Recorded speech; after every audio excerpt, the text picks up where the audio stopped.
jìnnà sí wọn bí sánmọ̀ sílẹ̀ o ara ló ń ta wọn ṣe mọ́ o náà bá sunkún sójú bẹ̀rẹ̀ má ti fi ní sọ kó fẹ́ yẹ ẹyẹ kó lọ ìgbín sọnù sígbó wọn dúró títí ọwọ́ wọn ò tó ìṣó máa ṣe ta ní kókó ṣòkòtò tí yóò lókun ó dá kìtìyàn ó dórí àwọn lọ́tẹ̀ o.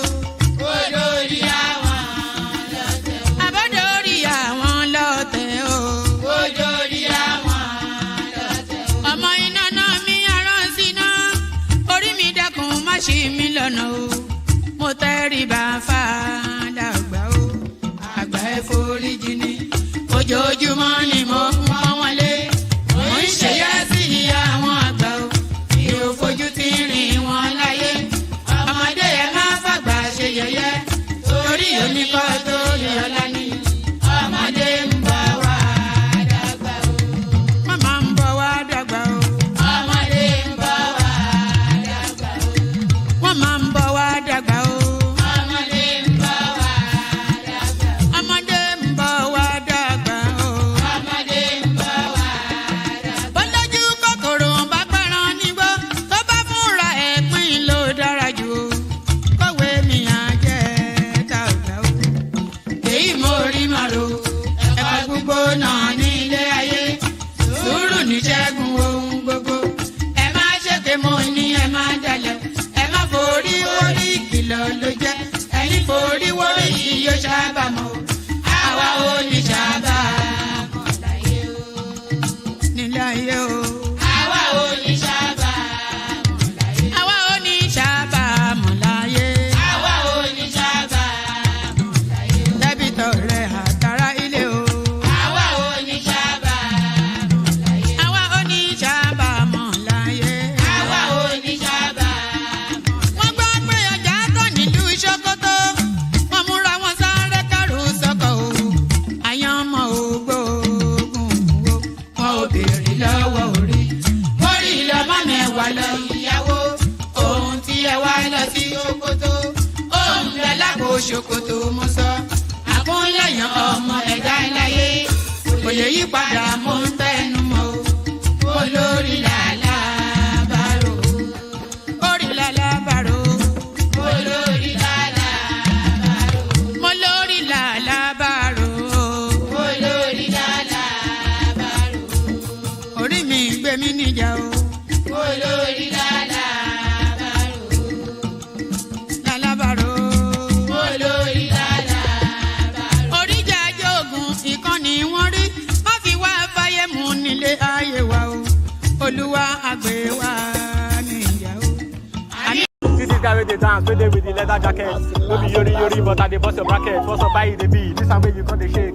You dey feel like man, you know say me, I know the rake. See the guy got the dance. You dey feel the way me say I come here to the yarn. Show them say you sabi, show them say you say you want. Hey, no be lie, see the boy with the mountain. I see my guy normally, I come to drop bars, something way be top notch. I don't dey shake the guy, he self done a shop vlog. Everybody they feel I'm the way and they drop some. The guy don't dey smile, feel like say your head is on bug. He self they feel the way I just dey go. The flow is dope. He self he don't dey feel I'm on the low. I savage on the beat, you know say me self when I bad. Who be this your fine baby like this ready for your band? Fine girl, what's up? If I come now, make we talk now. I know say you self you play with man, but make it no come be like say me self go for your hand. Make we interact one on one. Did they get them out? But this your girl she fine, be like say you pack it down. But everybody done they feel am, they know say he bad. Everybody done they see them, know say yes he do. Collect the fight, my guy. You self God you know you choke. Collect the fight, make it no come they leave me hanging. It's not like they know me know that yeah the thing is banging. I like the guy because he be loving how I'm sounding. Everybody they see him, they know say the thing they boss. This away everybody they carry babe come. What's up? Find me one babe now so that I go drop it. No, this one are your babe. All those catches you know say me self I don't want them again. Make it no come be like say me self I come here come they toast. When I go come stop me for the road, come they ask me how far waiting come they walk me. All those catches are waiting me self I don't want on the low. But I know say yes the girl she fine, she get the two way man they fine, but he gone design God the day design I know.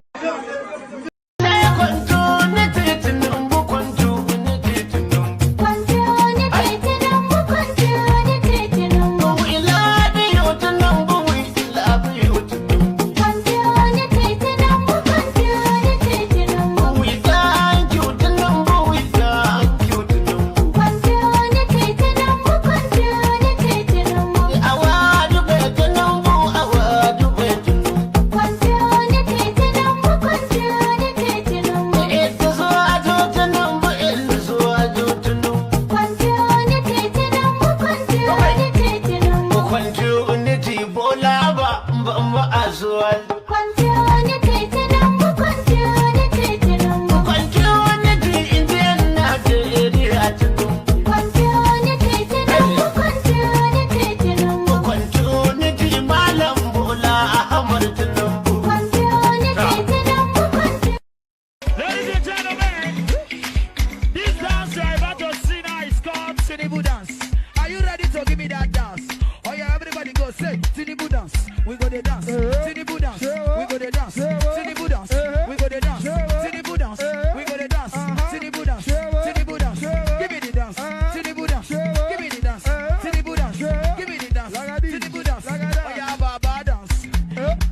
we go to dance. To the Buddhas, we go to dance. To the Buddhas, we go to dance. To the Buddhas, voila. Buhari is dead and buried in a shallow grave in Saudi Arabia. Okay now.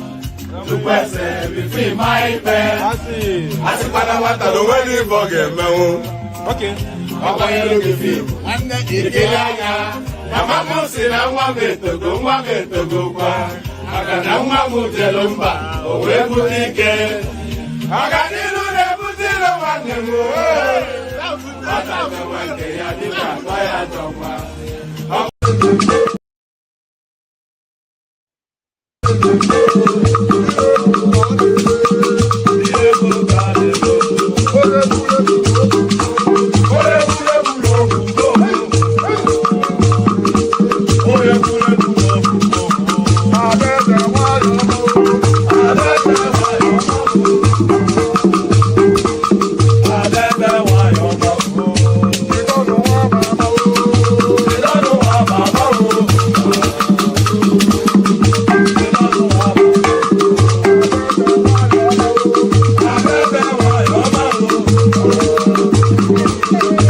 A meeting dúró wájú yìí tí ń lérí ogun tí ní òkè Buhari nìṣó ká máa bá lọ.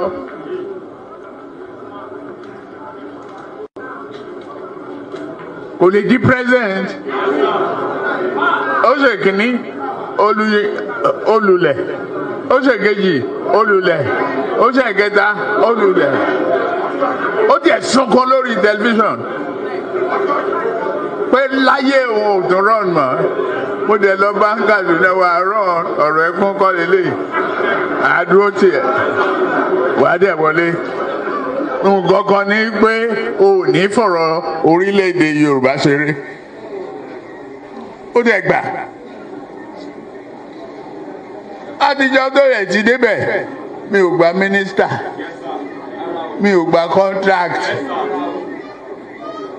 mi tọrọ ọbẹ̀, mi tọrọ gàrí, mi tọrọ fúra lọ́wọ́ ẹ̀, mi dẹ̀ yàwó ń bẹ̀. Ó wá ní lọ́tẹ̀ yìí o, Yorùbá ló kàn.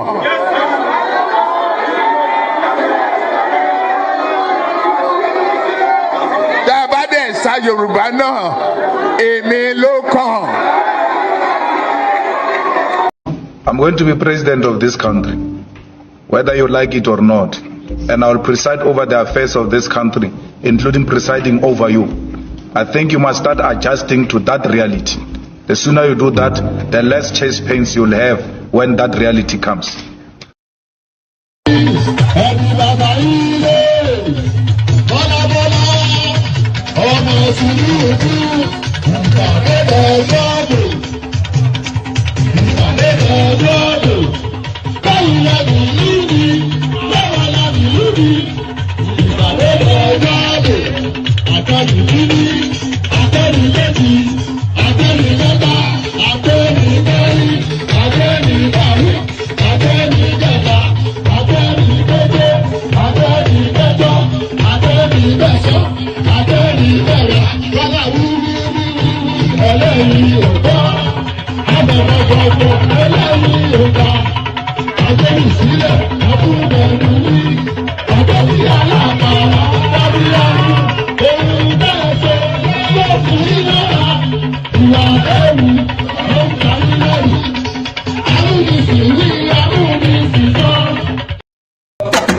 suffer no be small.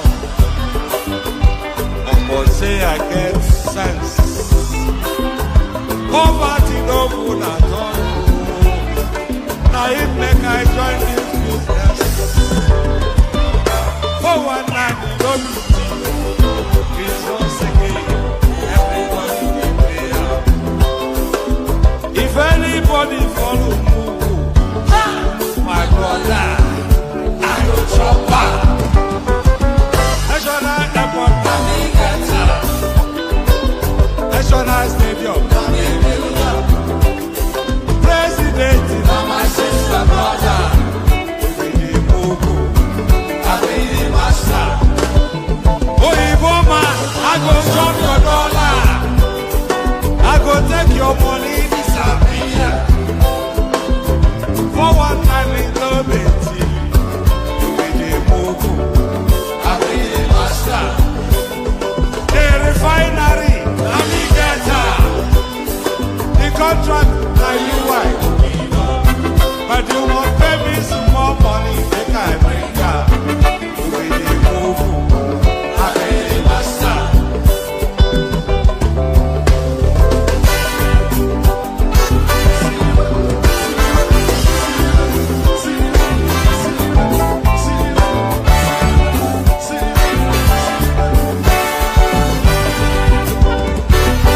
When you won't play wayo, they go say that you style. When countryman do Igbo, they do the shout. Killer, die. What about Igbo band is creepy? I say, I don't see them fire. That's why when they run enter my therapy, I go show them fire. National airport, National stadium,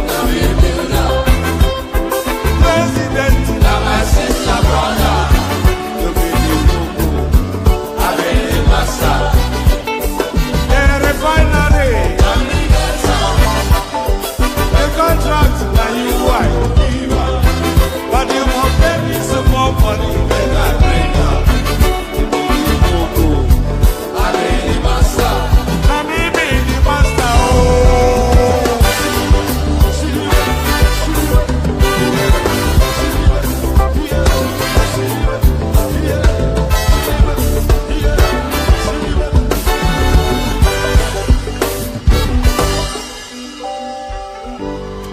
I hear you.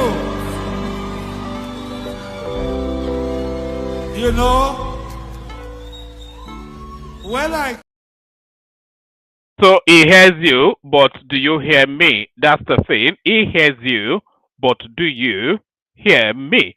So do you hear me? Good day to you. Good to be in your company. Of that. Good day to you. Good to be in your company. And how are you? Good day to you. Good to be in your company. And how are you? So how are you? Hope you've had a gloriously wonderful day, cascading into yet another session. Your friendly neighborhood or your laughing man. One man went to mow. One man went to mow the eagle lands again. The eagle lands as it always lands. So the eagle lands hopeful that is meeting you in good health, all that.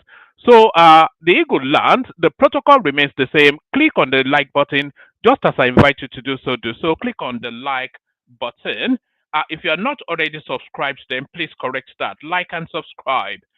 If you want to come and join me on the screen, come via the hyperlink that says StreamYard. It's the first line item in the comment section on whichever platform you're joining us from. So the first line item, I'm going to send it again so it's immediate to hand. So it's the first line item on in the comment section on whichever platform you're joining us from. So all that. So yes, what else do I usually say? I usually say like, I usually say share, I usually say subscribe. I usually tell you to come and join via the hyperlink. And of course, yes, super chat towards the stream. So I don't even know why I say that. Nobody ever does. I don't know. My poverty stricken audience they're two they're two on they're two on baked beans and bread and baked beans for them to be able to supercharge. Um, all right. So like, share, subscribe. Click on the hyperlink that says stream here to come join me on the screen.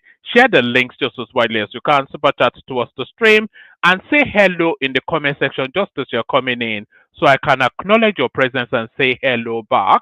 And then that way the pleasantry is complete. So that's the full cycle of pleasantries. It's called being civilized. Do you understand? Eh? Do you know what civilized is, or are you from the southeast? Do you know what civilized is, or are you from the southeast? Um, oh, that was a joke, by the way. I know that the southeasterners are a bit prickly, a bit sensitive, a bit precious with their emotions. So all that. So just like Ola Pumping is doing there. So say hello as Ola Pumping is doing. So shall we just get started? So what actually struck me to stream? I wasn't actually even going to stream tonight because I didn't really see anything that especially excited me. And I didn't just want to stream just for the purposes of keepsake. So that's Ofuoma Michael right there. That's pro professional oh, right. Oh, well done. A clever play on words there. Professional. Oh, well done. I like that. My brother caused. I don't know what that means. So, but that's somebody saying hello on Facebook right there. And by the way, we're streaming to a multitude of platforms. We're on Instagram, we're on Facebook. Of course, our mainstay is YouTube. And very soon, as soon as I get the props to stand up my phone, we'll be streaming simultaneously to TikTok as well. And maybe even to Twitter. We are just going to cover everywhere just so we can push and expand. No, yeah, I've seen snippets of the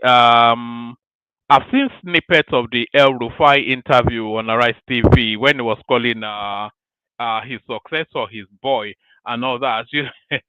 Look at somebody calling somebody a boy. The whole of the 5'2" of El Rufai calling somebody a boy. But that's that. Right. So yes, what really inspired me to decide to have this stream tonight is this headline: the biggest beneficiaries of the Fourth Republic are the Southwesterners, APC chieftain Adamu Garba. And a lot of you with memories long enough, if you've been let me actually see if I can bring it up. If you've been on this platform for long enough, then you would know that we have had this guy as a guest once upon a time. I have all of these people's telephone numbers, by the way. It's just that where the platform is at the moment, it's not really worth the effort to bring people on. Who is going to come on at 2 a.m. in the morning to come and be talking nonsense with some peculiar guy? So as soon as we're back on stream, we start to bring back guests again. I've got a whole raft of new guests all lined up. But just as soon as we get back to where we were, let's see. Hold on. All right. So yes, let me just show you this. Let me show you this. Hold on one second. I want to show you something.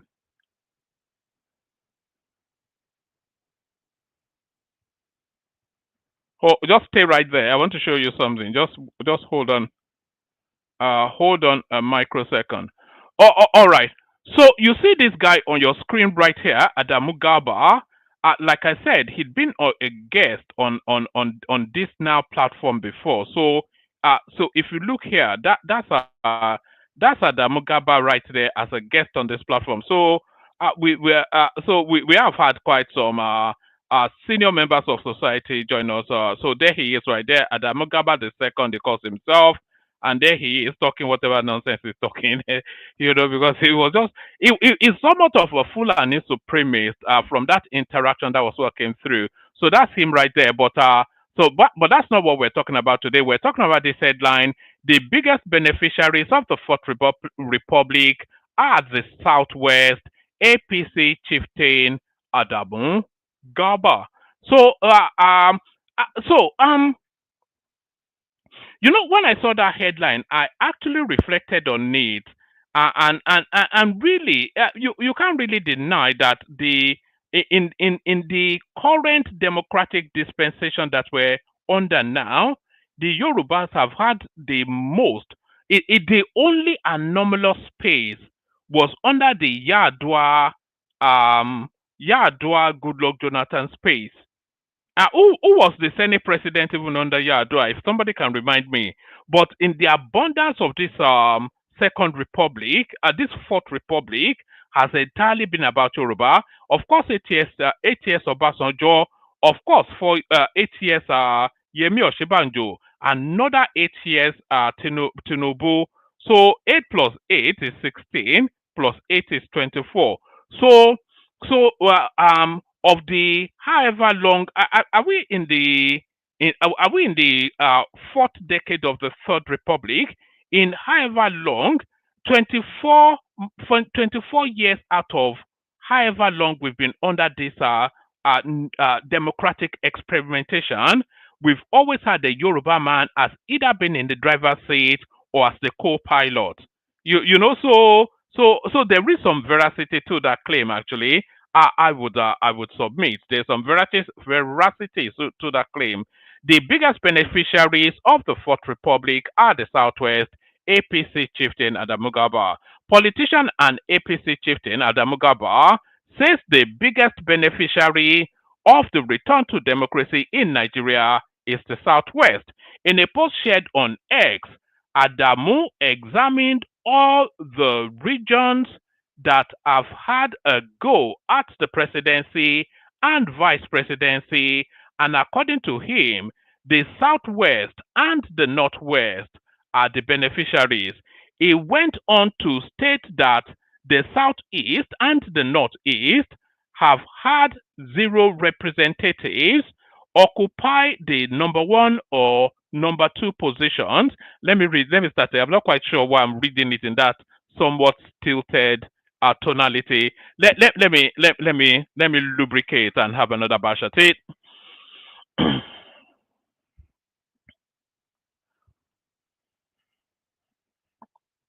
The bigger, pardon me, the biggest beneficiaries of the Fourth Republic are the Southwest, APC chieftain Adamu Garba. Politician and APC chieftain Adamu Garba says the biggest beneficiary of the return to democracy in Nigeria is the Southwest. In a post on X, Adamu examined all the regions that have had a go at the presidency and vice presidency, and according to him, the Southwest and the Northwest are the beneficiaries. He went on to state that the Southeast and the Northeast have had zero representatives occupy the number one and two positions. He asked if this can be corrected as Nigeria heads to the polls in 2027. His post reads, so he claims to be an APC chieftain and is asking then that what he finds anomalous that we've not had a Southeasterner or a Northeasterner as a president. Is asking that be corrected. Which region does Atiku Abubakar actually come from?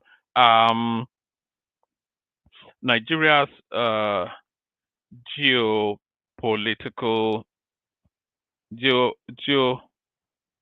Nigeria's geopolitical zones is from Adamawa, isn't it? But where does Adamawa fall? I think Adamawa actually falls within the. Let's see. Does this one give me? Sorry. Let me just do a quick check. Hold on.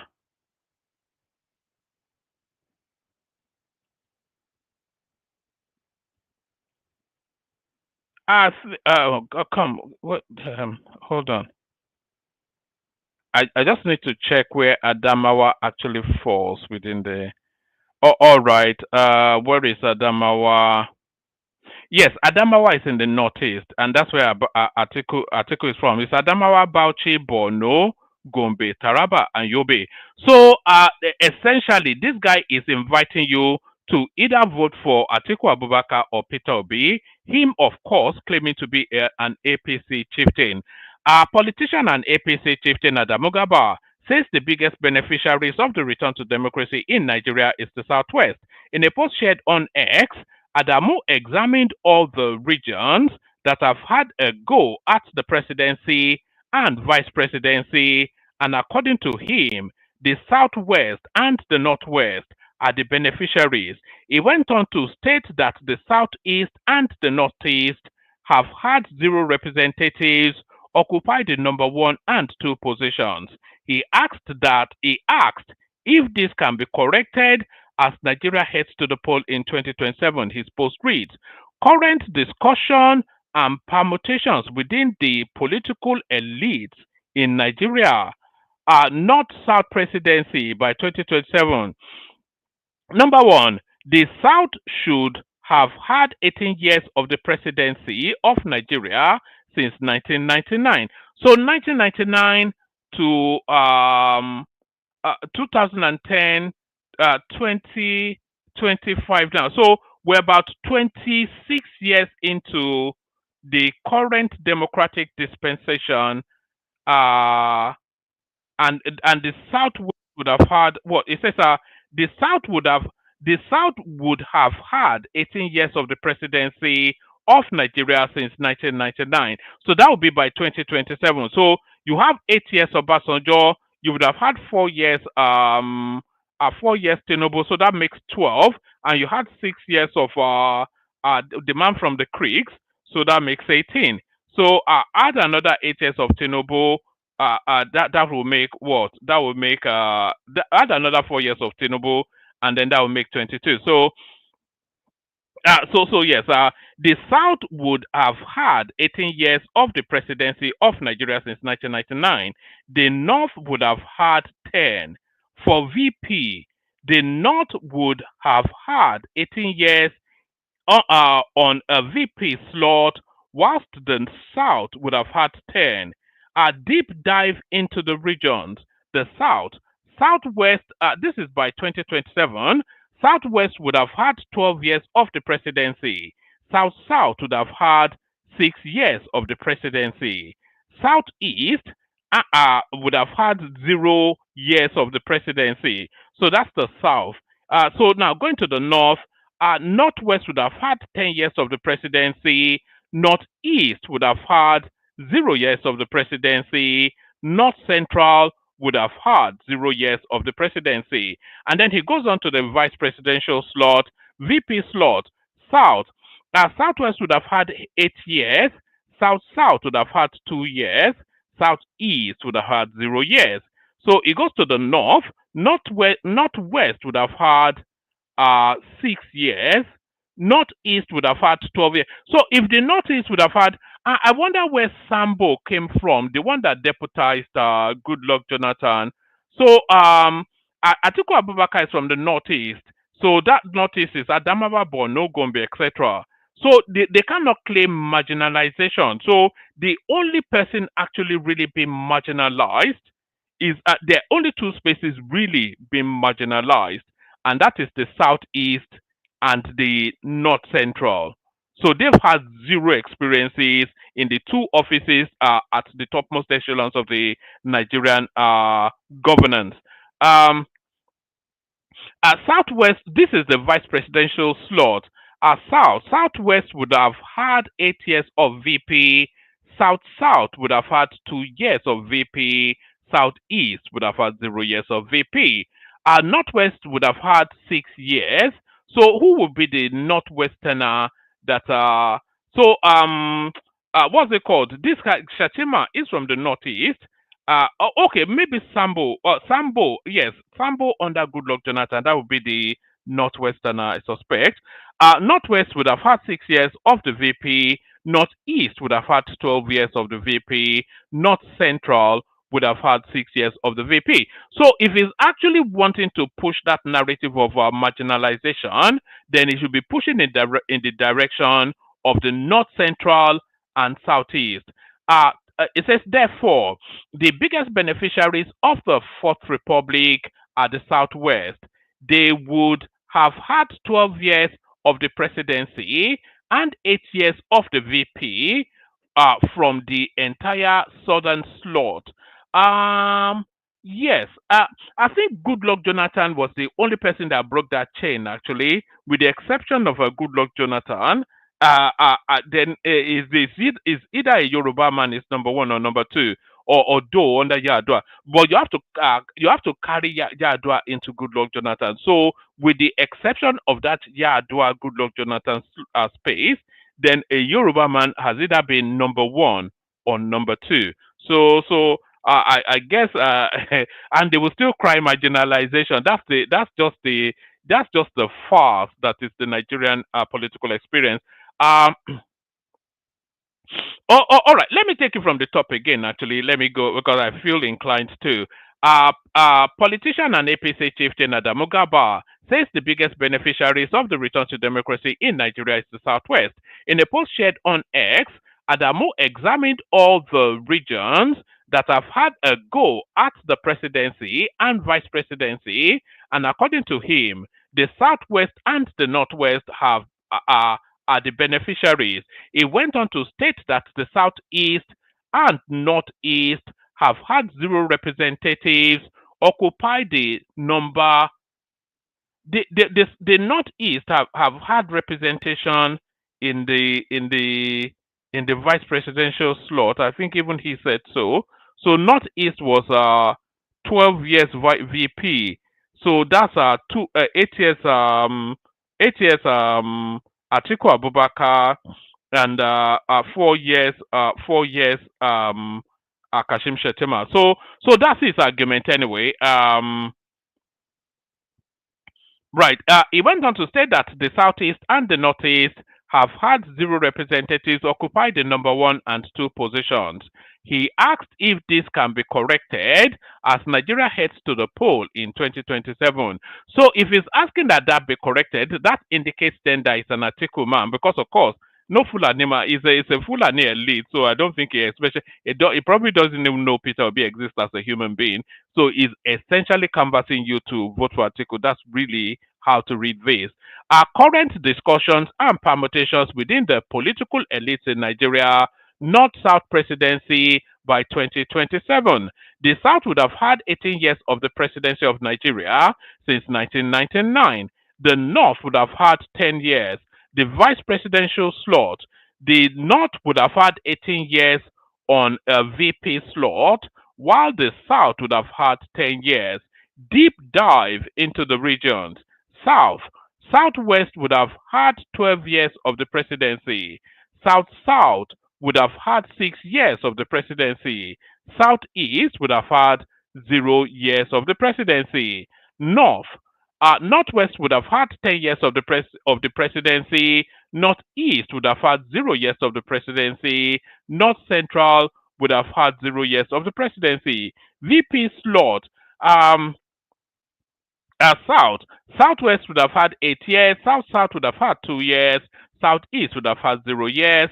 Northwest would have had 6 years. Northeast would have had 12 years. North Central would have had 0 years. So that's the vice presidential slot. Therefore, the biggest beneficiaries of the Fourth Republic are the Southwest.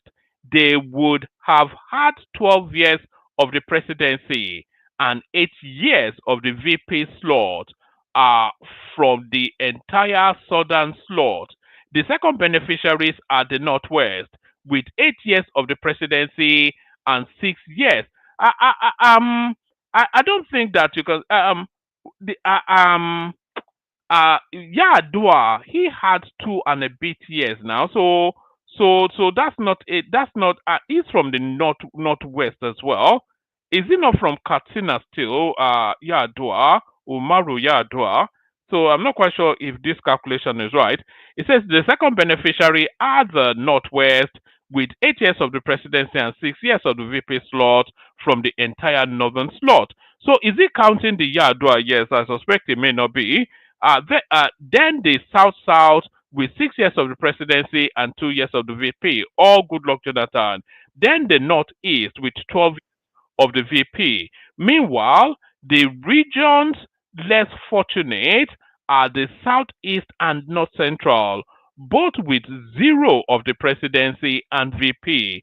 A lot of questions are currently being asked. When South is mentioned in political equations, where is South really? Are all South on board with the current arrangement? Also, the North. Where is the North really? Are all North on board with the current Northern arrangement? When the when the two whole zones have zero participation in the whole system, can the current arrangement be truly inclusive? Is there a better way to evolve a new structure as we approach the 2027 election, where regions hitherto excluded can find a better position at the table? Yes, democracy is a game of numbers, but would inclusivity become a centerpiece in the name of national unity and cohesiveness? Are more questions than answers. We shall see how it goes. So that's Adamu Garba right there, trying to pour petrol into the. He claims to be an APC chieftain whilst inviting you to vote for Atiku Abubakar. So it's just unbelievable. But then, of course, an Aboki will always be an Aboki now. An Aboki will always be an Aboki. So, of course, we've had another yet round of by-elections. Oh yes, this is a safety domain. It says yeah, yes, Yadua and it's exactly a safety domain. Yadua and what's his name and Buhari, they're both from Katsina, and Buhari 8 years, Yadua 2 and a bit years. So the northeast, the northwest have had a handsome compliment of the presidency. So yes, we've had by elections, of course, in So yes, we've had by-elections, of course, in River State, and as ever, APC got about 20 of the positions going, and then the remaining four or thereabout was shared amongst the also runs. So now, of course, the usual outcry that this is a democracy being truncated. Of course, the voice most preeminent in that space, Rivers local government election, Tinubu taking Nigeria on a dangerous curve. The pot-bellied man from Adamawa State, the Waziri of Abu Dhabi, former Vice President Atiku Abubakar has condemned the conduct of the River State local government elections. Atiku, in a statement on Sunday, described the election as shameful and shambolic, adding that it is a clear indication that the All Progressive Congress APC is throwing caution to the wind in an attempt to gain inordinate political advantage. Correspondents report that the former vice president also accused President Bola Tinubu of taking Nigeria on a dangerous curve with the conduct of the Rivers local government polls, urging the international community and well-meaning Nigerians to call him to order. Atiku, in his statement, called on opposition parties in Rivers State to reject the election outcome, which was won primarily by the APC. He said the local government elections conducted by the occupation government in Rivers State is an awful absurdity and a travesty to the very notion of elective democracy by the shameful and shamble. So, what exactly was anomalous there? There was no ballot snatching. It played out in real time. We all saw the votings played out in real time streaming. So, what exactly is anomalous there? The people not vote in the direction that we saw them vote, or them not voting for you makes it champ. Or what exactly is the complaint? The guy is politically sharper and more incisively than you. That is just as simple as that. Uh, he said the local government elections conducted by the occupation government in River State is an awful absurdity and a travesty to the very notion of elective democracy by the shameful and shambolic manner by the shameful and shambolic manner in which the occupation government went ahead to conduct the local government election in Rivers State, it is clear that the ruling APC party is not leaving anyone in doubt that it is prepared to throw caution to the wind in order to achieve an inordinate political advantage. So the one criticism that I will also that will concede, the one criticism that I will on board with is that I don't think that the sole administrator of that state should have conducted that election. I don't think it is his place. I think they should have waited for the governor to come back and then conducted it then. So if not the anyway, I don't know. What do I know? So he said the local government elections conducted by the occupation government in River State is an awful absurdity and a travesty to the very notion of elective democracy. By the shameful and shambolic manner in which the occupation government went ahead to conduct local government elections in River State, it is clear that the ruling APC party is not leaving anyone in doubt that it is prepared to throw caution to the wind in order to achieve an inordinate political advantage. It therefore becomes necessary to call the attention of well-meaning Nigerians and international community and all friends and partners of Nigeria to the dangerous curve that the President Bola Tinubu regime, there is usually the word regime, which was the word that we used to use for Buhari, wasn't it? The dangerous curve that the President Bola Tinubu regime is taking at their country.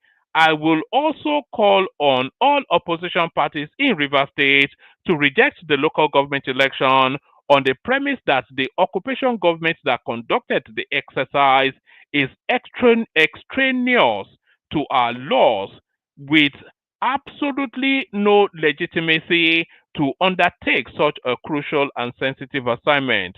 In the same breath, I wish to share my unflinching solidarity with the good people of River State who are currently victims of political brigandry to a powerful cabal which is bent on overturning their democratic rights at all costs. So Fubara will be back in, I think in about, is it in about 2 weeks thereabout? So Fubara will be, I think it's actually back on my birthday, which is the 18th of September. So Fubara will be back. So I'm not quite sure what will of the people is being truncated. It was suspended for 6 months for all of the reasons that we all agree with. Is 6 months expires mid next month, and then of course it returns. All right, we go on from that to other matters. You have been. This is somebody within the presidency going after Tunde Ednut. You have been reduced to a misinformation monster. Presidency fires Tunde Ednut.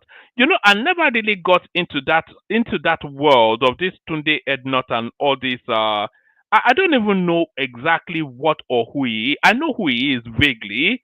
I know he's to be honest, I don't really fully know who he is, but I hear the name a lot, but I don't know who he is, what he does, or more to it, what it stands for. But his name continues to recur as a decimal. I know it's some internet whatnot or whatever it is, but I've never really made the effort to get to know who that person is.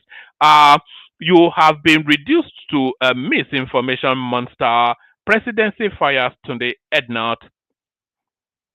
The presidency has called out popular influencer Tunde Ednut. Even that Ednut is not really. Is it a Nigerian name? Which culture does that come from in Nigeria? Ednut. It sounds more like a Dutch name than anything else. The presidency has called out popular influencer Tunde Ednut. I wonder if it's he changed his name to that because he wants to funkify himself. I wonder if that is his actual birth name. I suspect it may not be. The presidency has called out popular influencer Tunde Ednut, accusing him of spreading false information about the security situation in Nigeria. Correspondents report that the special assistant to President Bola Tinubu on social media, Dada Olusegun, disagreed with a submission by Ednot that Nigeria is not safe. The social media influencer had taken to his Instagram page to warn Nigerians against night movement, stating that the country is not safe. He added that claims by politicians that Nigeria is safe is nothing but lies. Oh, all right. However, reacting in a post via his X account on Sunday, the presidential aide accused Ednot of spreading fake news about the security situation in Nigeria. Olusegun accused Ednot of posting a video. Let me see if I can find that video. Actually, there's a video central to what Tunde Ednot put out, but that video is not actually from Nigeria. Is the thing. No, it doesn't give me the video. Yes. So, all right. He posted a video alongside his article to embellish, to enhance his point. But the video that he posted, anyway, you'll find out in the readout. However, reacting in a post via his X account on Sunday, the presidential media aide accused Ednot of spreading fake news about the security situation in Nigeria. Olusegun accused Ednot of posting a video from another country just to support his claim that Nigeria is not safe. The presidency cautioned that such acts are not patriotic, but rather a reek of desperation to get clicks and traffic to his social media page. Nigeria's security apparatus is in no way close to perfection, but the need to consistently chase clout whilst leveraging on the gullibility of an audience who rely on your page for information about the happenings around them has reduced Tunde Ednot to a misinformation monster that now needs to be checked. How desperate can one be to post a video from South Africa in a bid to prove to his audience that Nigeria is not safe, when tomorrow you will still tell the same audience that South Africa is safer than Nigeria? Acts like these are in no way close to the patriotism or good governance advocacy that you tend to promote. Rather, it reeks of desperation and need for clicks, using negativity that quickly resonates with the majority of your audience the presidency submitted. Yeah, okay, let me just take it to the end. Whilst noting that the fight against insecurity is an ongoing effort, the presidency highlighted some of the major achievements already recorded in the security sector. Hold on. Is that in? All right. Hold on. Yeah, let me do that. Yes. Where was I? So that was Zita asking for the link. All right. Apparently, allegedly, Tunde Ednot is from Kogi State. Did I explain it all? Anyway, Kosheku Koshe, yeah, it's neither a Yoruba man nor a Mala. So that explains a lot. It says acts like this are in no way close to the patriotism or good governance advocacy that you tend to promote. Rather, it reeks of desperation and need for clicks, using negativity that quickly resonates with the majority of your audience the presidency submitted. Whilst noting that the fight against insecurity is an ongoing effort, the presidency highlighted some of the major achievements already recorded in the security sector, including the arrest of several high-profile terrorist leaders, the degradation of the proscribed indigenous people of Biafra IPOB following the arrest of Simon Ekpa, as well as improved security on the nation's highway. Whilst no one is saying Nigeria is El Dorado as far as insecurity is concerned, we must lay bare the facts. Bare the facts here to let Nigerians know that we are better than where we were coming from. Hundreds of top bandit leaders have been eliminated over the past 2 years, whilst thousands of their members have been sent to their creators via the improved coordination between the military forces as now headed by the National Security Advisor Ribadu.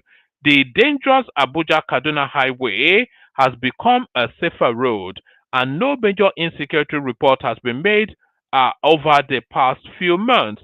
The IPOB menace in the southeast still exists, but has reduced significantly following the arrest of its commander Simon Ikpa.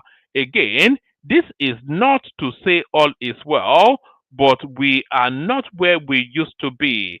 And using videos from South Africa to justify your claims of insecurity suggests that you are short of the negative content you so much desire for Nigeria to appease your sponsors, the president said. So, yeah, so you see there are different pockets within the presidency's machine to weight and counterweight against certain narratives. So this guy goes after all these Tunde Edna sort of elements. Bayo Ononuga goes after the Peter Obis and the El Rufais, etc., etc. And then there's another one, I can't quite recall his name. Something that and then there's a Tokwe Fashu or Fashua. He's also part of the Tinubu media team, and they individually monitor different sectors of the news cycle and to counterweight whatever narrative. But to what this guy is saying I call it a campaign of calumny, and at the top of that chain, of course, is Peter Obi. So he's the hydra-headed monster that has spews all this negativity about the country, and is because this one now, this Tunde Ednot, he actually calls himself Mazi Tunde Ednot, which is to tell that already tells you where he leans in the political paradigm, and where he does lean towards is where they spew fake news endlessly in a hate campaign against their own country. All right. So that's that. Let's go on from that to other matters. Maybe I'll just start giving you headlines now.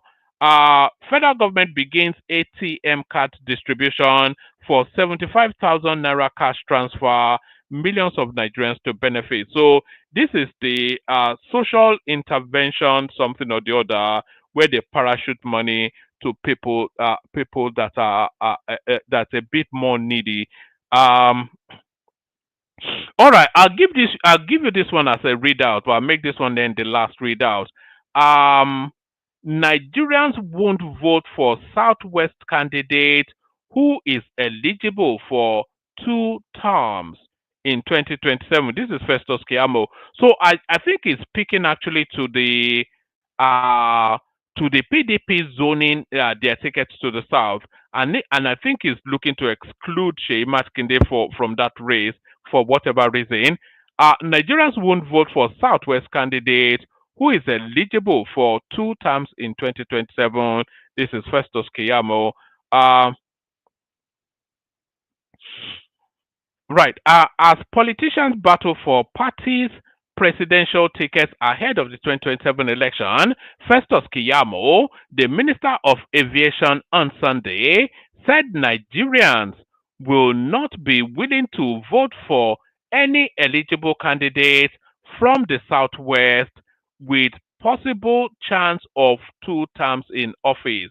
Kiyamo, in an apparent reference to the widely held speculation that Governor Seyi Makinde of Oyo State may emerge as the presidential candidate of the PDP, noted that whoever will emerge as the president in 2027 will need the support of about 3 to 4 regions out of Nigeria's 6 regions in Kiyamo's calculation. If the PDP decides to fill its most attractive Southwest candidate, no other region of the country will vote for a fresh Yoruba candidate who will be eligible for fresh 2 terms in office, he said. That candidate will battle with the well-oiled APC structures in the Southwest. You need a majority of at least 3 to 4 regions in Nigeria to win the presidency. Kiyamo, whilst rating the chances of the PDP in the 2027 elections, noted that in 2023, the part had lacked the balls to deliberately zone its presidential tickets to the south, so it woefully lost its decades-long stronghold on the south, south, and southeast, the two of its most loyal regions since 1999. Perhaps the bit to correct that, it has now deliberately zoned its 2027 presidential tickets to the south to win back the southern region into the party. One of its attractive targets as a presidential candidate is ex-President Goodluck Jonathan because of his purported eligibility for only one term. He wants that if Jonathan is fielded, the party runs the risk of not having a candidate at all by virtue of Section 137 sub 3 of the 1999 Constitution. He recalls that the constitutional amendment was made after the court judgment which cleared him to run in 2015, adding that so nothing is decided yet on the new amendment. Hence, so I use the word risk advisedly. So that's Festus Keyamo right there, speaking as we probably expect him to. All right, I think that's enough of that. Let me play you the clips that I do have, and the first clip then speaks to just that space. Oh, do I have it? I did have. Yes, the first clip it speaks to the space of who gets the PDP presidential ticket and the chances of Goodluck Jonathan. So here is his wife just chiming in her own thoughts. Because to me, if you call me now for villa, I won't go there. I won't go there. Don't you see how young I am?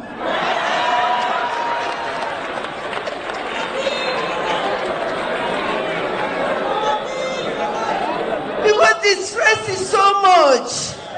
The stress of Nigeria is so much. If God managed bring you out of it, you should glorify God. And thank God for the Lord's doing. Because He's marvelous in His eyes. He has taken you there once. Why do you want to go there again? Yeah, I won't go. So that's Goodluck Jonathan telling us that she doesn't want to go back to Aso Rock. And you know, you will notice in the political discourse that language of a being power is somewhat no longer there. And that language is no longer there. The reason why that language is no longer there is because the price of food is falling just at the same rapid rate as it rose. Well, what this? Price updates on rice again. Today, Laroy. Information reaching me this morning is that price is still going to drop again by next week. I beg, if you know you can sell at your cost price, you can sell. And if you know you can keep that one and you have enough money to buy another one and start selling the new price, you can do it. But you know the way we run our businesses are different. But please, if you know you can sell at your cost price at this season, please just sell and let it go. Be sure that you have your money at hand, because hey, the way this rice is going to come in, the information I'm hearing, that rice is still going to come in by next week, and it's still, the prices are still going to drop. Joe, the bunny rice in lay, teta, or keta low terra, or page you can short loriello.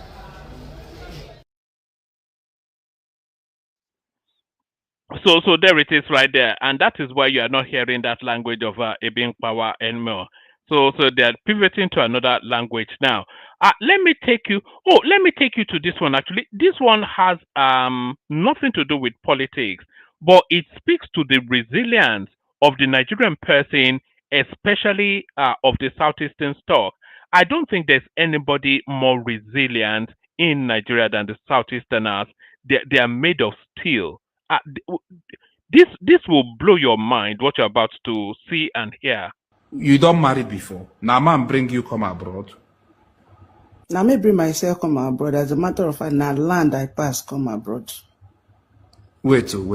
What do you mean to Canada? You go through land, come Canada? Yes, of course. Please, how did it take happen? Now, I want to make you tell us. I land at Guyana. Then Guyana to Brazil to Bolivia to Peru to Ecuador to Colombia to Panama to Costa Rica to Honduras to Guatemala to Mexico to America to Canada. Jesus Christ of Nazareth. Chere.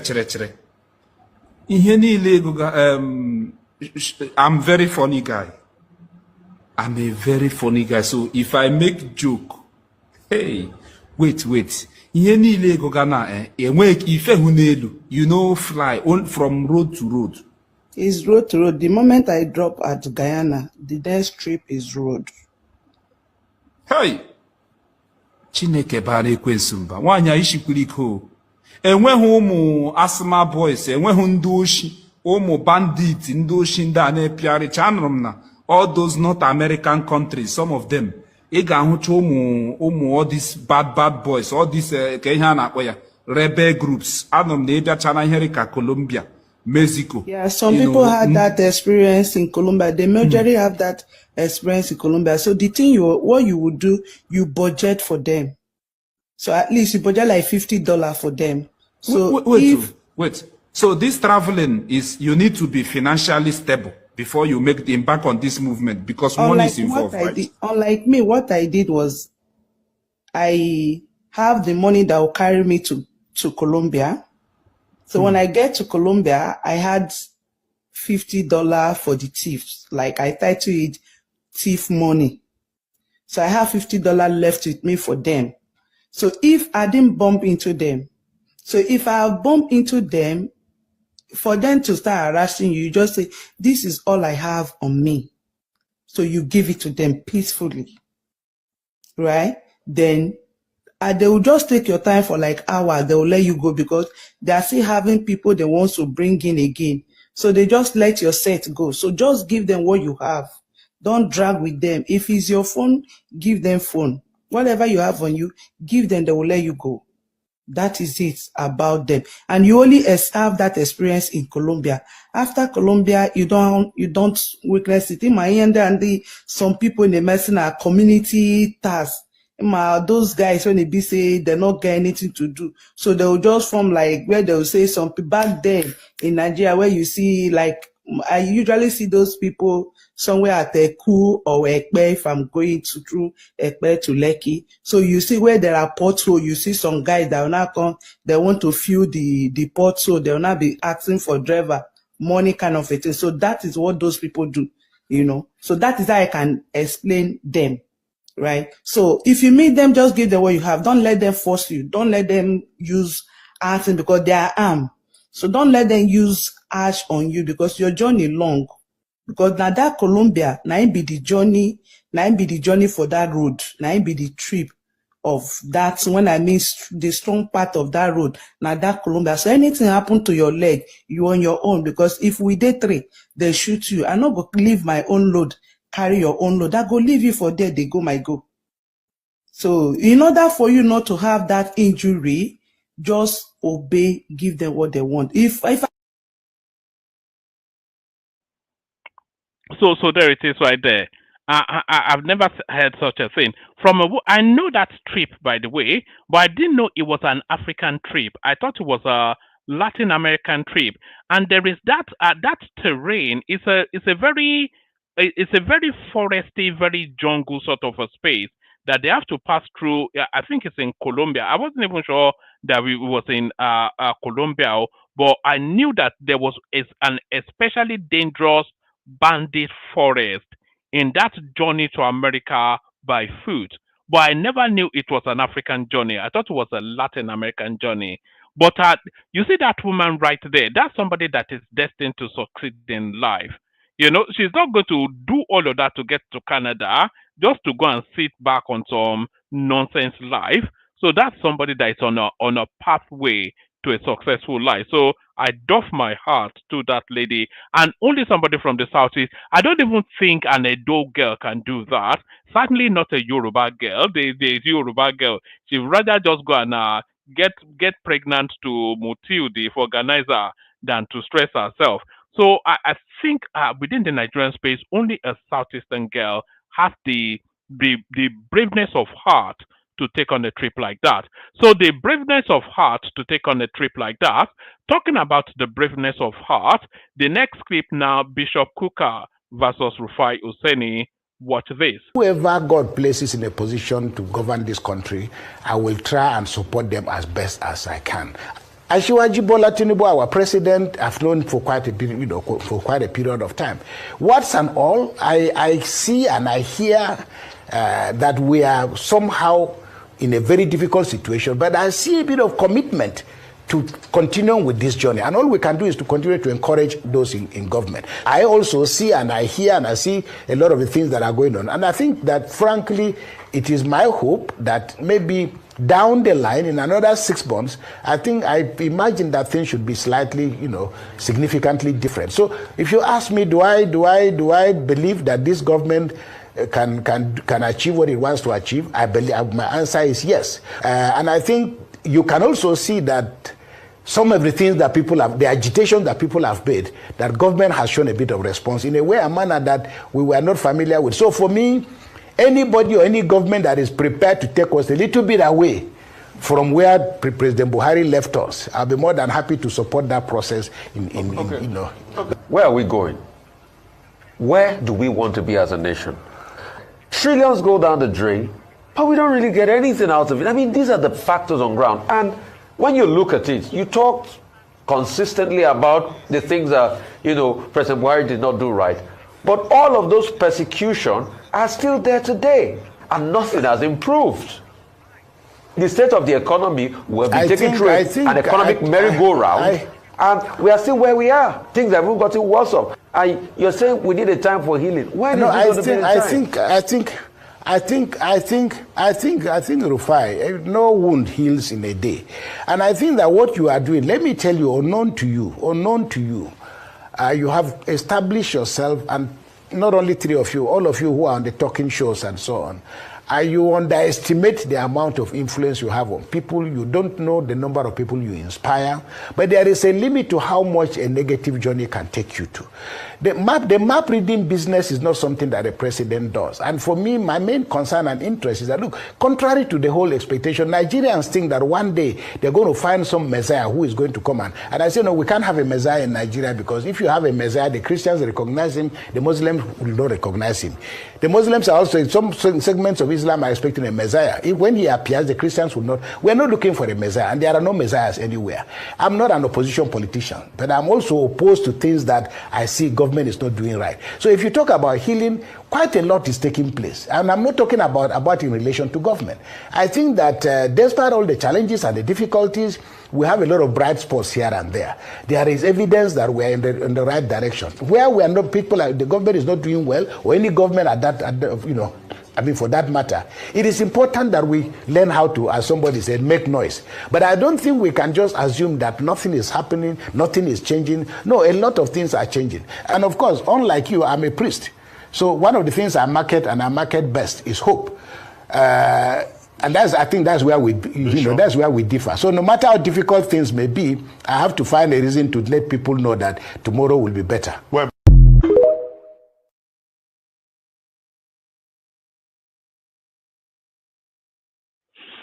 So now I've often said that this campaign of calumny of the obedient space, I've often said that it can never have the momentum to carry them all the way through to 2027.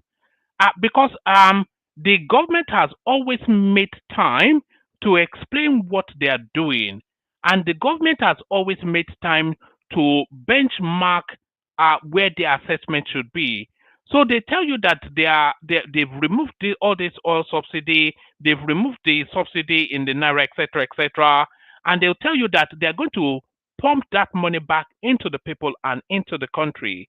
And they're telling you that you should look out for that. So if you go to Benin now, all of the roads in Benin City, the federal roads are being fixed. The Northeast Road is being fixed for the first time. We are seeing the coastal highway, all these roads, Lagos Ibadan completed, everything being done all over the north. All the interlinks are being done. They are all seeing it. Everybody is saying it. They are seeing vast improvements in electricity generation. They are seeing the nail fund, etc., etc. And now the price of food is starting to come down. So those policies are starting to compound. So that campaign of calumny now is now coming up against the resistance of the achievements of those policies. And those achievements of those policies are being felt by the people. So the people, you cannot continue to tell the people that, oh, these people don't know what they are doing, when they told you this is exactly what we're doing, and this is the journey we embarked upon, and you are starting to see the impact of it, just as they told you that this is the journey. So it can't carry through. And by the end of this year, it will compound even more so. And by the time we get to 2027, when they would have built about 200-300 kilometers of the Lagos-Ibadan superhighway, maybe about 50 kilometers of the Sokoto-Badagry superhighway, it will be impossible for you to tell us that it's a bad idea. It will be impossible. When we would have had 3 cycles of the nail fund, it will be impossible for you to tell you that it's a bad idea. When the credit core scheme is starting to take impact, it will be impossible. And in the build up to that 2027, by the way, they are going to pump a lot of money into food. They will crash the price of food to the point that you would not even be able to use that as a token anymore. Electricity would have improved significantly to the point that people would no longer find it.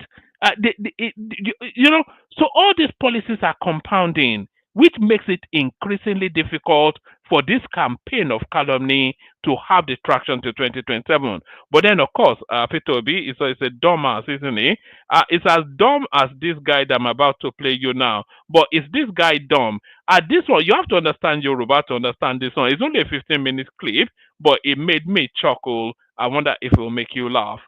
Akonji. Yes? I love you. I love you so much. You think about salary? What's salary? What is it?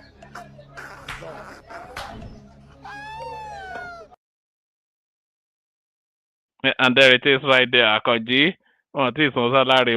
So yes, that one. That's just a little comedy interlude. Let me play you one more clip, and then we see if anybody turns up. I'll send the link again, see if anybody wants to turn up. So this is Taiwo Oyedele speaking about the nail fund. So watch this. I'll tell you honestly, the entire tertiary education trust fund that we even collect is less than $1 billion. That amount is what one university needs in Nigeria. So first, that is not the solution to the funding of the education system. There was a survey that came out about last week or 2 weeks ago, and they did ranking of universities in Africa. There's no Nigeria in the top 10. It is clear that, I'm a lecturer myself. I lecture at a university as a professor. I don't rely on the money because God has helped me to be able to, get to the point where I am. But every time I realize that a professor is earning 400,000 naira per month, my heart bleeds. I've attended a course in the US before where the professor told me he was earning $800,000 per annum. The person that is earning 400K in Nigeria cannot be there soul, body, and mind because he cannot make ends meet. He can't give his best. What if you get to a point, which is the model that works in almost every country where education is developed? You cannot be charging 60,000 naira school fees and you want to pay lecturers more than 400K. You won't find the money. Many of the schools are closing down because they can't pay electricity bills. If we get to a point, and it has happened in Nigeria before, where the standard of education is at the level where it needs to be, you know what will start happening? Foreign students will come. They will charge them full, in fact, with premium. The children of the rich people will pay commercial amounts. The children of the poor people will get the loan. In fact, many of them will get scholarship, free education to go to university. That's the model we think will play out. But it's not for us to decide. We do know that TET fund can find other sources of fund other than a special tax on companies. So the time is enough between now and 2030 to endowment alone If you do it well, it can give you more than $1 billion a year in Nigeria. And that's just one source of revenue. And you keep telling me that these people don't know what they are doing. Okay, now, it is Peter Obi that knows what he's doing. He will do it in an organized manner, according to him. It's Peter Obi that knows. That guy doesn't know what he's talking about. Oh, it is Peter Obi that knows what he's talking about. He will do it in an organized manner. Let's go to the Jadenyoju still. And in this video now, he's being called out by Isaac Fayoshe. And I somewhat agree with what Isaac has to say here. If you agree with Isaac in this clip, tell me in the comment section. My brother, Deji Adeyanju, he won't go APC. They take style, they support Tinubu government. But he no fit come out openly to say, oh, I don't go APC or I'm supporting Tinubu government. They use legbegbe, like Remokre. Remokre started by fighting Obi, later he just crossing. Ogbori wole. They use the same style. He one day use legbegbe to enter. Mr. Deji Adeyanju enter direct. Stop using Obi to make cheap points, to score cheap points, man. Come on, if you're going to APC, go freely. Leave that man alone. What has he done to you? He hasn't done anything. You want to go to APC, you don't know how you will do it. Because Showore will be disappointed, your brother. So you don't know the style. He said, if Obi's on the ballot, I will vote Tinubu. You think, say, we don't know who you they support before. I beg, crossing. Stop using leg back. Deji? Cross center. Wole. So there it is right there. It struck me also that when the Jadenyoju said that if Obi is on the ballot, he would rather vote for Tinubu. No, that's not the alternative now. You rather vote for Showore is what people expect you to say, because we know that we see you jolling along with them as best buddies. So why is it the counterweight? Why is your own man not the counterweight? So he wants to, of course, he's trying to curry favors with the APC. But I don't think that the Adeyanju is of any real value. It doesn't have a constituency now. Who follows the Adeyanju? We know who follows Showore now. But who follows the Adeyanju? The Adeyanju more follows than is being followed. So it doesn't have a constituency, and it doesn't have it doesn't have the language skills. It doesn't have the depth of knowledge. Is not an intellectual in any field of study. So it doesn't bring any cachet to the. It offers nothing now. So what use is it to the APC? The only use is that it's not critical of them anymore. And even its criticism of the APC, it doesn't really carry anything or carry anybody. So it's of no value. It's just a waste of. They say sound and fury signifying nothing. That if you've ever wondered what that phrase means, just think the Adeyanju, sound and fury signifying nothing. Talking about sound and fury signifying nothing, watch this. My mentee, okay? I call him my friend because it's easier to say that. But he has been my boy. He has been my mentee. We've not fallen out. But do you still speak with him? No, I don't. But you don't have that kind of relationship any longer? No. You don't understand, Sheun. Go and find out. When I left BPE in 2003, I never went back and I never spoke to any subsequent DG of the BP unless he speaks to me, unless he calls me or wants my advice. This is how I am. Go and check in the FCT. Since I left the FCT in 2007, I have not gone back there until the former minister, Mohammed Bello, who was my classmate in Barewa, invited me to come and talk to him about some things. I don't go back. Once I'm done with the job, I move on. I don't go back. I don't call you. If you want, you can call me. If you want any advice or you want to ask any question about what has happened, you call me, I will respond. Because other than that, I don't. There's been open criticism of the government by yourself, which a lot of people will say, but you helped that government to come in place. Yes, that was your successor. Yes, so a lot of people will be wondering, at what point, what really happened? Listen, sure. I don't know why people refuse to think, okay? Everyone knows I was a founding father of one of the founding fathers of the APC, right? Mm-hmm. And everyone knows that I made some contribution in bringing Asiwaju to the presidency. All right? If you made that statement right on this program. Yeah. When you and your colleagues. I did. Okay, no, I'm trying to just state some facts. Mm-hmm. Now, if Asiwaju's government has derailed, it is not doing what we thought he would do. He is not serving the interests of Nigerians. I should not criticize him because I contributed in bringing him. Is that the logic in Nigeria these days? Why does that happen? The purpose of government is to get things done for the progress of the people and the country. So even if it is my son or my father that is president or governor and he's not doing the right thing, I lose the right to disagree or criticize? Is that what Nigeria has become? Is that the case in Kaduna State? Have we gone that low? No, I'm asking you the question. No, but all right? Because you started by saying that Ubasani is my friend or whatever. Yes, he's one of my mentees. I developed many of them. My biggest pride in life is I've elevated many people. I've encouraged and mentored many people to greatness, some even greater than me, and I'm very proud of it. But when a person derails, when he doesn't do the right thing, because I contributed in getting him there, I am prohibited from commenting, from disagreeing, or keeping away? Is that what the country has become? What do you make of the governance of Kaduna State of today? Look, I can only talk about my governance.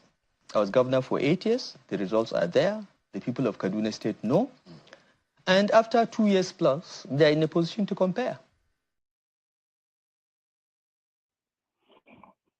Oh, all right. So that's the short little man from Kaduna right there telling us that his successor is not his friend but his boy. So not his friend but his boy. Let me play you one last clip and then or should I save it till tomorrow? Okay, let me just play you a light-hearted one. This is Sheyi Tinubu getting married. And the Yal Jade home step in and the civil marriage rites begin.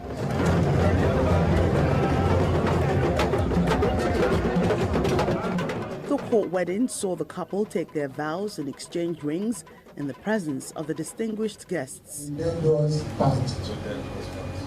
Amen.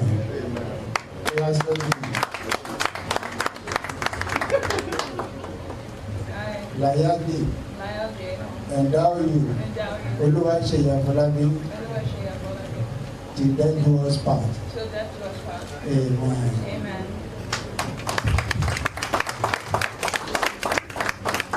Now, sit down.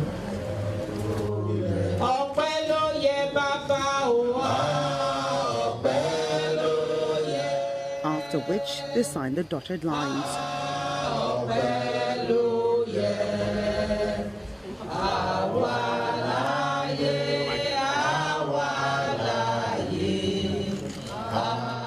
Some of the eminent personalities here include the former Vice President Atiku Abubakar, the Lagos State Governor Akiwumi Ambode and wife Bolanle, the Oba of Lagos Oba Ruwan Akiolu, the Alaafin of Oyo Oba Lamidi Adeyemi, the Oni of Ife Oba Adeyeyi Enito Ogunwusi and wife Wuraola, the Chief of Staff to the President Abba Kyari, the Secretary to the Government of the Federation Babachir Lawal, amongst others.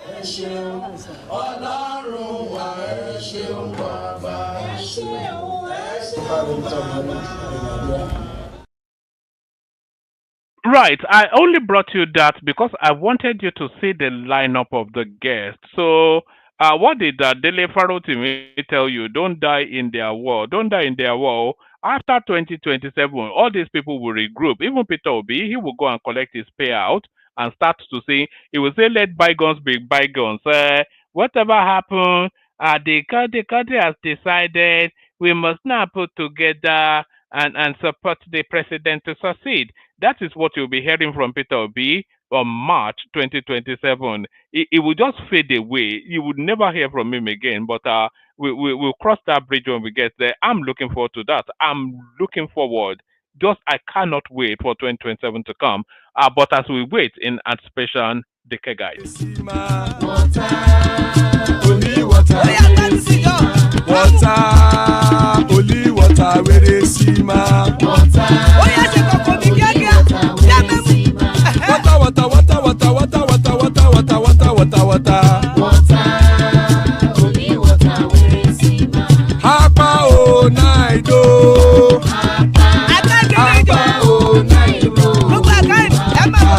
Hapa you don't come oh.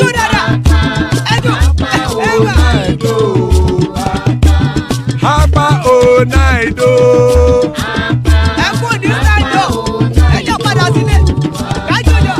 Oro kẹ̀kẹ́ ẹlẹ́mù yé o. Ilé sọ́dí àkẹ́kẹ́ rẹ̀ ẹlẹ́mù rẹ̀ o.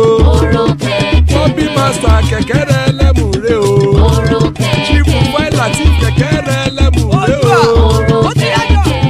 Eruku lẹ̀lẹ̀ ẹlẹ́mù dé. Eruku lẹ̀lẹ̀ ẹgbẹ́ ẹlẹ́mù dòde ojàre o. Eruku lẹ̀lẹ̀ Ghana ti dé ẹgbẹ́ bọ́ọ̀dì o. Ọmọ ẹlẹ́yẹ ẹyẹ o ó dilé o. Odúyẹ̀lá ẹyẹ o ó dilé o. Petrosonana ẹyẹ o ó dilé o. Petrosodúnkẹ́ ẹyẹ rẹ̀ ó dilé o. Ẹlẹ́kọ̀ ọ̀run mú ìní o.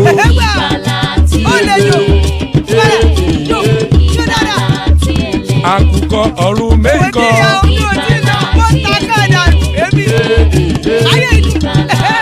Ikú kò ní ríwà gbéṣe o.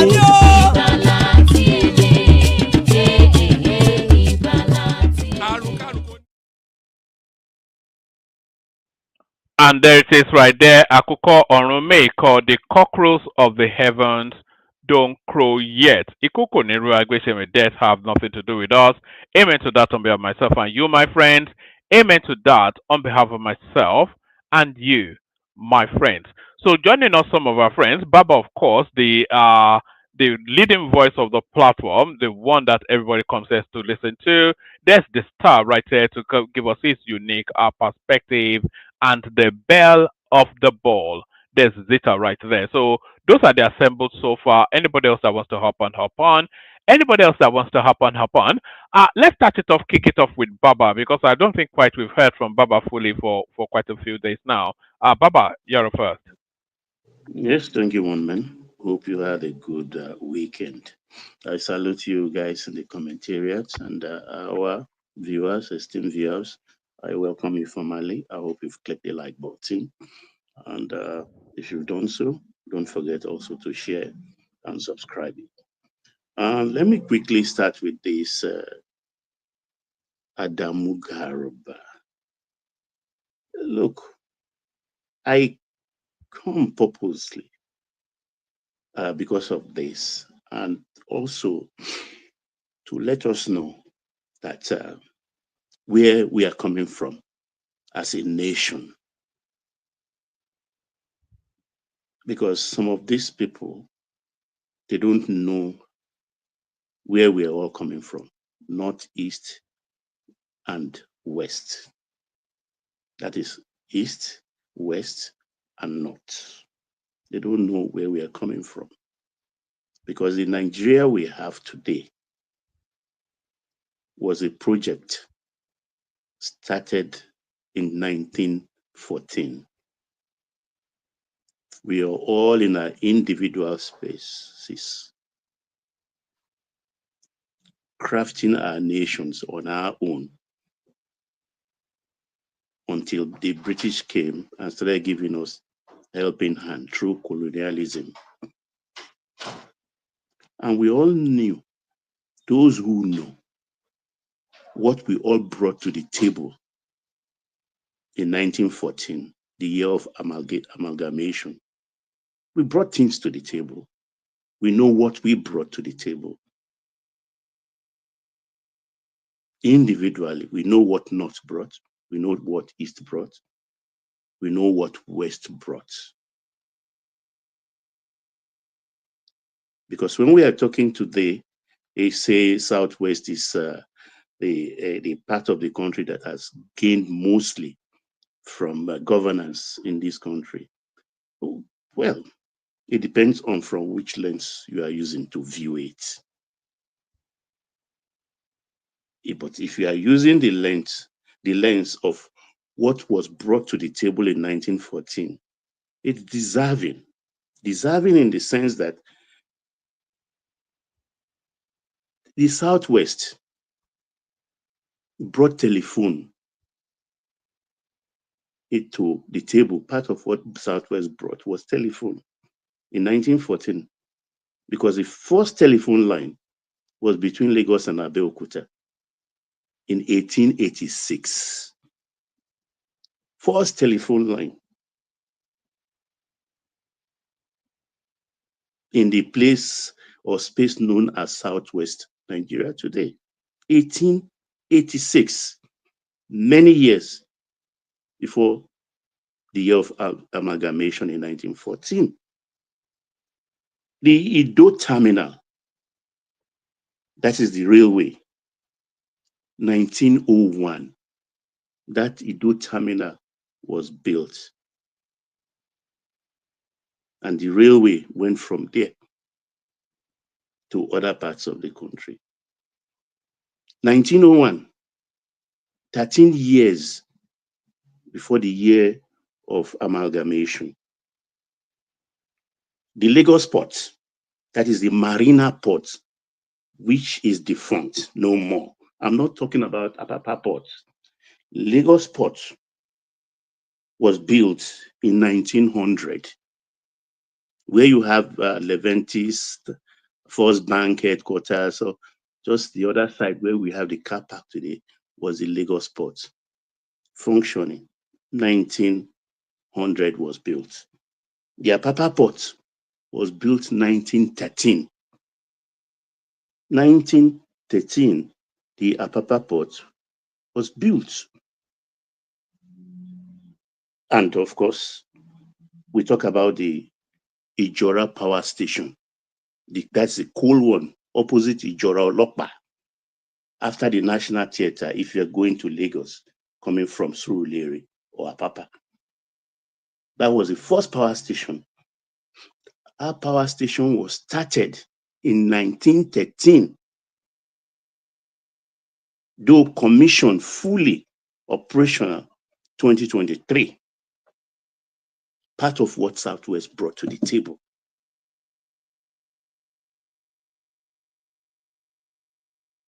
Even as we speak, yes, Oloibiri was the first oil discovered in commercial quantity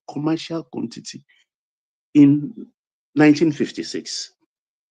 But I want to give you one lie now, that the first oil ever discovered was 1908, before the year of amalgamation, 1908, in Araromi, in the space where we know as Ondo State today. It was deemed not to be in commercial quantity because the technology was not there. Those are the part of the oil well today Seplat is tapping. I can go on and go on and go on. What the Southwest brought to the table to join that project Nigeria in 1914. And when we joined also, we were never parasites. We were never parasites. The expanded Southwest, the Western region, as we knew it then, comprised today's Kwara, today's Edo Delta, and part of Kogi. It blossomed, not relying on the federal government.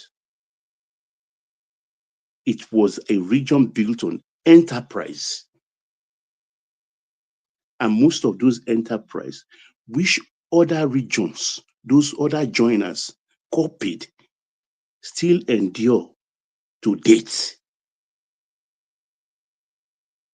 Part of which is Wema Bank, for instance. The Wema Bank you see today. The East had ACB, African Continental Bank, and we have Bank of the North. Bank of the North, ACB are defunct today. Where the Wema Bank is still operational. We thrived on our own. And part of what we still see as an economic backbone, which all the 6 states today in the Southwest are sharing, is the Lafia Hotel in Kwara State, Lagos Airport Hotel. Do you know that Lagos Airport Hotel is owned by Southwest? Premier Hotel Ibadan, owned by Southwest. They are still sharing the money. Western House in Lagos, Cocoa House in Lagos, the Wema Board Estate, which in Lagos includes the Ilupeju Estate and Pangrove Estate. No talk of the estates that is scattered all over Ibadan and the rest. Liberty Stadium, and so on and so forth. So if we are today enjoying these things, and yet still we are on our own. Baba, you please Lavage Cement, former West African Parliament Cement. Make we just mention small. You understand? Because this thing, we need to document this thing and let people know where we are coming from. Even today, when others are still complaining, in this hard time, Lagos as a zone built, because anything Lagos does, they do it for the whole Southwest. Because when push comes to shove, when the shit hits the fan, and to your tent, O Israel, we all go, Lagos will be the crown jewel of the Southwest and possibly the capital. They built Lekki Zone. They are building another one in Badagry. But Baba, you've not addressed the central point that he's making. I will come to that. I'm just laying a foundation. It's speaking to the Fourth Republic, though. So if you narrate to the Fourth Republic, then you cannot argue against what he's saying. That's the essence. That if you contribute in cracking the egusi You've not soup, answered the question the man raised. Which man? The Garba man. I'm laying a foundation. What did you answer? Did the Southwest benefit? And how did they benefit? Didn't they? And how didn't they? That is what I said it before. I said which is deserving. That's how I started. Please pay attention to me. I don't want anybody to get fright, because I'm laying a foundation to tell you why we deserve whatever they claimed we're enjoying today. Because we brought something to the table when we formatted Nigeria in 1914. And if we have to divide based on what we brought to that table, whatever we are even enjoying today is not enough. That's what I'm saying, in essence. So pay attention to me.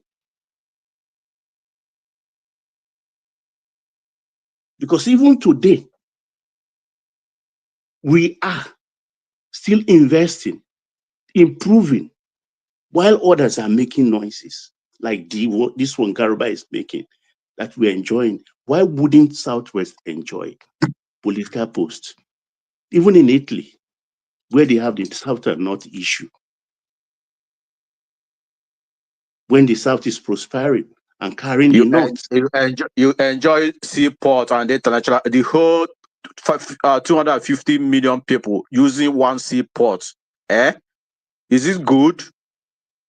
We have more than one seaport in Nigeria. Let Baba continue. You can interject, but be factual and borrow sense from what I'm saying. We don't. We have more than one Because these are seaport. I mean, facts. Take We pencil and cannot paper, continue like write this. it We down, cannot fact check continue like me, this. cross check Everything in me, Lagos. Everything in Lagos. Why not because to a lot of lies why have not been to told. worry? Eh? You cannot continue ruling Nigeria like this. We cannot continue ruling Nigeria like this. Then go Yes. All bring those what you have on everything the in Lagos, table. the whole 250 something million people using two international airports, one seaport. Is it good?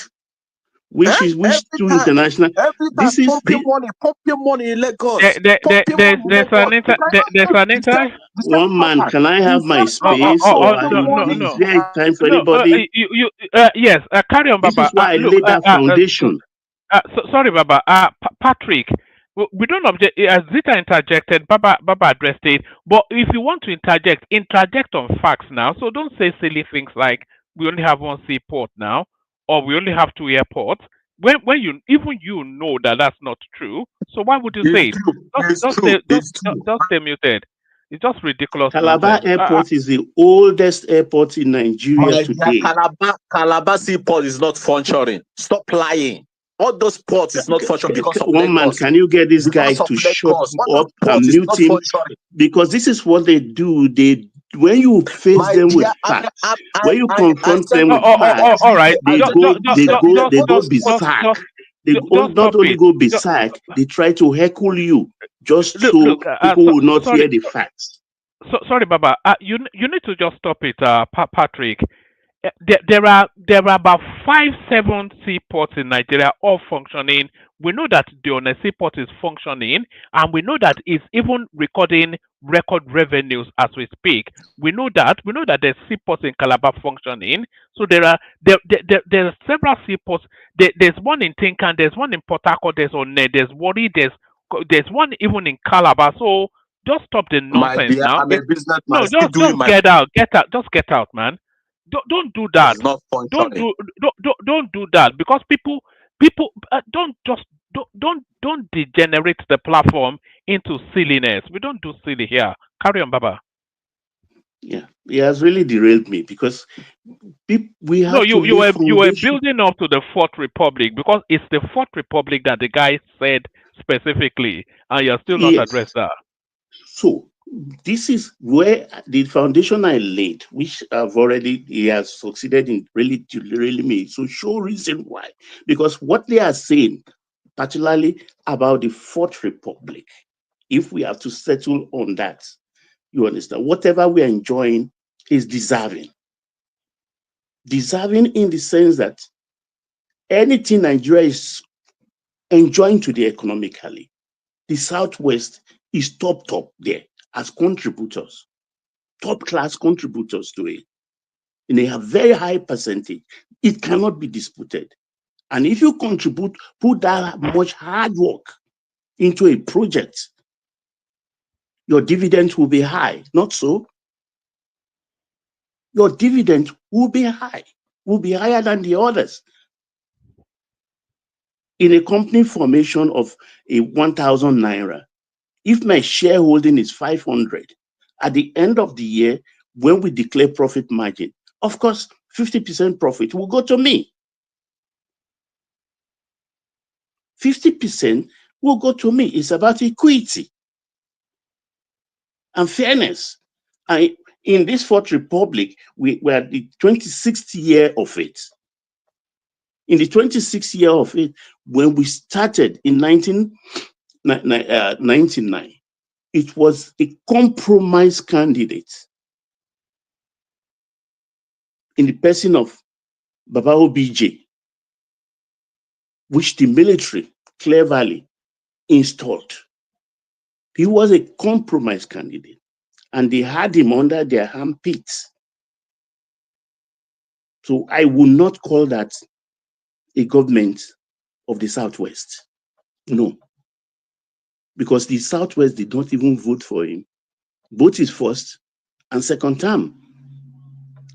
And when he wanted to do the third term, it was the Southwest that vehemently opposed. Vehemently opposed that move. So if we are to calculate The Jonathan government, because Yar'Adua just spent it 2 years plus, the Southwest was not present in that government. Never, nothing. Complete absence. We know those who enveloped that government, even though they live in denial till tomorrow. The Southwest was crying then. The Southwest had never been Senate president. Never been Senate president. Only, I think, Dimeji Bankole was at the House of Representatives for 4 years. The Southwest had never had Chief Justice until the lady came in now. The Southwest has never been head of INEC. Never been head of INEC. The Southwest had never been head of Customs. The Southwest has never been, apart from... Is the current head of Customs not a Southwesterner, the one we have in situation yeah, now? until now. Never. All those lucrative places, the juicy, what they call the juicy position in Nigerian parlance, outside of the presidency and the vice president, the Southwest has never been involved. So this is the only government I deem, in my own reckoning, rightfully so, to be a government from the Southwest, representative of the Southwest. So OBJ is not from Southwest. You say? OBJ is not from Southwest. OBJ? No. Are you paying attention when I started about the OBJ thing? That he was You said he's a military consensus candidate. Consensus candidate. So, yeah, but what is he not from South? Even if he's a consensus candidate, is he not? Didn't they do it to compensate the Southwest, or they just did brought it? Yes, but if you are a consensus candidate, chaperoned by the military and protected by the military, he is from Southwest by first democratic president for that matter. First. And you're just putting. You mean in this republic or in Nigeria generally? In this republic now. Yeah, in this republic is the first, but it was. So it's a privilege. It's a very big privilege that you just want to wave away because you want to. No, I'm not waving it away. If you listen to me, I said he was a consensus candidate, chaperoned by the military. Because so if we have to go, you think it's not an honor to a region for the whole country, even the military, to come together and say, no, we say that. No, I will tell you the Southwest. If the Southwest has been asked, if the Southwest has been asked to present their own candidates, Baba OBJ will not be the president. I'm coming will not be the nominee of the Southwest. No, but Baba, you have even said it now. Yeah. Hold on, Patrick. Let's hear from this guy who's coming, Doctor. Hold on, Doctor. Sorry, Baba. No problem. I think it's just trading. Let's hear from you, Dr. Uzo. Yeah, good to hear you. Yeah, I greet everybody. I don't know what time zones we are operating from, but I just had to come in. I've been listening for close to 1 hour to all that is being said. I just had to enter the studio to debunk false information. This kind of forum should not be disseminating false information, either deliberately or from ignorance. Anybody who says there are ports that are functioning in Calabar, One, Warri, and so on does not know anything about Nigeria. The person is operating from the moon. I put it to you that these ports in Calabar, Port Harcourt, Maine, One, and even Warri are not functioning. They are not functioning. You can take this as a fact. And so the congestion, the concentration of everything in Lagos and they hue and cry about decentralizing this to benefit the whole country is a valid point. Nobody should dispute that. Nobody. There is nobody who can give me statistics about the One man. tonnage No, let him continue. I want to is give him being facts. operated in Calabar, Warri, and Port Harcourt. It's falsehood, please. All right. Stay there, Dr. Uzo. Hold on, Baba. I want to show you something, Dr. Uzo.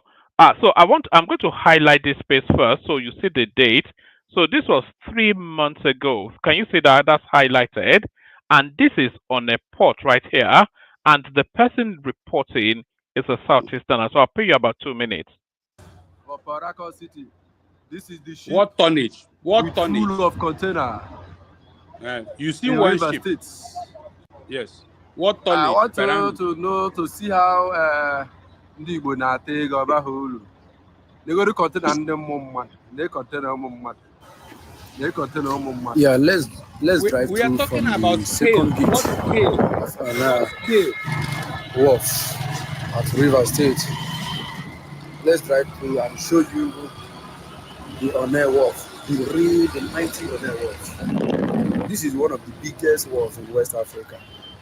If you compare this to that of Lagos, you will see that Apapa Wharf is a 1/4 of this.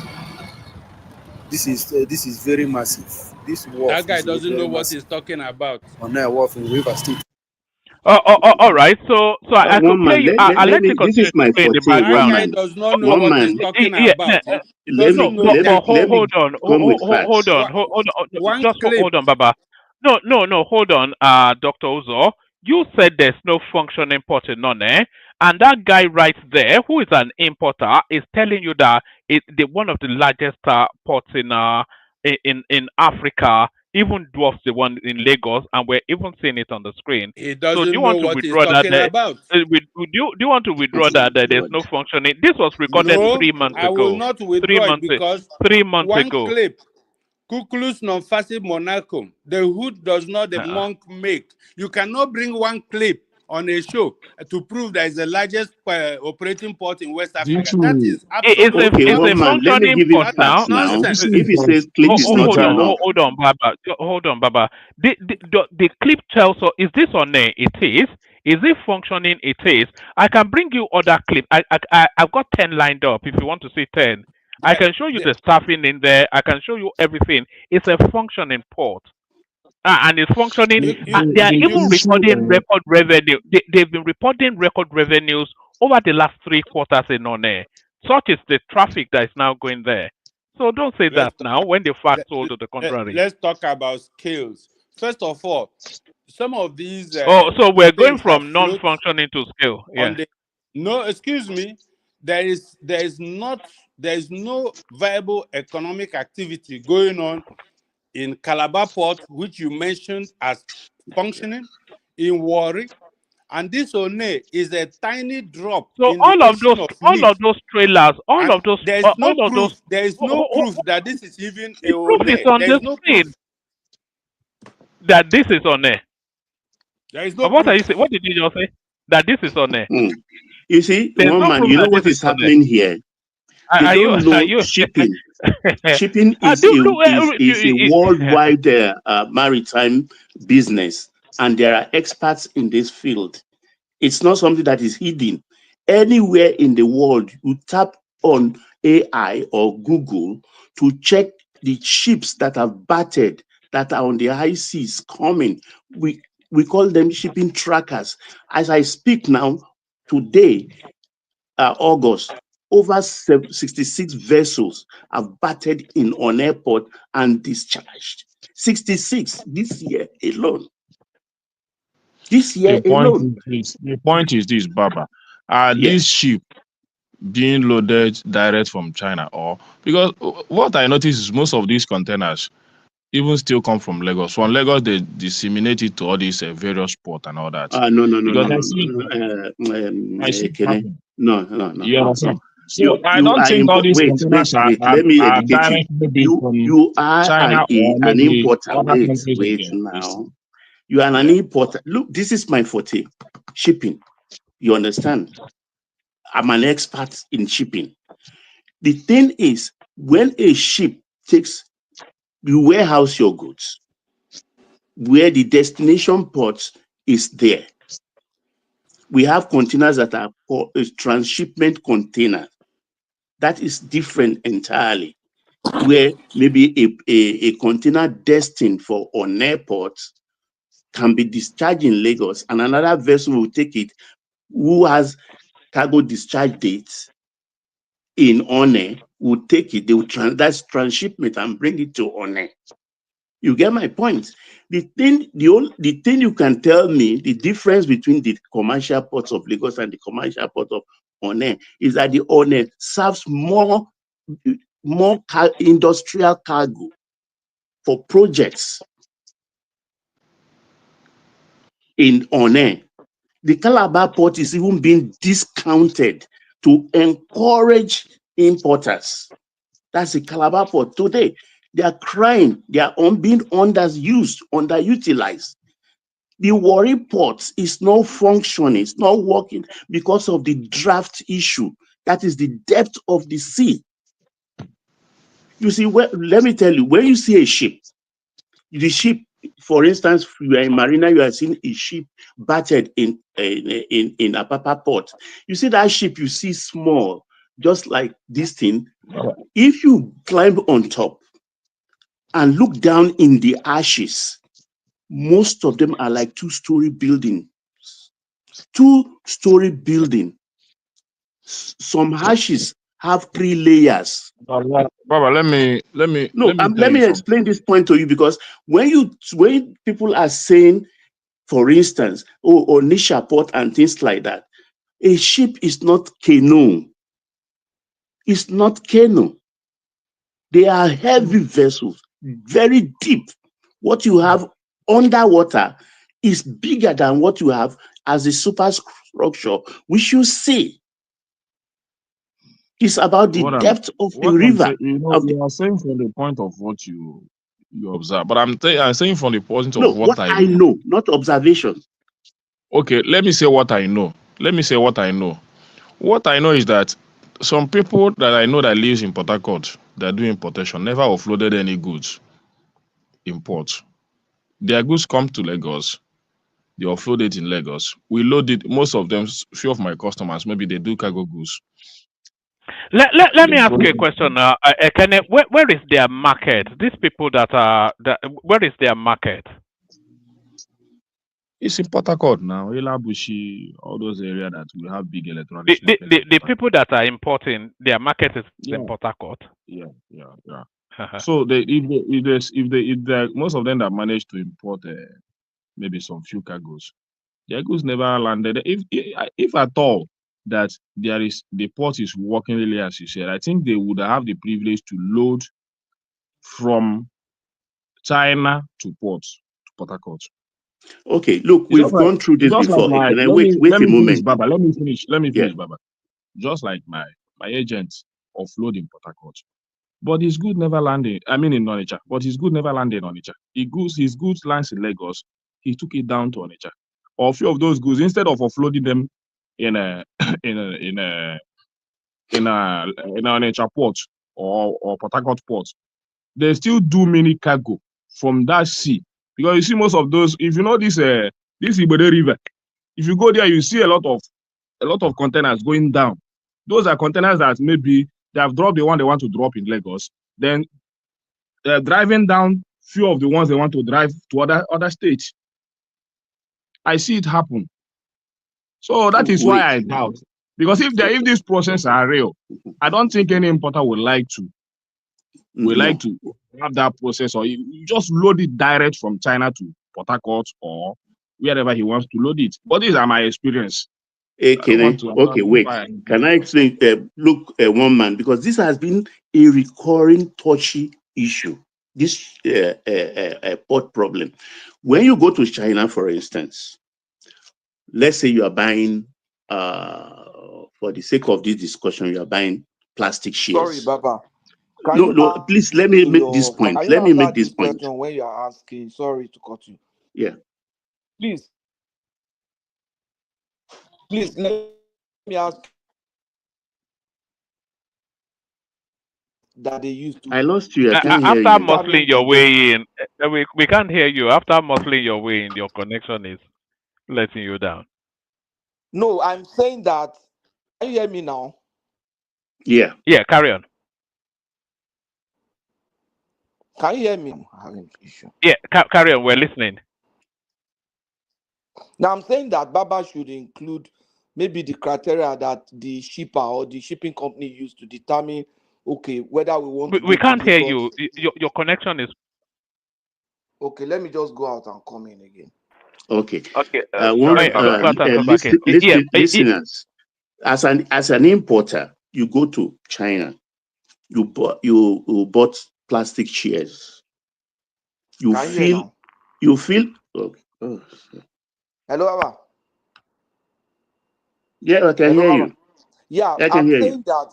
Can you mention maybe the criteria that the shipping company will use to determine a destination? Because I know as a transporter, if I'm No. driving a It bus. is the importer.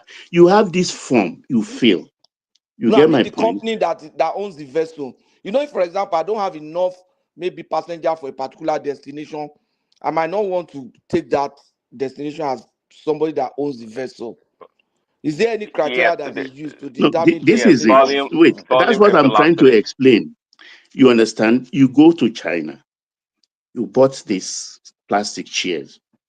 The first thing after your pro forma invoice, you understand? You after your pro forma invoice, then there is the shipping list, which bears port of destination. It is you, the person who owns the goods, that would use your hand to feel where you want your goods to be discharged, the port.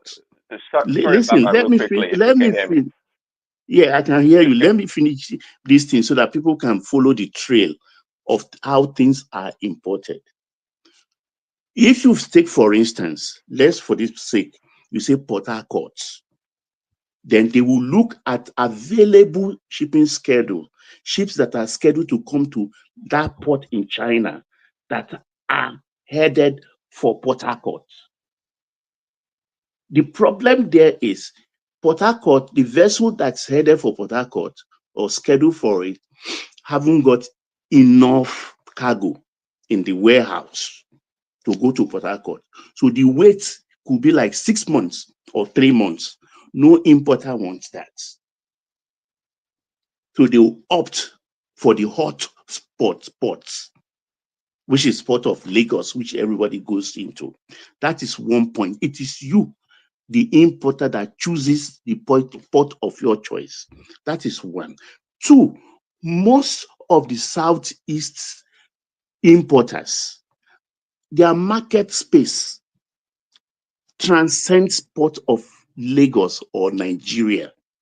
Most of them are traders and they have shops along all countries in West Africa. All countries in West Africa. So Lagos is convenient for them as a first stop. And then they start distributing their cargo after they cleared it in Lagos port. They start But distributing it. I don't think, Let me I don't finish. think, okay, Let, okay. let me finish. They start distributing it. You are at Alaba. When the container arrived Alaba eventually, where do they discharge into first? They discharge into the warehouses. And from there, they start pushing them to their West African destination. And those that are going inland in the southeast, they pass it on to them by road. So it is the convenience of distribution. And as I said the other time, we talk about this issue here, even because of the charges, the tariff in Lagos, in Nigerian ports now, are very heavy. So even the Southeasterners, being business owners in Port of Lomé, in Port of Cotonou and Accra, Accra Tema and Abidjan and all the rest, they now go to the free ports of Cotonou and Lomé. Why? But Because those ports, yeah, For things that are in transit, they charge less. I just want to understand. So when you talk about convenience, Baba, when you talk about convenience, the timing, I think Port Harcourt, as in by the explanation of most of the importers that I know, the Port Harcourt port is even more have more shorter days than Lagos port. And the most of them, when they talk about convenience, they don't talk about Port Harcourt port because they know that they cannot load from China to Port Harcourt. So they can only, even now, people are still have started using this neighboring country port because of the I charges. just said that. Yeah, because of the charges that we experience in Lagos now. So all right, Baba, bring it home so that we can move it around. Let Baba bring it home. The room is starting to fill up. We've got some new voices. Yeah. People are now diverting.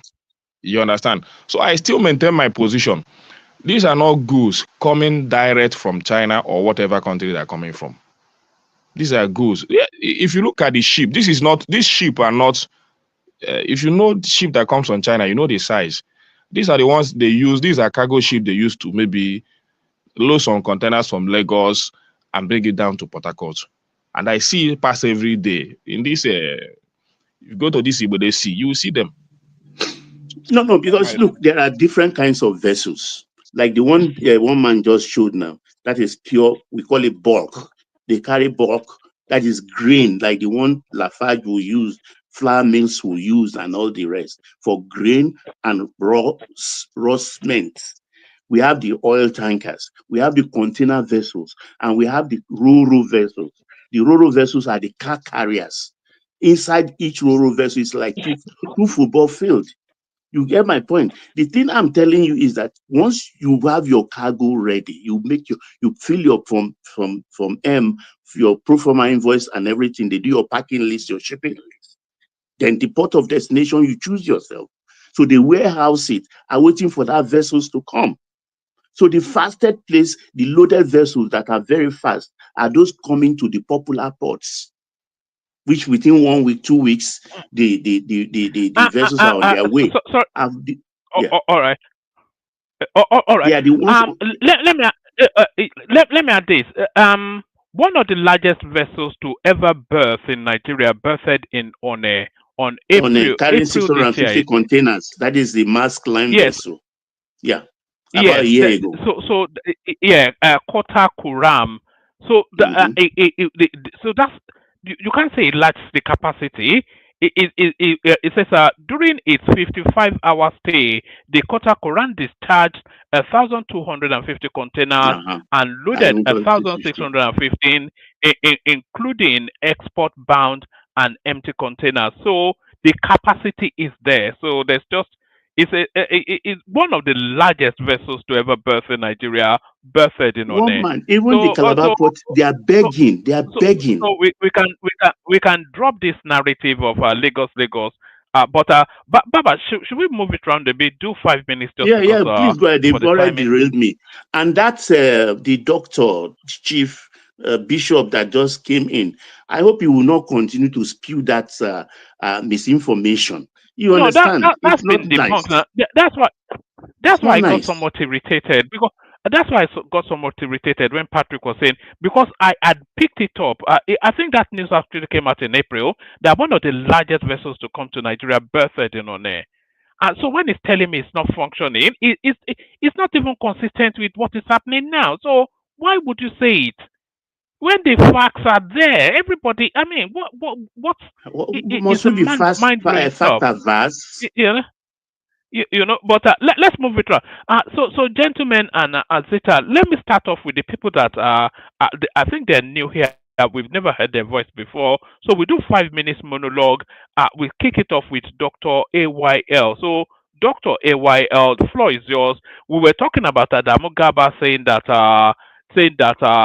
that the Southwest has had the abundance of democracy under the Fourth Republic, and then the conversation pivoted into which seaport we have in Nigeria or not, and then we were talking about the local government elections in Rivers State, which was swept by the APC, an article coming out to bellyache about that, and then Festus Kiyamo warning that a Southwesterner should not run against Tinubu in 2027 because he will never get votes or etc. etc. So give us a 5 minute monologue on either those or anything that interests you. Good to see you, Dr. AYL.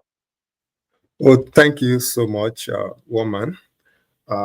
This is my very first time on this platform, and grateful for the opportunity given unto me to speak. So I just came in to talk about the fact that we shouldn't be making reference to 1999. Nigeria didn't start from 1999. Nigeria even started before 1960. So if we're talking about leadership, the North cannot claim the Southwest has had more time in presidency compared to the North from 1999. Why not 1960? Why not military era? If we look at those times, we see that definitely the North has had more time at the helms of affairs of Nigeria more than the Southwest. So that narrative doesn't really count, and it is not really the fault of Southwest that Umaru Musa Yar'Adua of blessed memory died, and that actually altered the mathematical equation of presidency in Nigeria. If not, Northwest would have had more time than any other zone in Nigeria. So, and also when we look at the politics of the South from before independence has not been monolithic, even unlike the North as they made us to believe. But if we look at it critically, what really happened in, I think that was in 2011, when Jonathan came back, came back to presidency, you could see that a politics was played between the North and the Southeast. And if you're conversant with Nigerian political history, you know that the North and the Southeast, they've always been like partnering, forming coalition, even before we now have this Atiku and Peter Obi coalition. They always agree politically in order to spite the Southwest. And they repeated that in 2011 when they played this ball with Aminu Waziri Tambuwa and Emeka Ihedioha, despite the fact that the Southeast are taking the Deputy Senate presidency. It has been zoned to them, and speakership was zoned to Southwest.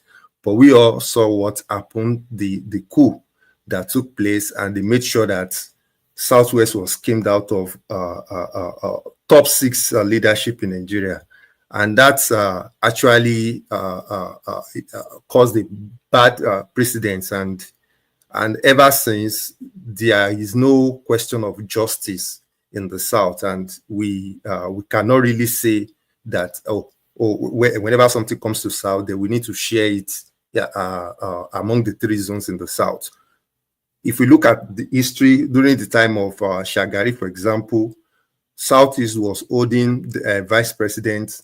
They were holding the speaker, Umeozeoke. They were, maybe Cross River or Akwa Ibom then was holding the Senate presidency. Nothing for the Southwest. So when the issue of Emeka Ihedioha also happened, that actually sealed it, that whenever anything is coming to the South, every zone has to fight for itself in order to get something. It doesn't have to be distributed evenly, and that's and APC also did that when Oshibajo was the vice president and Southwest was holding the speakership.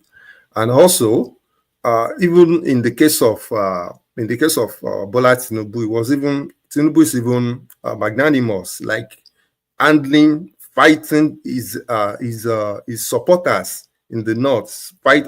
Trying to wrestle with somebody like what was his name? This man from Zamfara, in order to get Godswill Akpabio the Senate presidency. It's a lot, and Jonathan could not even do that for Southwest to fight. Oh, Southwest must get this speakership. He couldn't even do that for Southwest. So So somebody coming from the north and saying, "Oh, the Southwest is the greatest beneficiary of democracy," that's like they are gaslighting the Southwest because Nigeria didn't start from Well, 19. it said under the Fourth Republic, and if you look at the Fourth Republic, that would be a factual statement. But like you said, that Nigeria is not limited to, it's cornered a specific time period to make a point. Let me ask you this: when the power transit back to the South in 2039, do you anticipate that the Southwest will be jostling for it again? We I mean, that's a very, very good question, but I'm very sure because we cannot actually predict the future, and we cannot actually predict the political temperature at that time. But it won't, because I'm very sure if the power is going back to the north in 20 when is it going back? Let's say 31. Let's say 2031, for example. Are you saying somebody from Northwest is not going to contest? I'm sure people from Northwest, they are not going to leave it to North Central or Northeast. So it's open for all. What's the moniker for the speaker, please? What is it? What's your moniker you're using? It's Dr. AYL. Dr. AYL. I want you to ponder this for the benefit of our viewers and the panelists. What guarantees that a Tinubu government exiting in 2031 will not discard this South and North thing and let's be decided openly, just like the Northerners are doing now. Let the presidency be for the take of the generality. Whether you're a Southerner or Northerner, we will all contribute and drag it. How about that? It's going to be very, very difficult because right now is like a general norm. Like in Nigeria, is either you're a Christian or you're a Muslim. Like everybody accepts that. There is no place for traditionalists or so. They need to fall under either of the two. Just like North and South dichotomy. That's like like it's been there, even pre-independence. So it's going to be difficult for it to be thrown open, or maybe somebody from even somebody from North Central. It's even very difficult for somebody from Middle Belt to even succeed Tinubu. Like that can actually cause a lot of problem in Nigeria. Yeah, I don't really know, but the way Nigeria is structured, it will be very, very difficult. It will be very, very difficult. If Tinubu hands over to Devum, I think if Tinubu is leaving, if you had the free hand, I think you probably want to hand over to somebody like Devu Mahi. If Tinubu hands over to Devu Mahi in 2031, what's the worst that can happen? What will happen exactly? They will huff and puff. What will be the worst scenario? What would they do? Yes, they will huff and puff, and then what? What will happen? Definitely the card they plays, sponsoring insurgency. So that will be they will make the country ungovernable. They'll go back to Boko Haram. They will continue Boko Haram in Abuja. Yeah, and the capital is in Abuja, so it's very.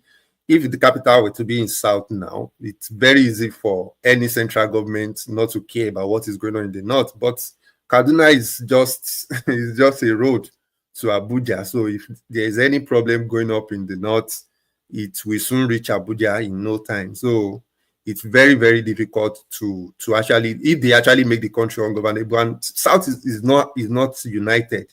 So South cannot say, oh, it's very easy to even divide Nigeria into two. Like it's very easy, but due to the fact that South is not united, that will never happen. And North knows how to infiltrate South. Let's say, for example, they handed over to somebody that the North doesn't support. It's very easy to either go either east or west to find allies and to break the backbone of whoever is maybe even picked or elected as the president. All right. Is there anything else you want to document for another? We'll give you 2 more minutes, and then we'll move it. Actually, it's because you're new, so often we defer to somebody to document their voice. So, do you want to give us? Is there anything else you especially want to add before we go to safety domain and then we go back to a natural order? Yeah, I won't be able to add beyond this because when it comes to the issue of ports, I'm actually learning. But I know we have more than one port in Nigeria, and I know that the Honey port, to my knowledge, is running, and I've seen a lot of videos on YouTube, and also, I mean, revenues coming in from Honey ports. So I think what's the problem that we have is that, and I'm glad you're able to bring out a video to dispute what a panelist was saying. I think Nigerians, I mean, this age, not even, let's say from Gen Z generation, they really thrive in rhetorics and non-factual things. Like if you go on YouTube, I mean, channels like this, they don't have followership. But when you see channels, I mean, bringing up rhetorics without facts, people love to hear that kind of news. So it's very convenient for people to say, oh, it's only Lagos Port that is working. Like, it's convenient, it's sensational.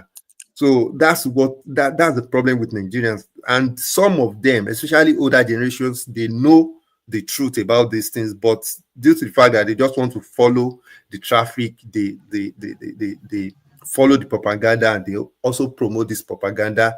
I don't know the narrative they are trying to, I mean, what the interest that they are trying to protect. But we know that a lot of things that we see on social media are not true. And for elderly people elderly people who have the facts to actually be corroborating that and be coming to check, not even go to we even have AI now available for us to even fact check a lot of things, to be saying it. I think it's ungodly, and we actually need to desist from that. Thank you very much. All right, brilliant. Excellent people. Stay with us, Dr. AYL. You can interject if when you feel the need to. We go on from you to safety domain, who also joins us, I think, for the first time. So a 5-minute monologue to the conversation, safety domain. Thank you very much, woman. I appreciate every panelist in the house. This is my first time on this platform joining this conversation. And I will want to start with what Buba Garba said. And I want to say that he laid the facts down, but not 100% correct, because he is saying that the Southeast and the Northeast are the ones that have actually not benefited that much. And if you look at it, the North Central have neither been president nor vice president, just as the Southeast between 1999 to date. So therefore, it's not 100% correct. And I want to believe that he might be doing that because he has a preference for somebody from the Northeast, possibly.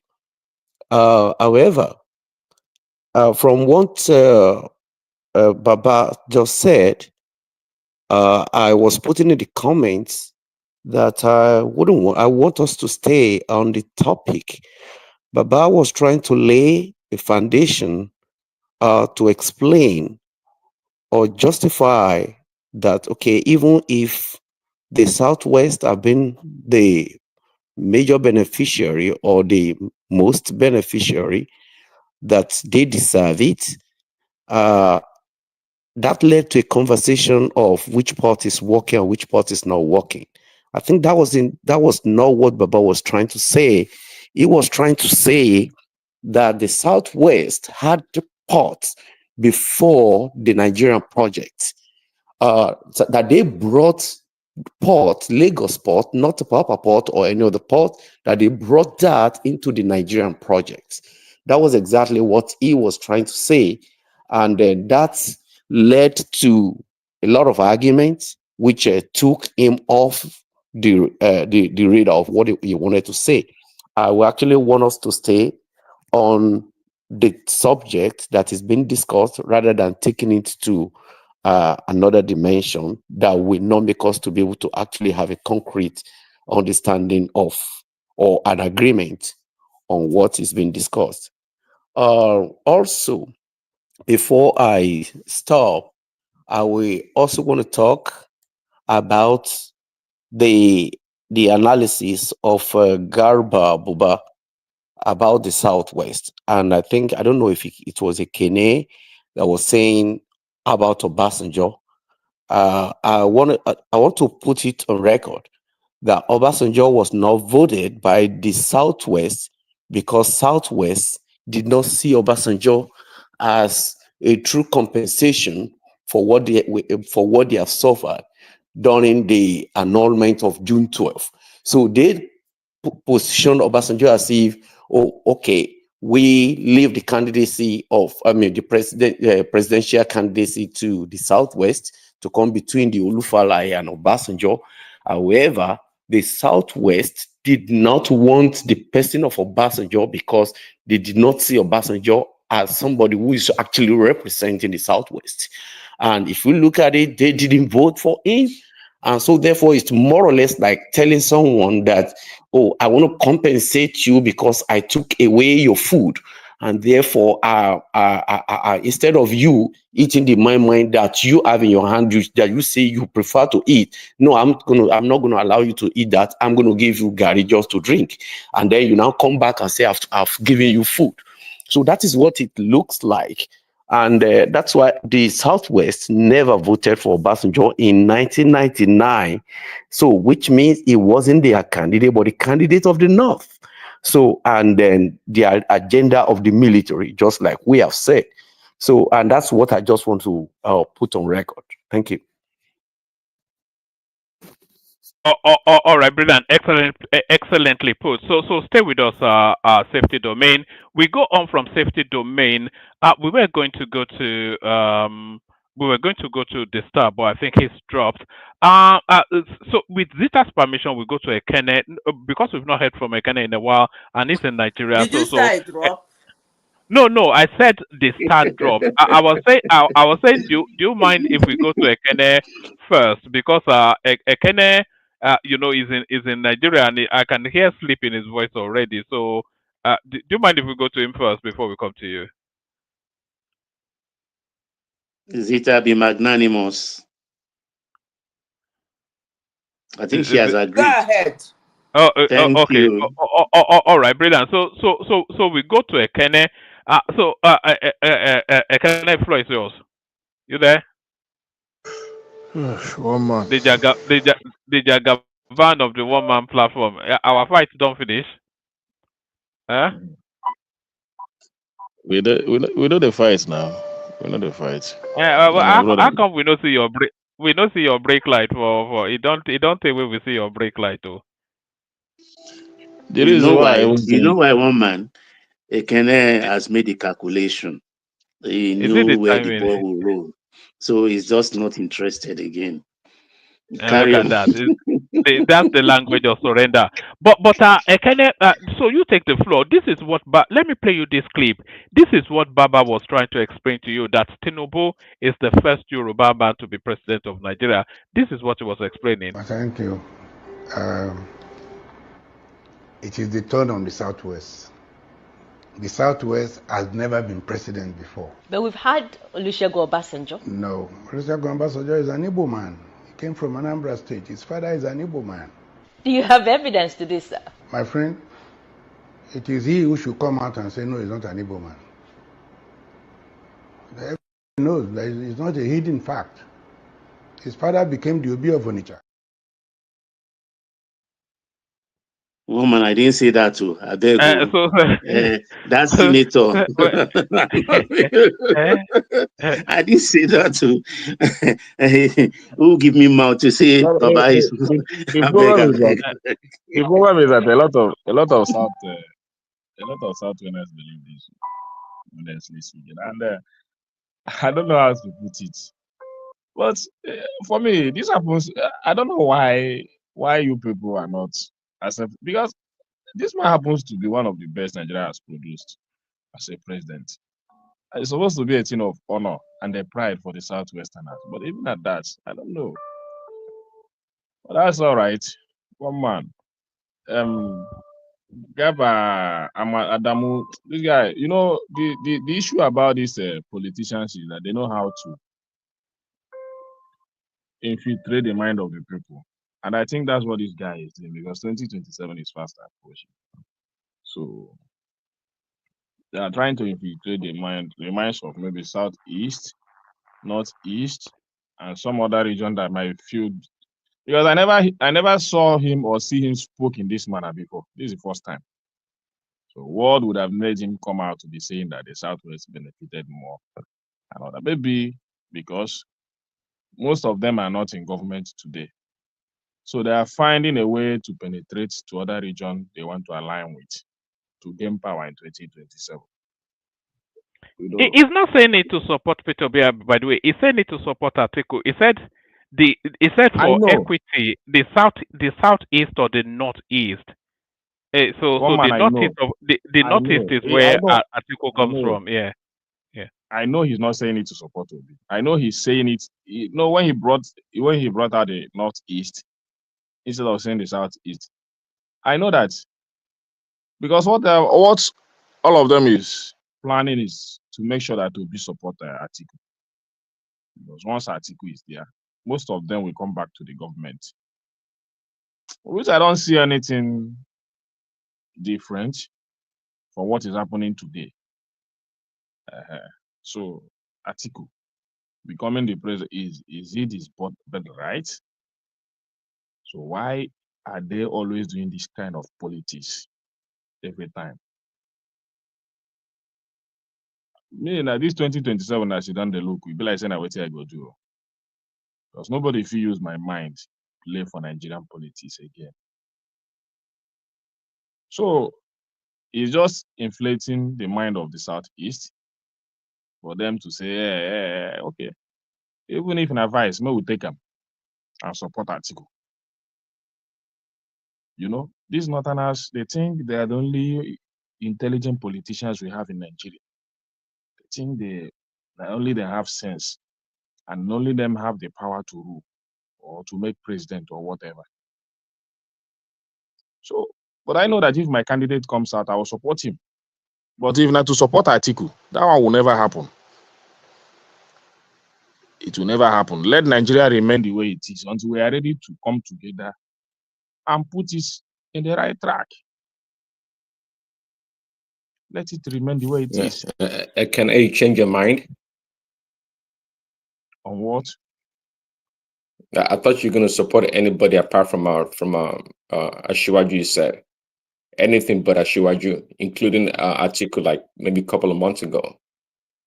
In fact, he said it with so much venom, and he's been chanting that for months. The issue is that, anybody apart from Tinubu. The issue is that there are things you see, you balance your thought and your position very well. You understand? The way the North, especially in this coalition, the way they are taking it, and the way the coalition is about Atiku, is even getting me angry. This is the same thing they did in PDP, and I got angry with them. And a lot of even Southeasterners, Atiku coming to the Southeast to tell us, or even Anambra State to tell us that the only way the Easterners can be the president is for him to be the president. And you know that are what we think. These things are these were the kind of insult, as if we are not humans or we cannot be supported freely. We must make you president before we be. And the guarantee is not even there that after your tenure, an Easterner will become a president. So me, I'm putting it to them that it's not about the Easterners. It's about who I want to support.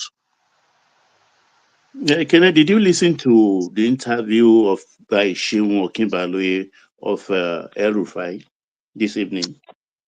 No, I was not. I just saw some headline, but I didn't care because that El Rufai itself, all of those guys are not even. No, because he said two things that shocked me. You understand about this their coalition. He said they are unsettled. 1. 2, he said those promising one-term presidency, that they sound unbelievable. They should stop it. He said that.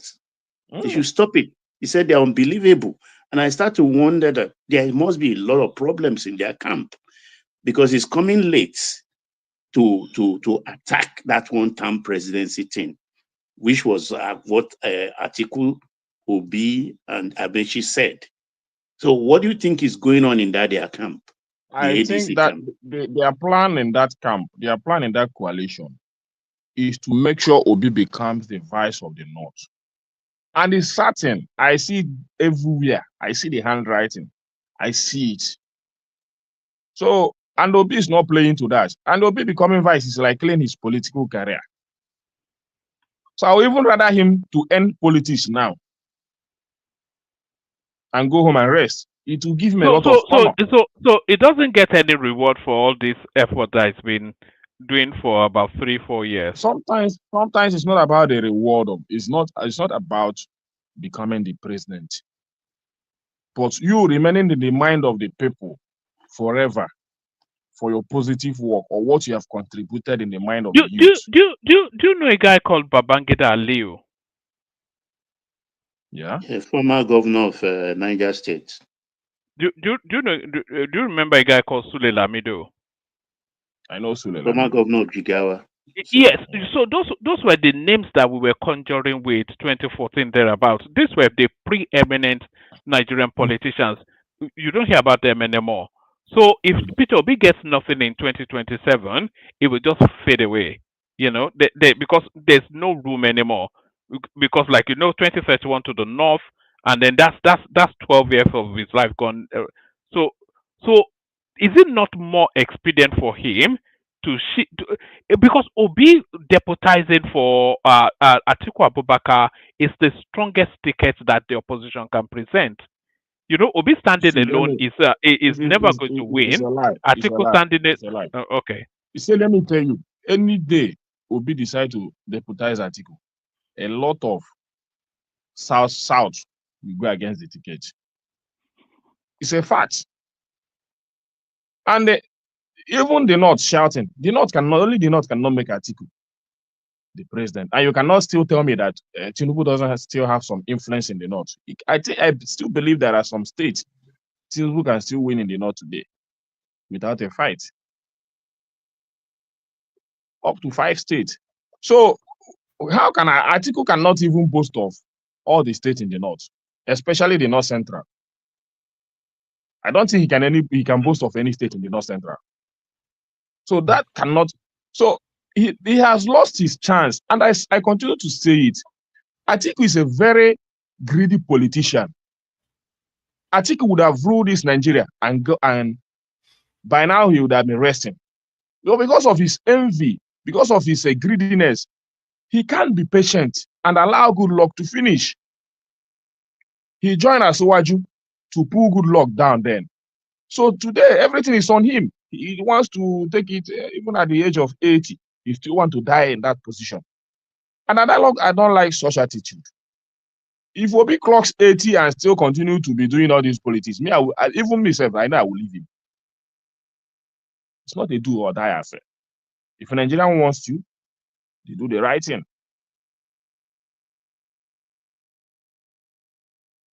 Me, Thanos.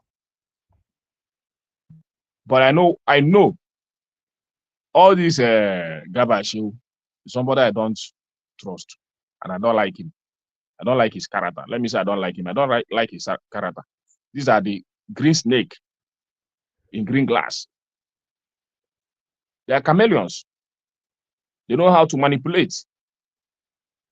So what is he trying to tell us that the Southwest has benefited most, so that we in the Southeast will be feeling, yeah, okay, that is true. Advice, we will get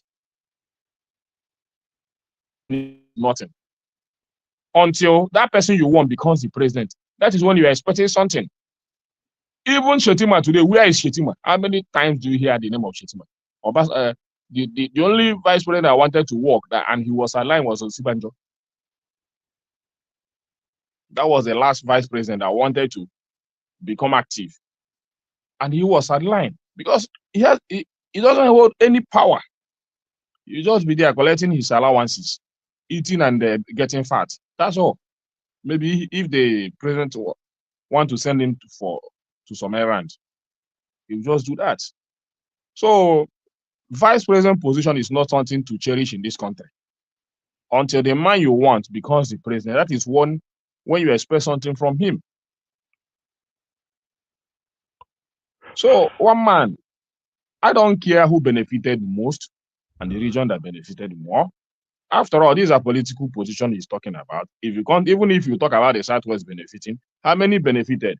Is few of the Southwest. Are you talking about the Southwest entirely? Is the political class he's talking about? So what happens to the citizens, the minors, the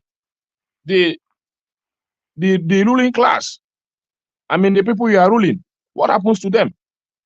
Go to their houses, go to their villages, and know how they are doing, whether they are benefited, really benefited. So you cannot come and tell me that this region has benefited most when you know that there are still that what is happening in this country today is still happening to the citizens of that region. Nobody is exempted. So there is nothing being benefited there. These are politics that I hate. Nobody is benefiting anything. You know, Ekene, what surprised me? I think a week ago, a cleaner in the north that got credited 4.8 million in her account, and she had to return the money. And you know how much they are paying that woman who works in a ministry in the north? 12,000 a month. She has children. And I start to wonder, what do they do with their resources?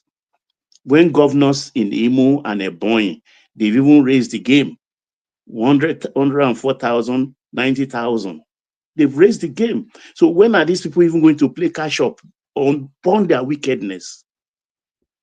When in the age of 70,000, we are paying 12, and some people have even crossed above 100. So when are you even going to pay 70? No talk of 100. And they blame the other part of the country. I mean, it's amazing. Even when you want to talk about this northern, sometimes, in fact, because me, I don't really want to be talking about regions. I really want to be communicating Nigerians entirely. But if their citizens know what is their political class are doing to them, they will not be listening to them. Especially this chameleon that I see here. These are the kind of people.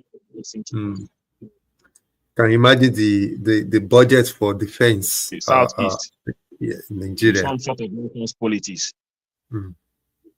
I will always stand with the candidate I am standing with until I get, and I see another person to support. If God keeps us alive, yeah, I'm not an APC supporter, and I've never seen anything to support them for. So, but let's pray the politics. You want your man to be president. You want to see, one man. These politicians, they are matter time me, I beg. Nobody benefit anything. Even the Southwest is talking about. It's only Asuwaju and his boys. Check the appointment. It's Asuwaju and his boys that are benefiting. Keep quiet, Ekene. Bye bye. Good night.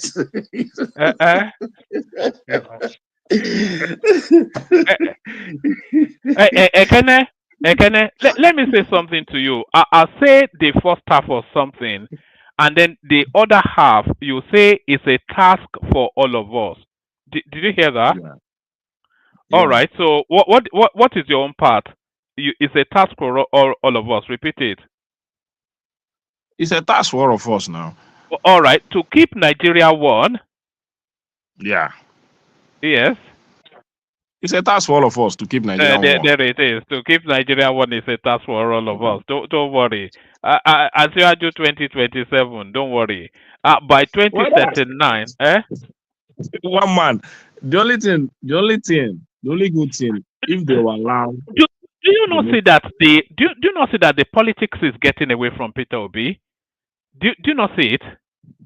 No, I don't see it. The only thing is that, for me, I'm a little bit confused about what is going to happen to him in 2027. I will not lie to you. I've not been able to make a stand. In 2027, I don't see him on. I don't see him on the ballot. Yeah, I don't see him on the ballot. He might not even get that Labour Party ticket. Because the party is totally against it. And if he doesn't get Labour Party ticket, then where does he go? Even if he gets it, Labour Party is not in a very good order to win an election in Nigeria. So you know the mistake they made last year. Last year, they should have turned the obedient movement into a political party. That is what they fight for now. But the Labour Party itself never wanted it. There is this law that said that you stay in the party for is it 3 years or 4 years before you become this and become that in Labour Party. So those are the issue. Because those obedient mistake. They made a very big mistake. So and they have scattered the party. The brand they built in just few months. So I don't see any platform that will give him what he really needs, because now the politics of mind. It's only obedient party move. That's what I'm saying. It might not be on the ballot. It might not be on the ballot. The politics is very difficult now. When you have an incumbent like Asiwaju, me, I will not deny it. Yeah.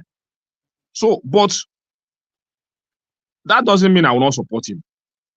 Anywhere I see him, I will support him even in 2027 till I see that there is no need to support him again. That's all. All right, Brennan. Stay with us, Ekene. I can hear. It looks as though Ekene has been humbled by politics. Do you remember when Ekene will come and all his veins will be pulsating so passionate, but they've beaten him down. They've beaten it out of him. It's a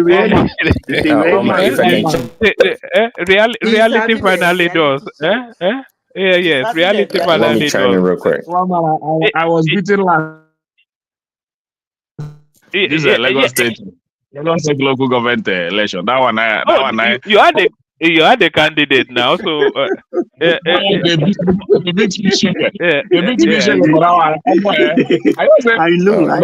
know where you come that day. I know. So when we went for that election, I was telling our candidate, and that guy is a Yoruba guy also. Okay, you don't get anything to win, you don't see, you don't get money. You don't get money. I'm telling you, even local government election, APC have 3 agents in one polling unit. 3. They are managing after the election to even pay agents. They're very 10,000 is they promise to pay agents. At the end of the day, they manage to pay 5,000. All right. All right. Hold on, Ekene. I think Prince wants to come in. Prince. Oh, Prince, did you want to come in? Yeah, I was going to comment briefly. Yeah, so that's I'm a kind of a fan of. Well, I am a fan of Ekene. Let's put it that way. Yeah, it comes with passion. He speaks his mind. He goes so strong. But when it's time to reason, sometimes he doesn't mind backing off and try to readjust or reevaluate his position. Just like you said a few months ago, it was so passionate that I was going to vote for anyone apart from Shiwaju, but now it's not reevaluated, and he thinks that may not be the way to go. So it's more realistic. I like him, especially when it comes to talking about the economy in Nigeria. He's on the ground, he knows what is going on. He may not be perfect in his analysis, but nonetheless, is out there with the people. He's on the ground at the grassroots level. So I always like Ekene to that point. But I think as all of you now are kind of coming around to my position for like a few months ago, that at the end of the day, Peter Obi may not be on the ballots. It may end up being maybe on the fringe party that wouldn't mean anything, but not one of the, I guess, 3 or 4 major parties. That's what it might end up being, actually. Because again, it is a poor politician. It doesn't know how to play politics. He was hoping for the ticket again to be handed over to him. And at the end of the day, I think by now we all know who Abure is. I like that guy. He's all he cares about is money. He can care less about anything. Are you guys telling me that come tomorrow, I sure you offer this guy a bunch of money, he's not going to take it and swindle or kick out Peter Obi from the Labour Party, he's going to do it. That's an Have easy you forgotten task. he went to Wike's place to pay obeisance about Oh, 2 really? months ago? That's Aburi, There you yeah. go. So that's an easy task. So Peter B is in a limbo right now. Abure is a money maker. He's not stupid. He saw what happened in the Labour Party, how everybody wants to, our people are making money, including Peter B himself. I mean, the way they could not account for the money they collected overseas. So the guy is not stupid. I like Abure for that. It looks like a chameleon, but he comes out, he plays his politics, he knows it's all about money, and he can care less. PDP, if Obi goes there, he's going to be trapped and embarrassed. That's what's going to happen because Wiki is still there. It's not going anywhere. Atiku himself, who knows what he's doing right now. So it looks to me at the end of the day, how they play the politics, it's going to be like they're going to mumble jumble in the last minute to put things together, and it's going to be a dud at the end of the day. Thanks, woman. All right, brilliant. Excellently put. Thank you, Prince. I'll come to you after Zita. So Zita, Floyd, also, we're doing 5 minutes monologue. Maybe we'll be a bit rigid with the time, just so we can get through the room fairly quickly. But on our way to Zita, I have a little present for Tinubu. Not for Tinubu. I have a little present for Ekene. Ekene, this is especially for you. And then after this, then to Zita.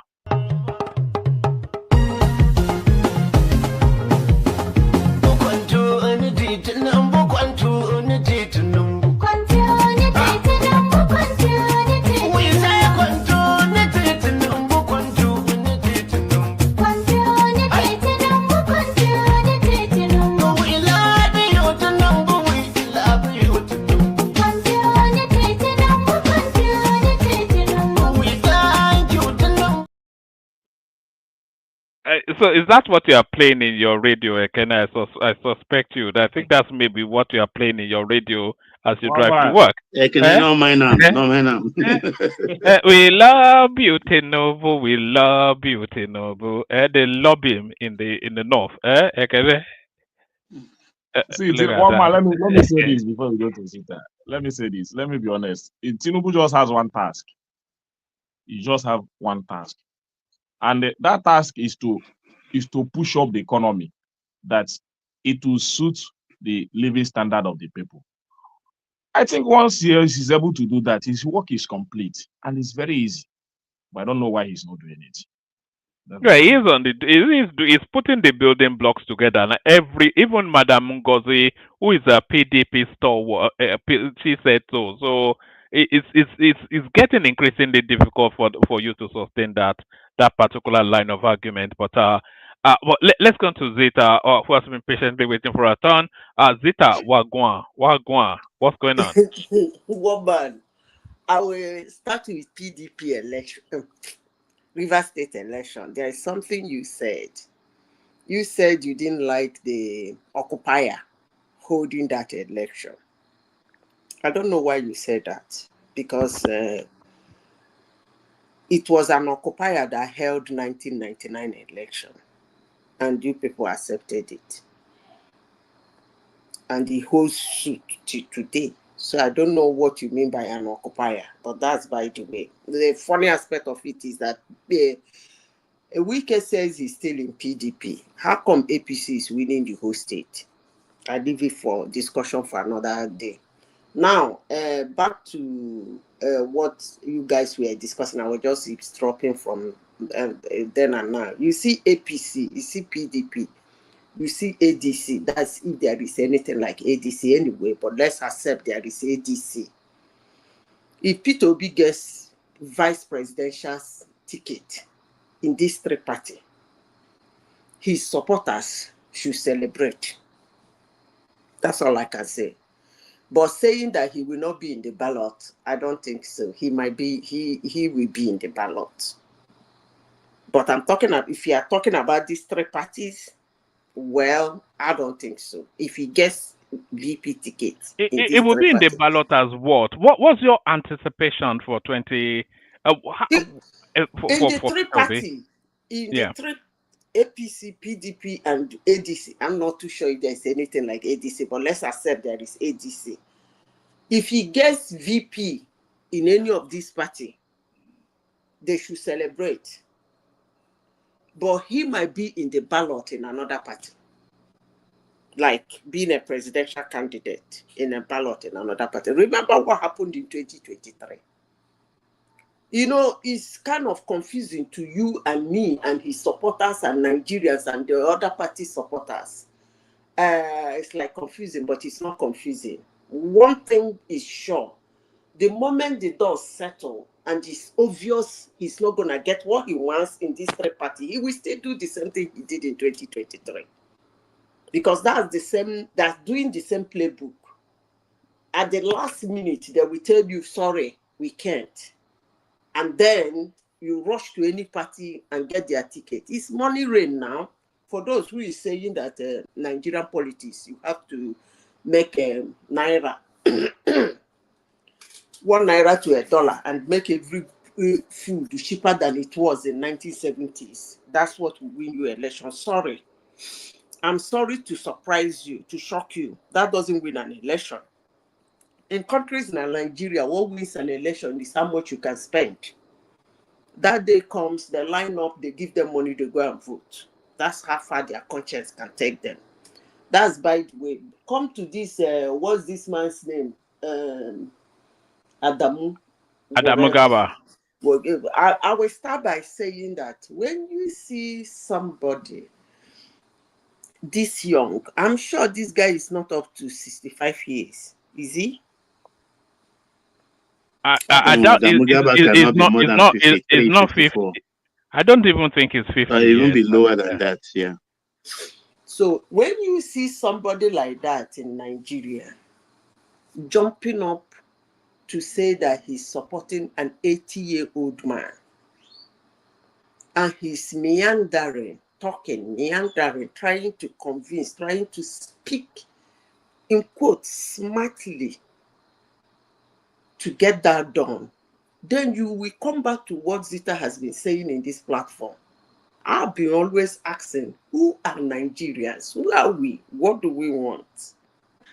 This is the reasons why I asked, this is one of the reasons why I asked that kind of question. If somebody like this is not supposed to be kicking against people like Atiku and telling him, why can't you support a younger person in your whole party, conglomeration of criminals? Can't you just stay aside and support one of the criminals? But he's not doing that. He's jumping up. Anyway, let's see how that works. But what he said, that Yorubas get much, I don't think he's the first person that has said it. I'm even surprised some people are arguing it.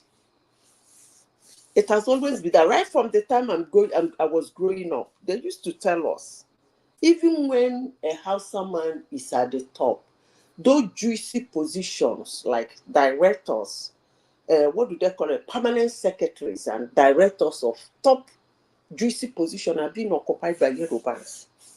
I can run it down. In Nigeria, it has always been like that. So the Northerners are always like figurehead. The main chiefs are in the hands of the Yorubas. But it's actually very unfortunate if somebody will come to this platform and say that the Yorubas contributed something that makes them deserve it. It's actually annoying, one man, if somebody should say that the whole of Nigeria, I actually don't know what Yorubas contributed anyway. But you are saying in the whole of Nigeria that Yorubas contributed more. And because they contributed more, whatever they are getting, they deserve it. That's actually demeaning to other part of Nigeria. But let me leave it as so. But No, the not only leave thing I them. will say Why? is Tell us that, why. Why is it demeaning? Hold on. Let me say this. If I'm trying to find a phrase for it. They used to say, there's a phrase like, you don't need much hard work. You don't need to be very intelligent. You neither don't need to be that smart, but you need a little luck here and there. You get to the top. You see, I said this because I'm trying to apply it to the Yorubas. You don't need to be very smart. You don't need to have all. You don't even need to contribute so much. But you need a little luck here and there. That Lagos people we are talking about, it was the terrain that was passing there. People started flooding into that place because of the terrain. That's a luck. That's a luck. It would have been other places in Nigeria. I can assure you, look at Calabar. They have Cameroon. They can take it from there. But they're not taking it from there. So it's a luck. But for someone to come and say that Yorubas contribute, what did they actually contribute? They contributed in the sense that they were paying the salaries of Nigerians or what? Or that the deposit of mineral resources in Nigeria is more in their land than other places. I don't really need to lay my hands because it's, to me, when I heard those statements, it's actually demeaning to other Nigerians. Then you are not You following shouldn't be my saying point, that about a Zita. people. Let me Honestly, look. that a particular Nigeria group as a of project particular started at a tribe certain period, and we all happen joined, to didn't we? have What did please, you it bring to is the my table? turn. When you were speaking, you told everybody that it's your turn. Can I speak, please? Okay, It's early hours of the morning. Can I speak, please? go ahead. The Yoruba land as a land is not where the mineral resources, the heavy deposit is in Nigeria. I repeat myself, it's a luck. For someone to get up and say that they contributed so much, so they deserve what they are getting. In what area? What did they contribute? Is it in politics? Is it in economics? Is it in social life? It's a luck. People run to you and you harness them and your area boom.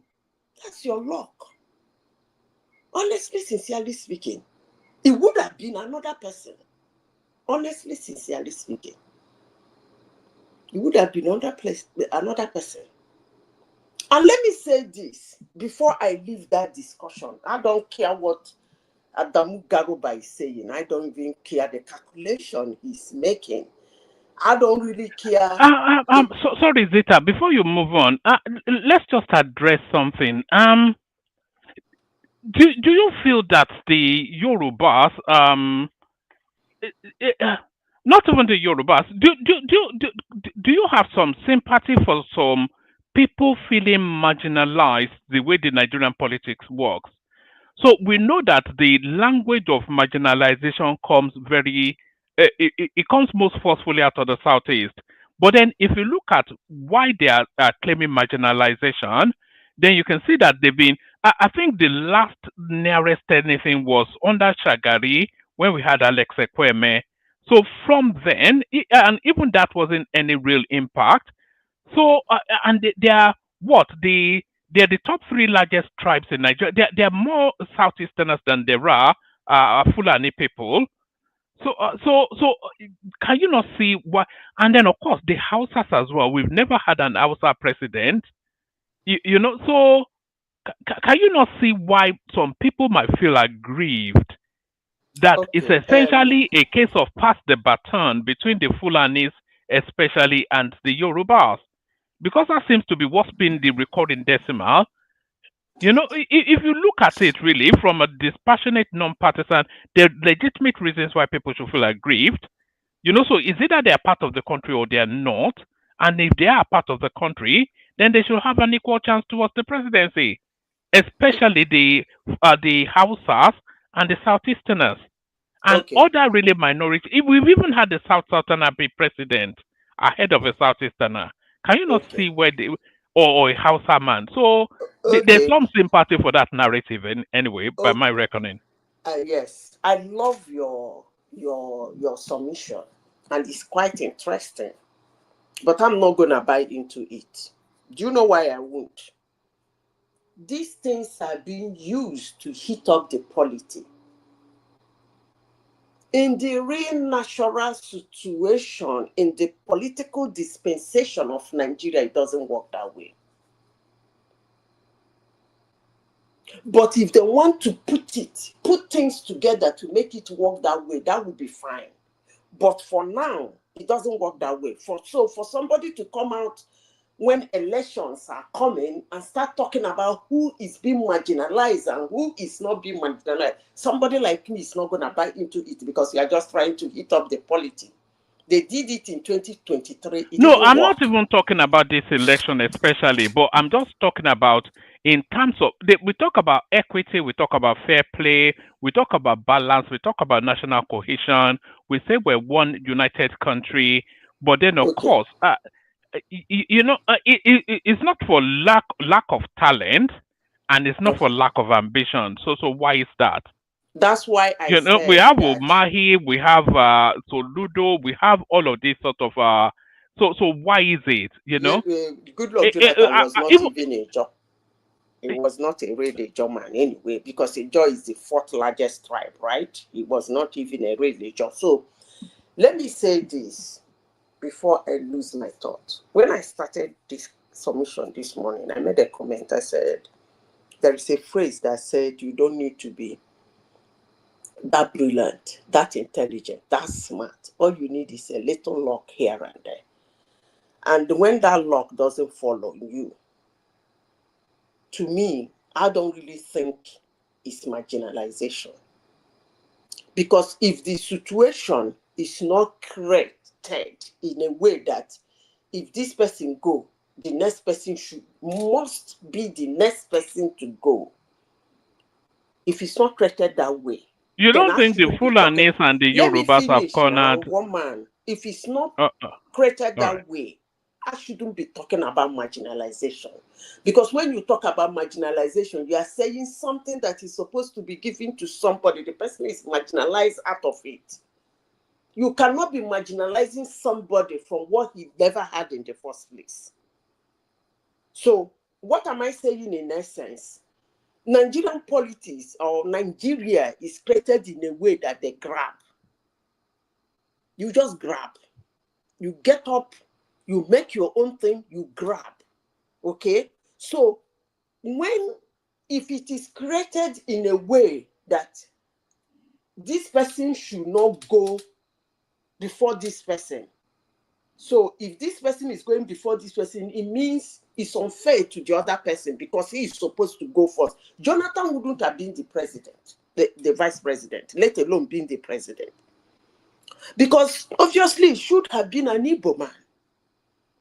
Because you cannot tell me that Obasanjo looked at the whole 5 southeastern states. He couldn't find a man to peg with.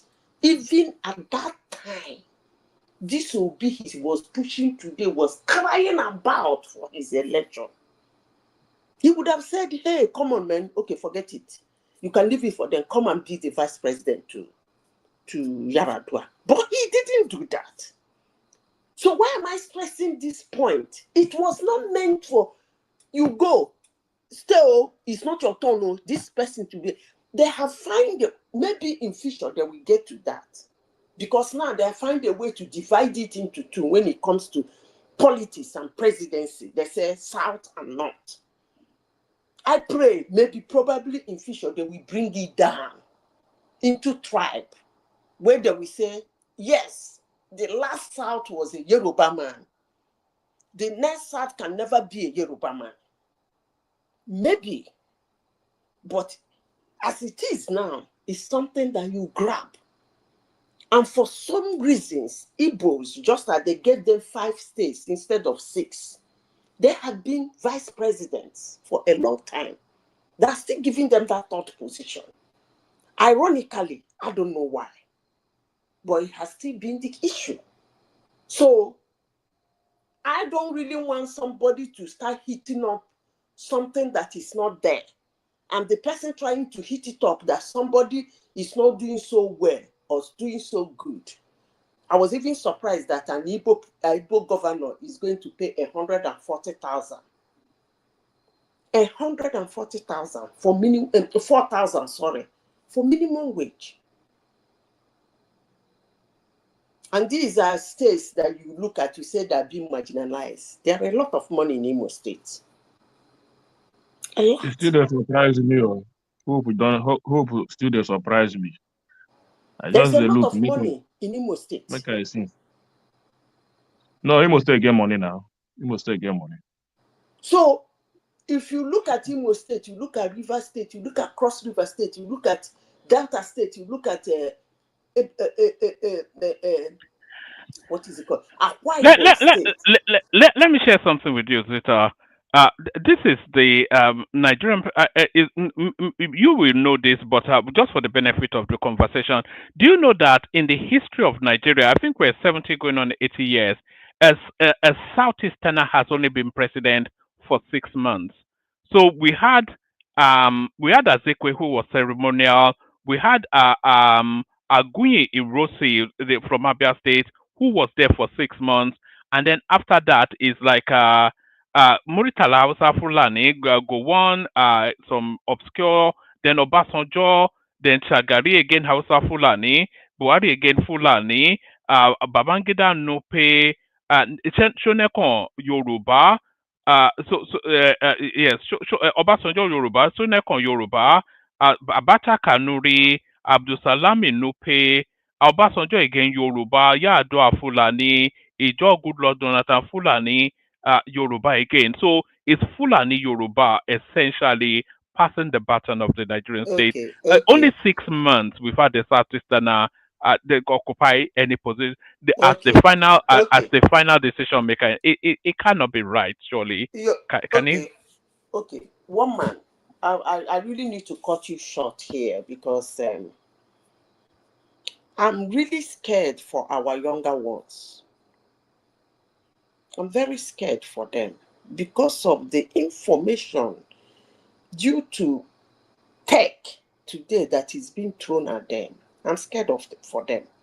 One man, when I started this discussion, I tried to, because I know, I said something. I said that these things, they use it to hit up the polity. I don't want to buy it. You said no, that is not politics. You mean generally. And I begin to wonder in what area generally Southeasterner was marginalized or Northeasterner was marginalized. Development is actually grassroots. But you told me it's not all about politics. And now you are throwing up a chart of when Nnamdi Azikiwe was president with whosoever. Then the other one was 6 months. You are throwing that chart.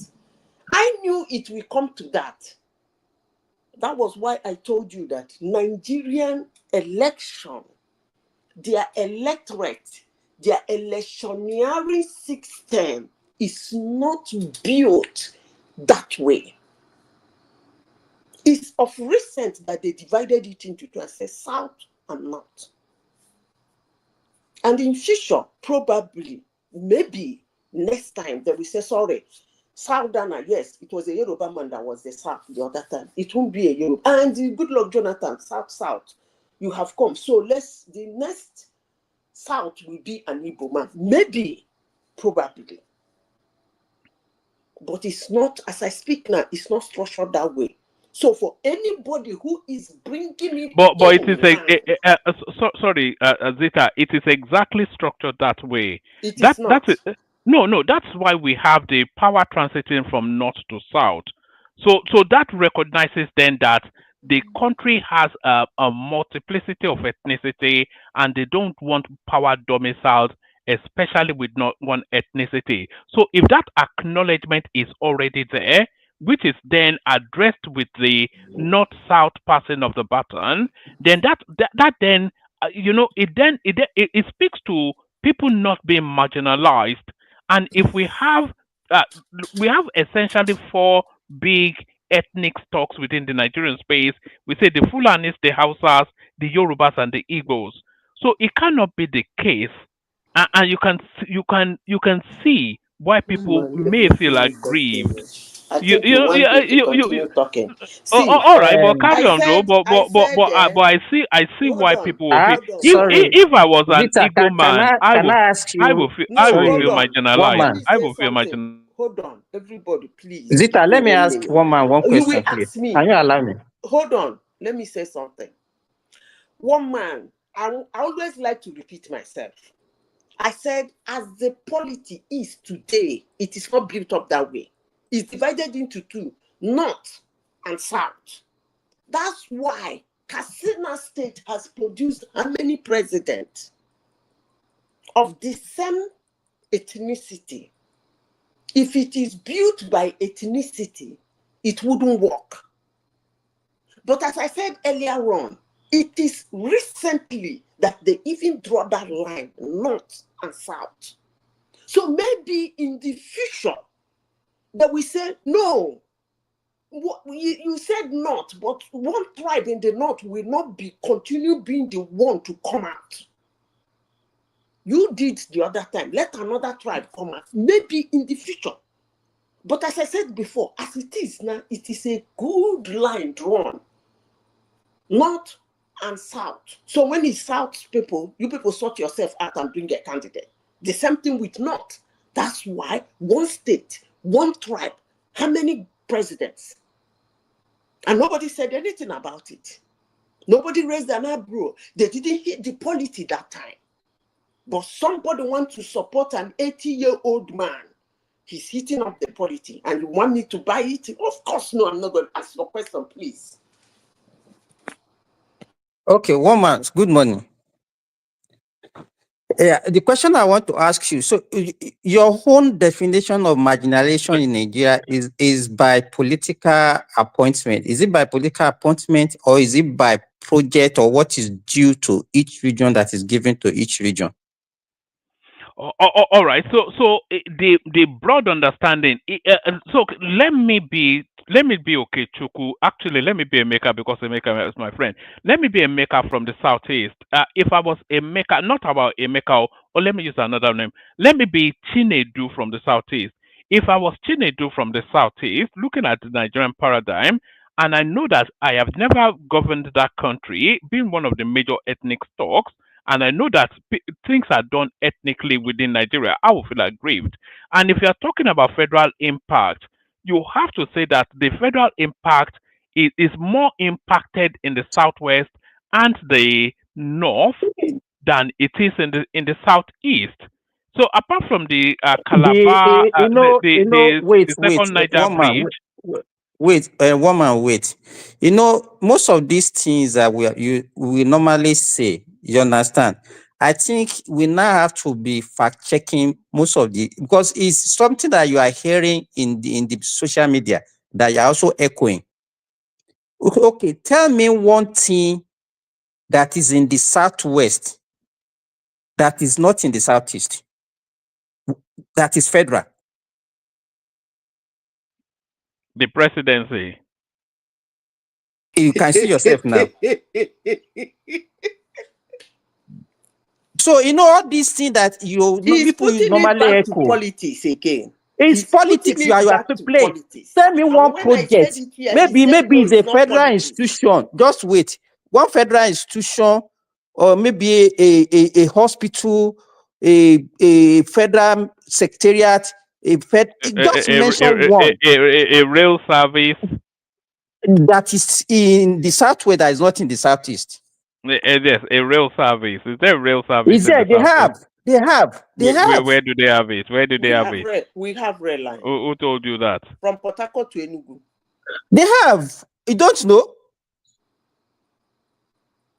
Most of these things that we normally say, they are not true. Rail line I'm not talking about the relics of the colonial time. So I'm talking about the modern ones. About it. Yes.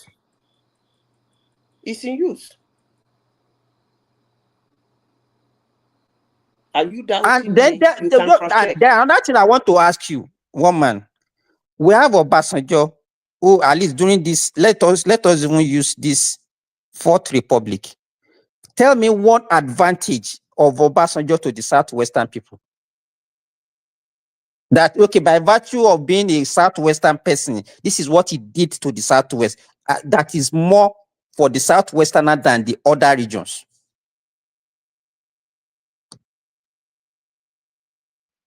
Yeah, he held the presidency, so that You can see that you are stammering. No, you are making me think back to Obasanjo times. I cannot even recall anything that he did of any significance for anybody. So He did nothing. He didn't even do the road to his village. So this thing that we normally, and it's we the so-called elite, that's what Zita is talking about. We're supposed to educate people, and we are not supposed to be echoing this same sentiment. You don't have fact about what you are saying, but you are still saying it.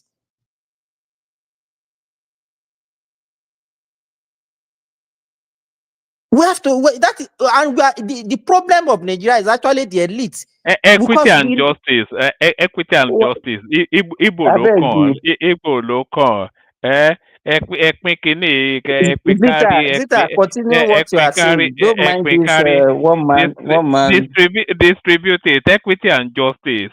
We no go agree. We no go agree. It don't turn out too rough. Personally, if I was, let me answer that question. That guy asked you now. Let me answer the question. Okay. My brother who asked the question. Let me tell you. Do you have any seaport in Southeast? Do you have any embassy? No. We just did the seaport now. How many more do times? You have any embassy? Any embassy in Southeast? Wait, let me account. Hold on. Wait. Stop. Let me answer your question. Wait, let me answer your question. It said, hello, can you hear me? Yeah, but we just addressed the seaport now. Wait, so I mean, do you have any embassy in Southeast? Wait, do you have any embassy in Southeast? Yes.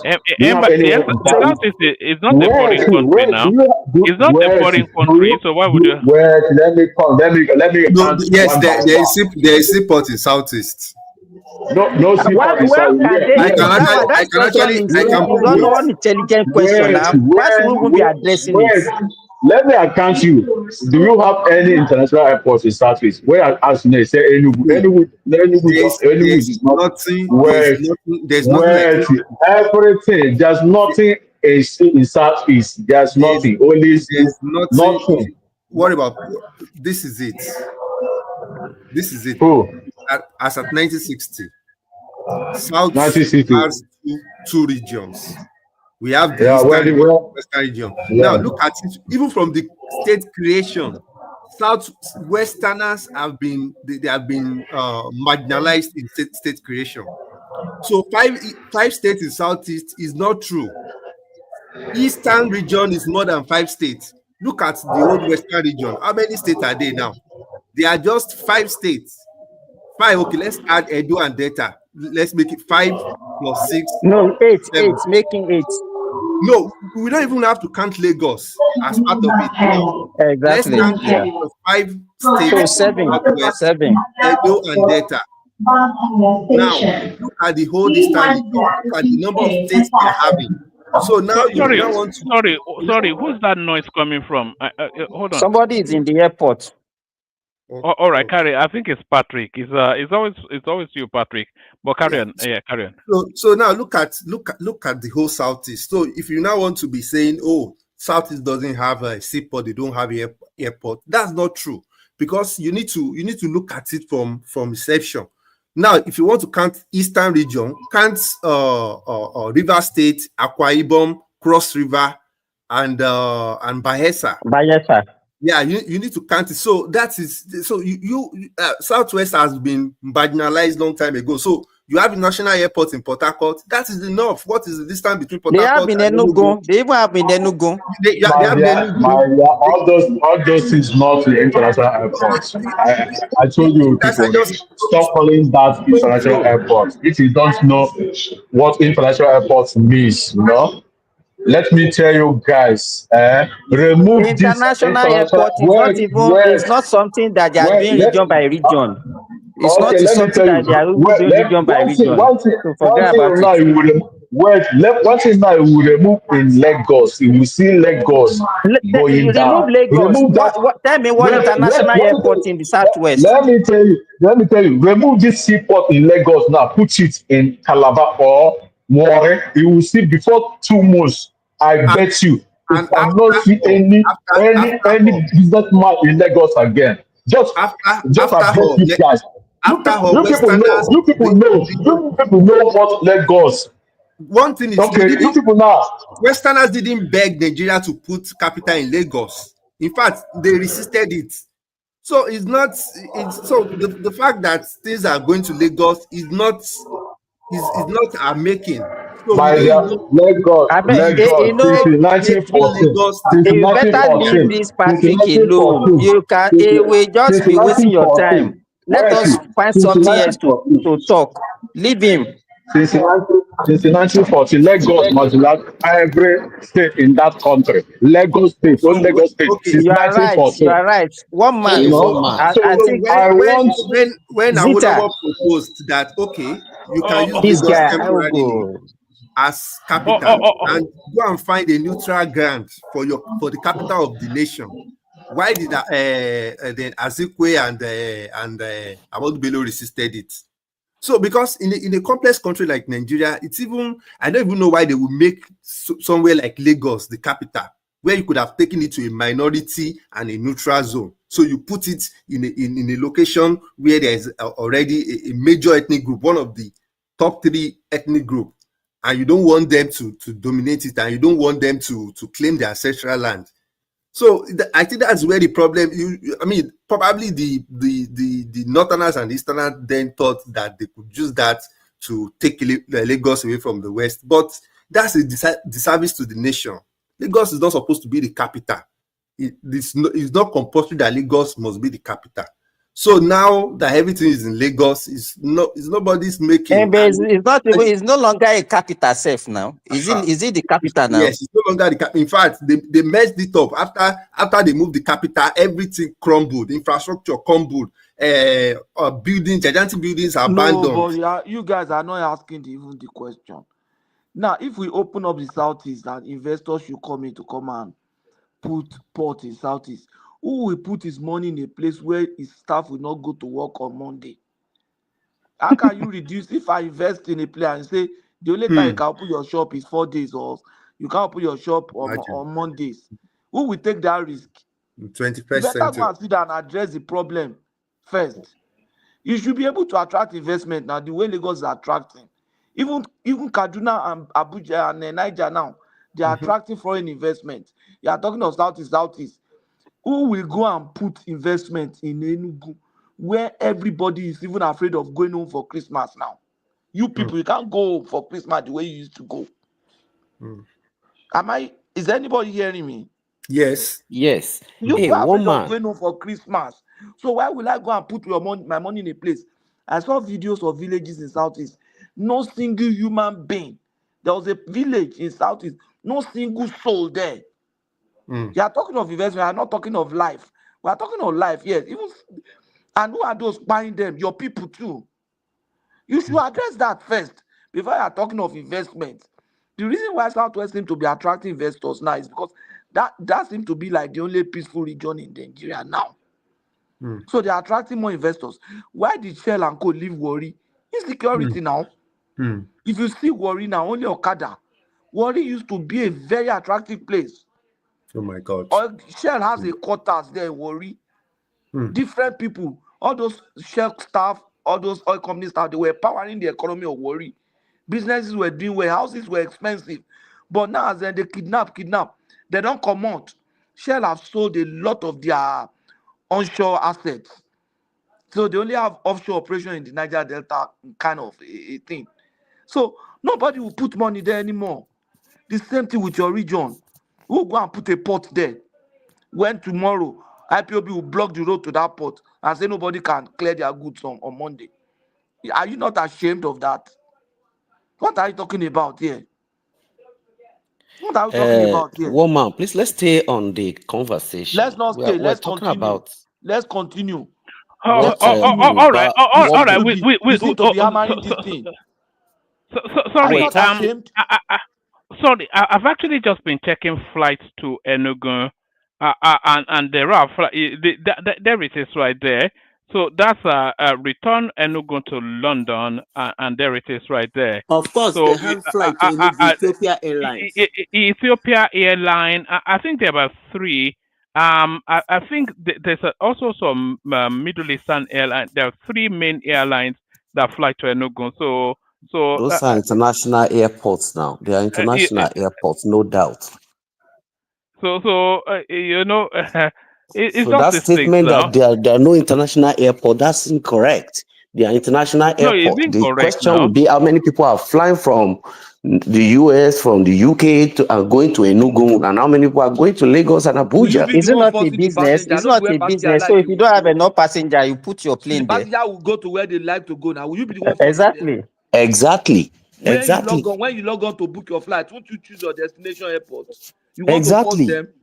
You want to even force them to a place where they land on Monday, they will have to stay inside the airport and not come out till Tuesday. I bet. Exactly. And from what Buba Garba was saying, I'm just surprised that everybody is talking about the southeast and talking about the southwest. Nobody's addressing the north central. Are they not existing? Are they not have they been in the presidency or in the vice presidency position in the Fourth Republic? Let's talk about that. They've been holding combattery position.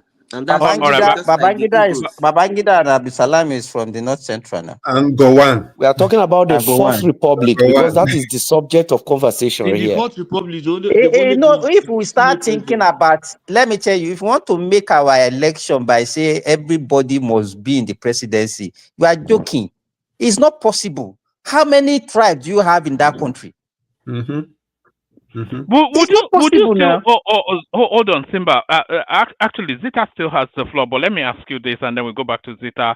If the Southwesterners were in the position that the Southeasterners are now, would you still hold the view that we've never really had a Yoruba president? Would you still hold this view? Woman, let me ask you, because when Zita was talking, she was talking about luck. Though I don't pay more emphasis on luck. But what I want to say is that, do you think it was deliberately structured like that? I think it has evolved into that. I think Nigeria is a cozy arrangement between the Yorubas and the Fulani. No, woman, that's not correct, sir. As a matter of fact, Nigeria is not structured to favor Yoruba. 6 states out of 36 states. Imagine. So anybody from Southwest that has become Nigerian president actually worked for it, except people like Obasanjo. MK Abiola, he worked for it and he won his election hands down. Tinubu worked for it. He didn't just start 5 years to the election, 10 years. He started even from 1993. So they beat all odds. 6 states. So Nigeria is not even structured to even make any Yoruba man president at all. It's even easier for an Igbo man to become a Nigerian president than a Yoruba man. People like one man did not even know the history of that country, and that's why he's talking the way he's talking. No, I think he knows. Obasanjo, let me even leave the pre and post colonial era. When Muritala was killed in 1976, do you know that for 48 hours we didn't have any president in that country? Why the Northerners were still deliberating whether to give it to Obasanjo or not? Are you aware of that? Yeah, that's true. The problem that we have is that maybe because they are not teaching history. Was very young and junior. Because we don't know history. Exactly. Because we don't know history of that country, and so people will just, once they can speak English and they can write, then they become an opinion leaders. But they can put anything in the social media and they can say anything. Nigeria is not structured to favor Okay, let's start from only the time of only minute. Kid was if we're to be now, eh? Look at this guy, eh? I'm quite eh? Kilo little bit now, One man is just playing Just because devil you are study. speaking English, you think you can to come and you this illiterate man, eh? well, man, no, I'm not even targeting you. Sorry. No, one man No, no carry on, know no, Nigeria. One man Ajebo. One man Ajebo of Lagos boy. We just dey for there. You Carry know, go London. I was there when Gowon was when Amoitala was shot. Now, you know, we were literally on that road when it was shot. You know, we live in Oregon, and it was shot around about Maryland, wasn't it? Really? So if you look at it, it was even skewed towards the eastern region. Patrick can testify to it, because if you look at the pre and post colonial, it was skewed towards the eastern region. Everybody in the civil service, in the army, in fact, in the echelons of everything in Nigeria, they were dominated by this. Sorry, Simba. I think the two big miscalculations that the Southeast made was that Aguiyi-Ironsi coup and the Biafran war. Exactly. If they had not done that, we would be the one crying marginalization, because it was all crime for them to. We can actually we are actually okay with that. We actually okay playing opposition politics. Yoruba wouldn't have cared, sir. We wouldn't have cared. Would have just been trying to develop. We are okay playing opposition politics. In fact, the very first time that we aligned with the North is this Buhari thing. We have never agreed with the North on anything. So we're developing at our own pace, as opposition. We're even playing bad opposition politics. Remember, people like Bola Ige didn't even allow Shagari government to build irrigation facility in Southwest, housing facilities in Odoyo State. There, irrigation for Gumba that time. Yeah, because of politics. So we were okay playing bad opposition, not even at the expense of getting things from the central government. So we're okay, but I think like somebody said, I think Simba said, regarding that coup and that civil war, really Nigeria. You are right. The only time that we can say that the synergy between the North, the Hausa, Fulani and Yoruba was probably during the time of Tinubu in 2015. Before then, we are always on the opposite direction. 1979, we are UPN. Everybody, the whole Southwest was UPN. Nobody was even giving them. 1983, they wanted to do the same thing that Obasanjo. They did the same thing that Obasanjo did in 2003 by just forcing this thing. That was when Oluloyo won. The only person that won that time was Oluloyo. They tried it in Ondo State. It didn't work out. You remember, you forgot that in 1983, Southwest was waiting for Zeke to come and form alliance with UPN in five attempts. I can give you 5. Aziko was already having a meeting. There are 5 times when the Southwesterner wanted to form alliance with the Southeastern and they refused. The first time was in 1959. You remember that time when they were even saying, before they get to Asaba, he had already went to meet Ahmadu Bello and they have this MPC, whatever, NCNC with MPC. Then even in 1965, when they wanted to have general election, the NCNC and the AG that time, they said they are going to, because of the prevailing environment, that they should boycott that election. At the end of the day, NCNC participated in that election. The same thing in 1979. I even have the video of that 1979 between MPP and the same thing in 1983.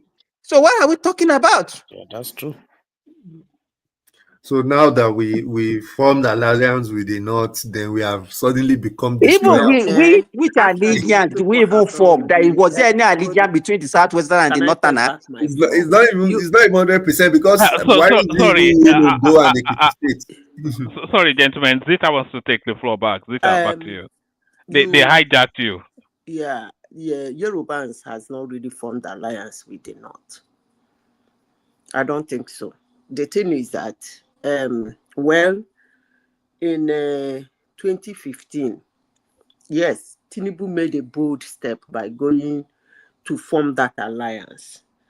But from what I am seeing, that alliance has been broken with him because, number one, the Yorubans did not vote for him.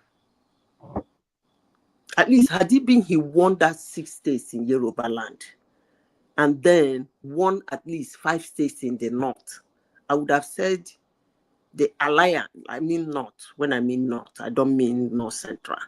I would have said the alliance is still there, it's not there. Number two, in 2023, there is something I said to a friend of mine. I told him that when that election started, I said, how I wish my Igbo people will come together with the Yoruba man so that he will win the whole of the South. It will send a message to the North. If Tinubu, because I wouldn't be talking about Obi because Obi is in a no party in the first place. That party was not built. It doesn't have foundation. So that's why I'm talking about Tinubu, because he formed a party that within a space of 6 months, they have a taproot in Nigeria. So had it been everybody, more especially the Southeast, joined him and he won the whole of the South, it would have been a long-standing message to the North. You see this rubbish they're talking now, I don't think they would have been saying it. They would have melesege till 2031. But because that did not happen, they are now thinking that they are the ones that are together and the South is not together. And they have come back to the South. Amechi jumping up like a disorderly courtroom. This person, what is his name? Obi is hanging around looking for somewhere somebody will hand him over something for free, like handing him over without sweat, so that he will start running around again. That's springing up. And Wike is quiet. He's not contesting. But still, people will call him a stupid politician. He's not contesting. He's smart. He kept quiet. These two people have spring up. And now Jonathan, from what I heard, Jonathan is saying that he never said he will not contest. That's how divided the South the North think the South is. And they're going to plant more people in the South. Watch it. It should be within 4 months. Sorry, apologies, Zita. Sorry, Zita. Let me bail out. Is getting quite early here. Let me bail out. Hand over to Simba. So Simba, Patoski after Zita. I think Thomas is on his way as well. The super chatters are as traditionally always the case, and Yorubali, who I think enters that super chatting space for the first time. So thank you to those. Still, you can super chat still in the after hour still. Thank you, everyone. See you tomorrow. Over to you, Simba. Floor still yours. Zeta after Zeta Patoski. Dewale joins us as well. So conversation carries on. And good to meet you, Dr. AYL and Sanity Domain. So join us more frequently. Thank you, everyone. So that is what that alliance is actually what the South needs. They don't need to form that alliance with the North. They should form that alliance within themselves first. If they can do that, they become a force. Because that's what the North did.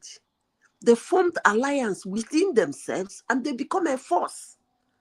So you cannot single-handedly wake up and say you are going to form alliance with the North. They see your zone as empty. Look at the jargon they've been speaking. They've been talking rubbish for God knows how long. They have the Speaking sense, gibberish. Rita, look at the sense of entitlement that they have. 3 As if years, without just them, 3 nothing will years, work. a Southerner is sitting there. Northerners has gone mad. They are talk like this, they talk like this, they talk like this, they talk.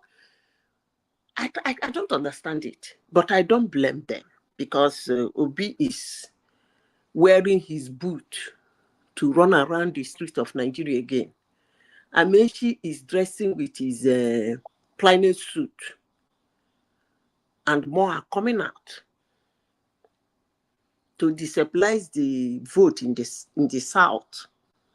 Why the Northerner, can you imagine a young boy that is not up to 50 years jumping off for almost 80-something-year-old man to be the president of Nigeria? That's how aligned they are. But let election come now. You will see Southerners come to this platform and tell you how useless Tinubu is. He's shaking his leg. Rita, another mistake that we are making, sorry, that we thought that maybe because of the land area of the north, if you look at even the population distribution of Nigeria, there's no significant difference between the population of the south and the north.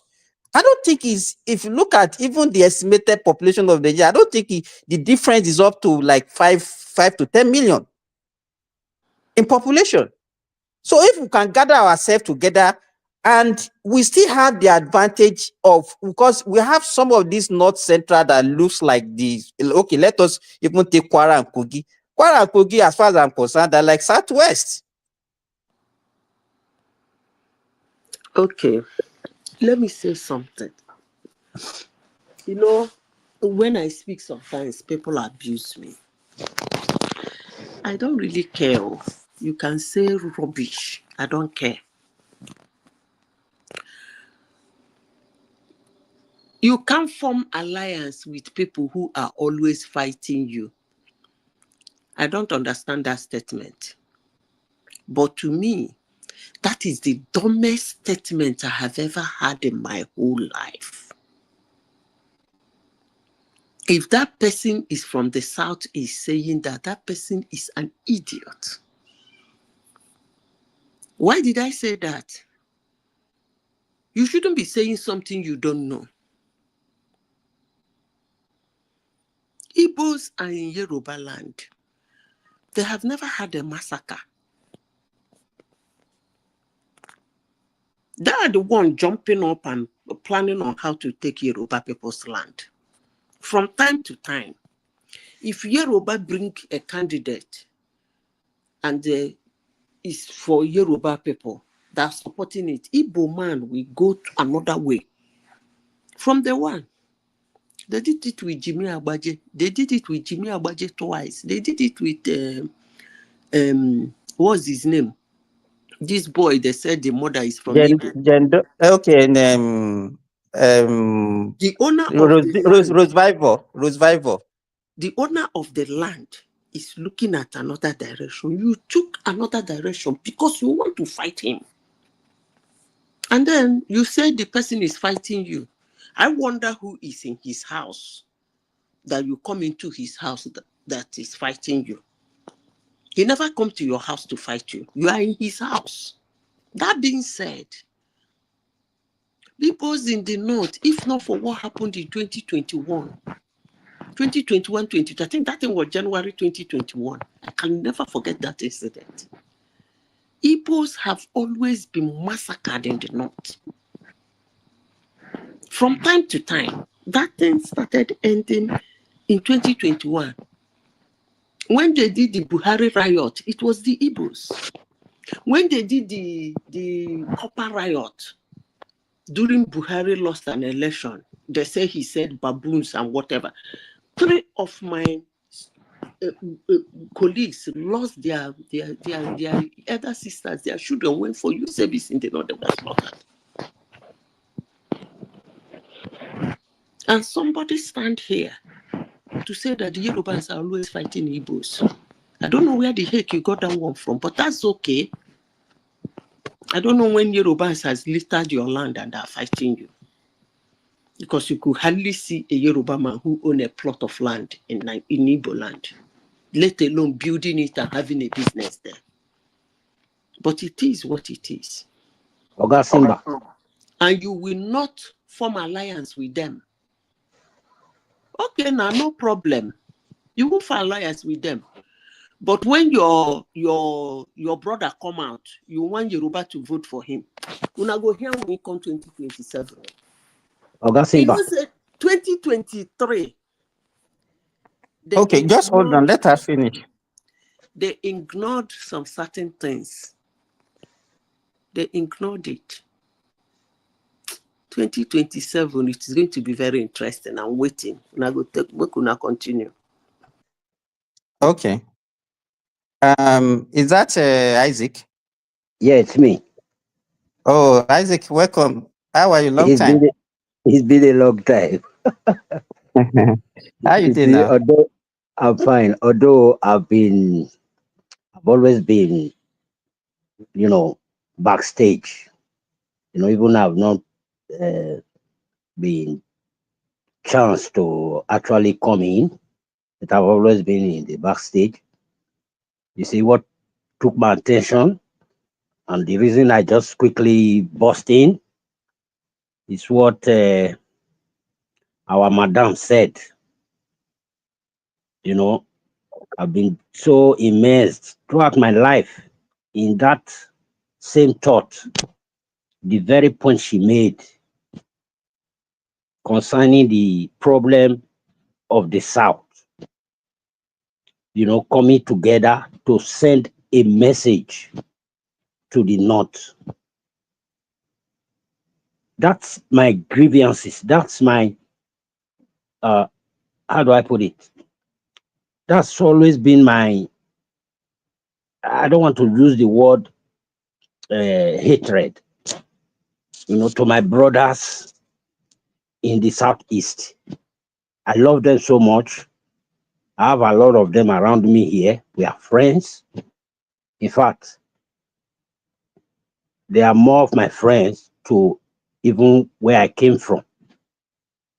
But there's that thing that they always, adapt to. I don't know why. I don't know when that cure will come. I wish we can push that crusade. The South coming together, sending that strong message that Madam Zita just, touched. Sending that message to the North. I think it will solve a very big problem in that our country. You see, just like the way she said it, they will plant people in that. Let me just be raw. In that our side, the South.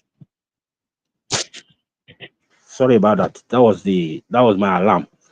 They will plant people in that southern side of Nigeria to cause that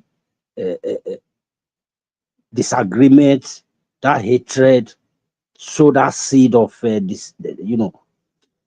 So it's not the right thing. If we can push that message clearly, for us to agree, for us to come together, is going to give us an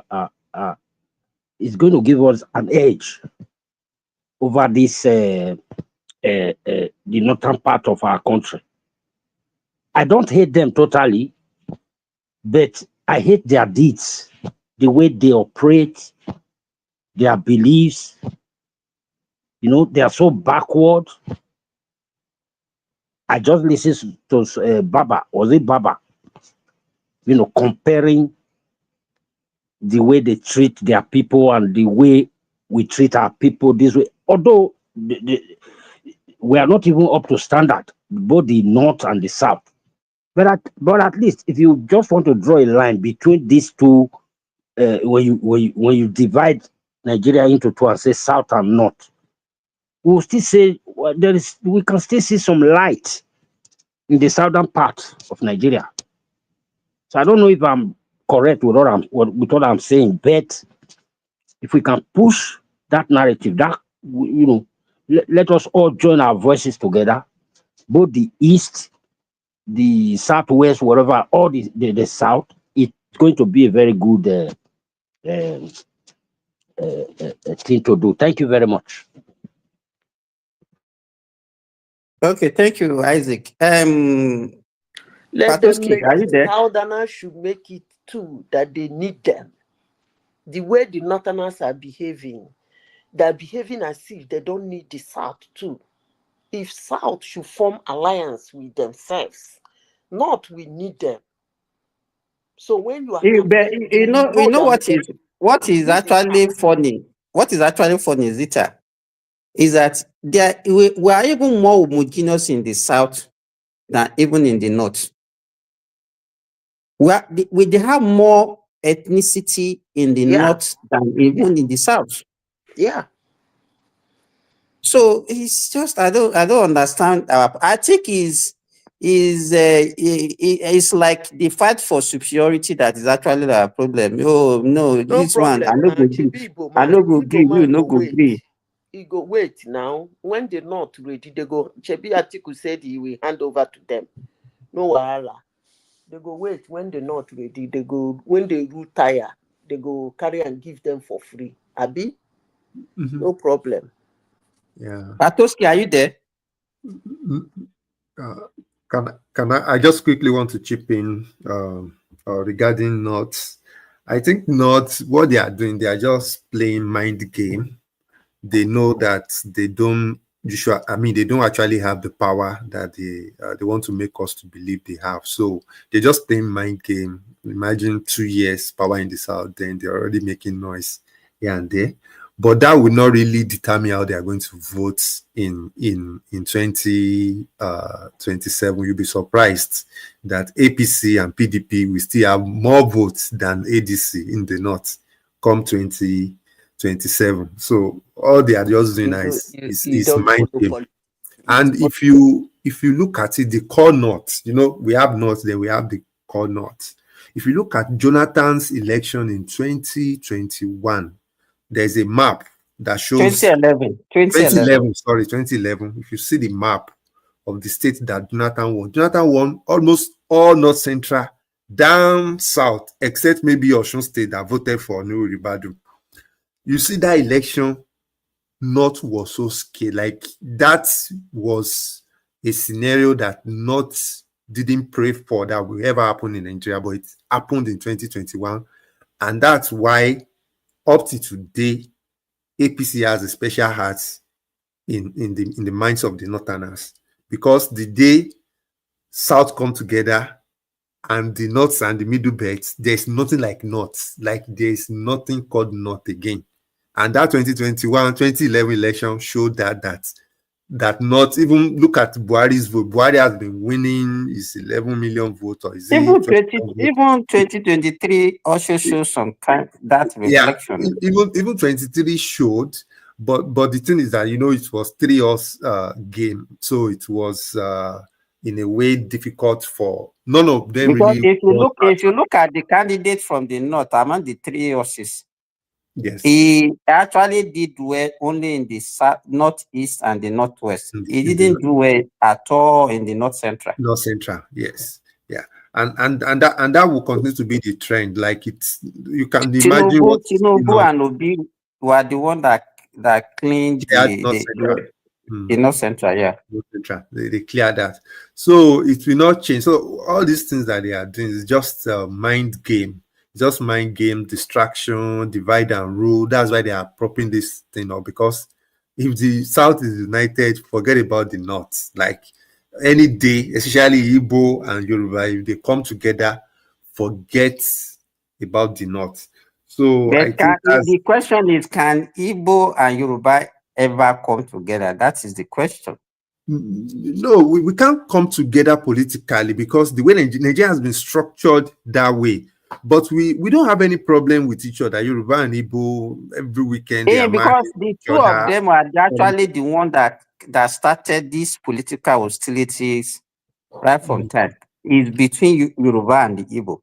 Yeah, it's the way Nigeria is They structured. compete for everything available. Yeah, I think we just need mutual respect. We don't respect each other, which is very, very bad. I think the first thing we need to do is to start respecting each other and not encroaching each other's space. Like I mean, we're Africans. We have this connection to where we come from. I think if we respect that, we don't encroach each other's space. The doctor, what I notice is that whenever our brothers across the Niger were to get at the western people, they always find succor in going to the northerners to actually get at the people in they have done it several times. So and you can see what Zita was raised. If you look at it, I don't think there has been any fights maybe in the western part of Nigeria against the Igbo. Say okay, Igbo must go, or there is any riot against them. No.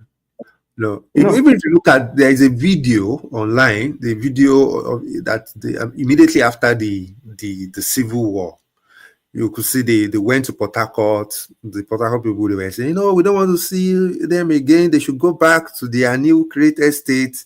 But when they showed the video, I mean, people in Lagos were saying, no, they are our brothers. We welcome them back. Like if you will see, there's that love. No, it's only in the West that they were able to get back their properties now. Yeah. Even Ojukwu that led the civil war, the main property that his father has in Ikoyi during that period was handed over back to him. In fact, some of them even claimed that when they came back, even they gave them the rent that had accrued to their houses. They handed over.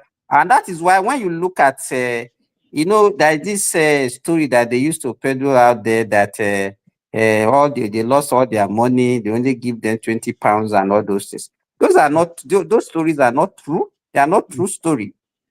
Because if you are saying because you wanted a new country, you took all your money, you handed over your money to Ojukwu. It's not as if you gave your money to Nigeria to change to Biafra currency. Yeah. And then at the end of the war, you now wanted Nigeria to give you back the money. How do you do? Because those ones who did not withdraw their money from Nigerian banks, their money was still in Nigerian banks. But you collected your money, you handed over your money to Ojukwu to get Biafra money. And you are now coming back to say Nigerians should come and give you money to do what? Then I think the for me, while I was growing up. Let me ask you a question, Simba. I think the question they are not asking is this: if those people withdrew their money, handed their money to Biafra, so Biafra collected naira and gave them. It was even pounds then. It's not even naira. It was pounds. So what did Ojukwu do with those pounds? That is the question they're supposed to be asking Ojukwu. He was using the money. He used the money to buy weapons now. Did he eventually use all the money to buy weapons? He kept did he keep some for himself? Ojukwu supposed to be one of the Patoski. In fact, they're supposed to kill that guy. But why Ojukwu has done a lot of harm to them than good? Yeah. And they were still worshiping him. He took that money he took. Did he account for it? Did he use everything to fight war? Or did he take some of it with him to Ivory Coast? It's just like somebody collected money from you, Patoski, and give you ordinary paper. Dangerous to ask. Anyway. Yeah, Patoski, please, we should leave that side. The thing we should be fighting for now. See, listen. The thing we should be fighting for now, what are the problem I see about the southeast, southwest? They are brothers. That kind of fight. Anytime they want to fight is with mouth. Like, hey, you they crazy, you they mad. You understand? So I don't know why that should be a big issue between them. That they can even go to people that can kill them and say these ones are our friends. Those ones that are just like brother and sister, it's just like a family in the house. You see the boys and the girls, they are playing outside, they saw themselves, they can even do small fights, like that. Later you see them playing Ludo together and all that. That's how I see these two people. They've never fought, they've never so, and there's this big deal between them. So this is what we should be preaching, that they have to come together. You see that point that Zita made. That's why I came to the that's why I came backstage, and then I don't know who brought me in. I think it's one man who brought me in. You understand? So that was the I point was that one really that hit brought me you this in. morning. Okay, that was the point that really hit me this morning. You understand? That made me come in. That yes, these are the things we should be saying. We all know the problem of that country, and that See, to follow that solution, to get that solution, we have to start from somewhere. And until we do that thing, that this very point, all it's the not Igbos listening to this platform, it's time for us, the Yorubas. I'm not a Yoruba, I'm not Igbo, but I belong to that side. Everybody know where I came from. Oba talk by he said. You understand? So we should all do that thing, and these nonsense people. I know some of them also come here. I'm not generalizing. There are good ones amongst them, but I don't know. I don't know. Thank you. Yeah, I think it's like you have a sibling who is you have a sibling and you have an outsider that beats you, and you know your sibling cannot beat you. The worst that your sibling can do is just to insult you. So I think that's why we were taking each other for granted. For example, if we had we don't have any history of violence in the past between maybe a major crisis between Igbos and Yorubas. So it made it look so Yorubas and Igbos, they are taking each other for granted. Unlike if you go to the north, the Igbos, they don't do anyhow in the north. They respect their culture. They don't eat during Ramadan. They dare not even bring their food out and eat. Like, they really respect their culture in the north. So I think that has made them to really get along with the north very well. Unlike the Yorubas, the Igbos, they can say anything. They can abuse any Oba and get away with it. So I think that's now making it difficult. The fact that we are taking each other for granted has made it difficult for us to even reach a consensus. Don't be one-sided, brother. Don't be one-sided, though. Then if you are one-sided like that, they will be annoyed. The Yes, Yorubas can same. also, The same. the Yeah, I'm Yorubas not. can also insult. Wait. The Yorubas can also insult the, what do we call this thing? Their egoists, and then they Yeah, get away with it. So yes. always balance with abeg, because I don't want our Igbo brothers to be annoyed abeg. Yeah, but yes, I get your point. I'm not making an excuse for. I know people online, they say anything, but the point is that what is the percentage? I mean, what's the population of the Yorubas in the east or even in the south going there to like talk down on their tradition, talk down on their culture, talk down on their way of life, not having respect for them? That's where I'm coming from. I'm not disputing the fact that people are not saying bad things online, abusing the Igbos. Yes, even people do that every day. In fact, that's what people do on Twitter, on social media. But going there and grandstanding, Even going when there, you hear that, it will be a reaction to. It's just a reaction. It's not as if somebody will just start it ab initio. It's just a reaction that you get. You are right, because even Zita said it earlier. Now, hardly will you find a Yoruba man that will go and build a house in the southeast. I say this is where I want to be staying now. Talk less of saying now they will not meddle with their politics or meddle with their culture. No, it's not. It's never done. yeah. So I think that's where the problem is. Like, and culture.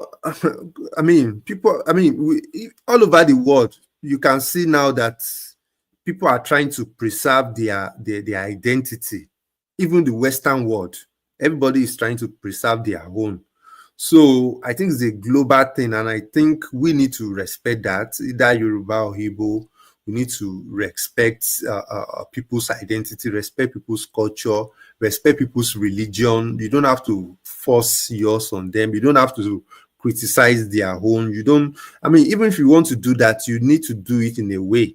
So I think it's more of being emotionally intelligent. Like if so far we are not ready to do that, there is no way we can work together in the South. There's no way.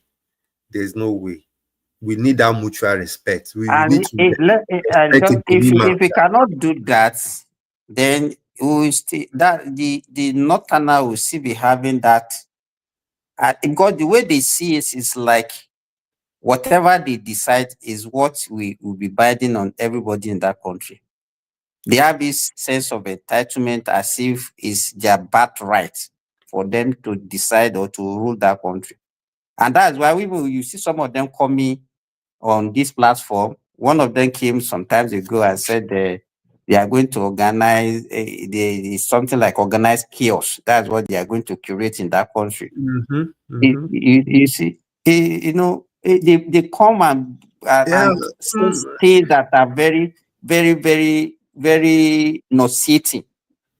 Yeah, and it's quite unfortunate. Imagine the amount the Nigerian government is spending on insecurity in the north, and they still complaining, oh, you're not doing road, despite that the government is doing road for them. But that money being spent on to fight Boko Haram, fight bandits, fight unknown militia, killing people in the north central. Imagine that amount of money is channeled to development in the north. But they're not even thinking about that.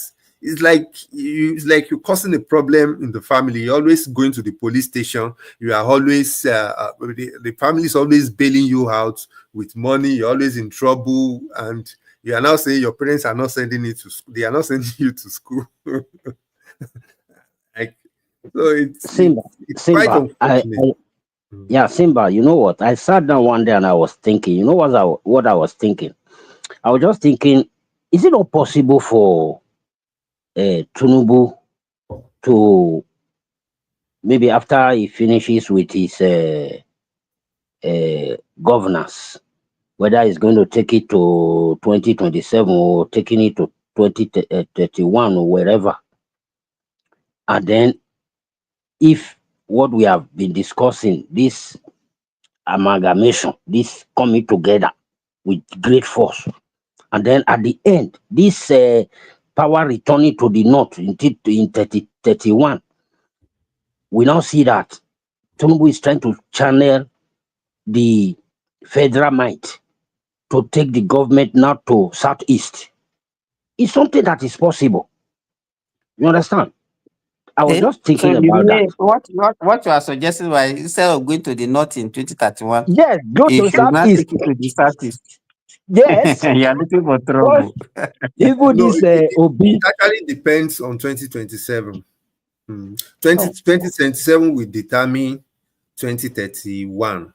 Let's say for example, and Jonathan should have, and that was what I was expecting Jonathan to do with the election pattern of 2011. If Jonathan had replicated that, if Jonathan had treated North Central and Southwest, like his government was inclusive of North Central and Southwest. You know, North Central and Southwest were, I'm not trying to be sentimental here, but look at the inclusivity of Jonathan's government. Look at there was, although North Central had they had David Mark, but to an extent, states like Benue State, states like Plateau State, they were not really treated well, and that was why Buhari won those states in 2015. If Jonathan had brought Southwest and North Central together, he would have won that 2015 election again, and it will be very difficult for power to go to the core north in maybe 2020, is it 20, which 2019. It would have been difficult if the kind of vote that the South and North Central gave to Jonathan had been replicated in 2015, and somebody from North Central would have succeeded Jonathan. And by that time, not to be begging to have, they will be begging to have power. But he didn't do that. He was doing it in his own way. People like Edwin Clark, they were misleading him. They were abusing every other person from the country. So, and they messed up his second term, in quotes. So I don't see that happening again. It can only happen if we have a Christian. If for example, if Tinubu were to be a Christian now, it would have been easier for him to get some votes in the southeast and clear all the north central. But that religious thing is. You think because he's a Muslim, that's why the southeasterners are not voting for him? Oh no, it's part of it. It's not. Religion. Let me tell you, is because they don't.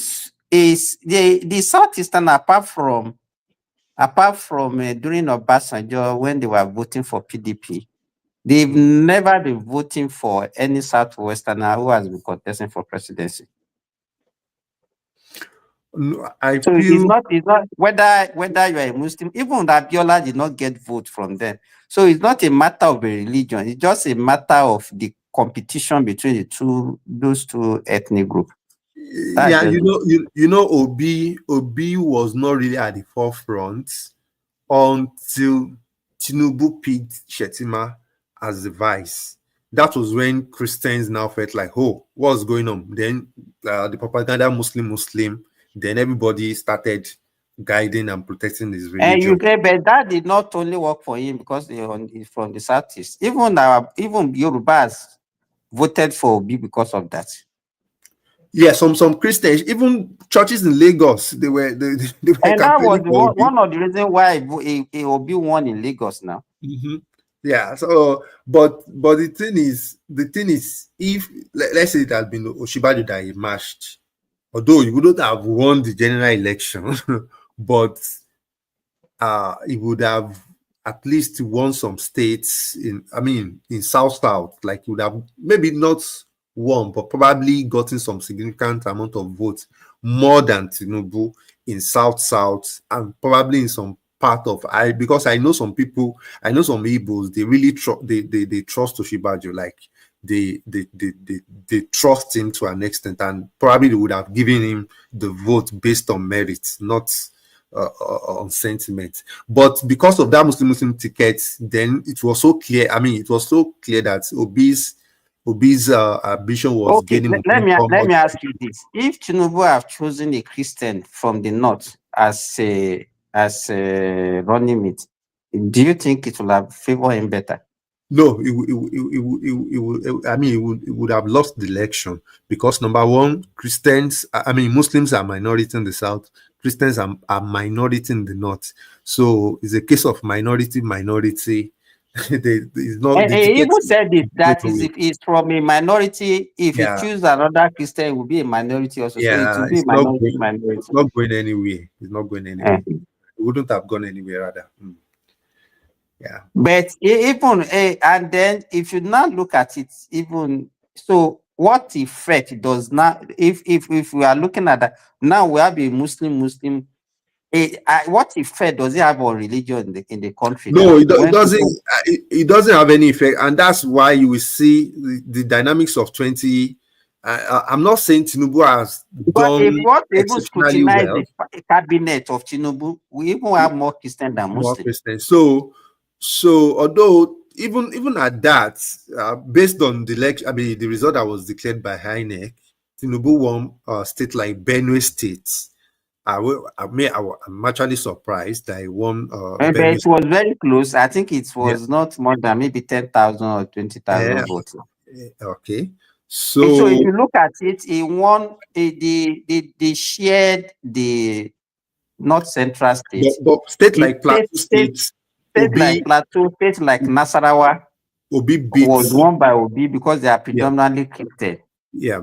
You understand? And the states that are predominantly Muslim in the North Central, like Niger, Kogi, and Kwara, were won by Tinubu.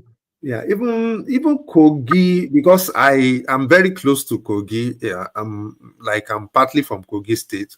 Kogi, the demography is not really a Muslim-dominated state, but that's a story for another day. Yeah, but that's a story. I agree with you. I agree with you. So, Simba, Yes. Simba, please. There is this Dangote thing. I want to ask a question. You see this Dangote issue. I think the Aunchi accident that happened, that the Dangote trailer hit a bike man with the lady. I think the news is out today that the lady died this morning or yesterday morning by 6 o'clock. Why is it that things like that are so serious? I saw one guy they called very dark man on the road, like what do you call them? Like all these road safety, asking for what do you call it? Licenses of these Dangote lorry drivers, and they now saw that some of them had their license since 1999 expired and all that. And then all these things, they are all saying it that these Dangote lorry drivers, they are not experts. They just give it to motor boys. And so that's why this accident. Wait, all those let me put it where. Wait, let me put it where. Now, all this, I know maybe you don't have time to look at that side of all those noise making. Sometimes I just go there, listen to all those noise making. But I just sat down to that. I said, okay, after listening to 1 or 2, 3 videos for and all that, I started saying, okay, this thing is something that is supposed to be a very serious offense on Dangote. Why is our media, the mainstream media like channels, Arise, the major Nigerian media, why are they not, taking those news? Why? Only this our boss in social Let media. me ask you, what is special about Dangote lorry having an accident with an Okada? What is so special about it? No, from those bloggers, from their narratives. Is it because it's That Dangote that's why it's making the news? Because I know No, of a lot no, of no, no, no. They said it's not 1, not 2, not 3, not 4. That there are even people in before this so latest one. There are people. you mean that Dangote lorries have more accident with people than other lorries that are not Dangote? Well, I think sometimes in a system, if you want to correct things, you go for the big fish. When you're able to go for the big fish, then it will now affect downwards. That in a good system, they don't joke with it. For example, some of the places we live in, we say these people are perfect. These big fishes, they don't play with them. Or all this, for example, if Roland, You know why I'm saying this, Isaac? I don't want us to politicize everything just because maybe Dangote is a northerner. I know of so many. I'm not. Wait I'm now, not. I wait. didn't Let me even say this. remember where it came Let from me before say I said this. this thing. Let me say this. I have people that are even involved in that kind of business. And I know so many times that even me on 2 or 3 occasions that I have to intervene on behalf of a family member of mine who is also involved in that business, lorry business, that had accident with Okada. And is an individual. So you will not hear anything like that on the news because accident happens every day. So why is this Dangote one now becoming sensational? Is it because it's Dangote?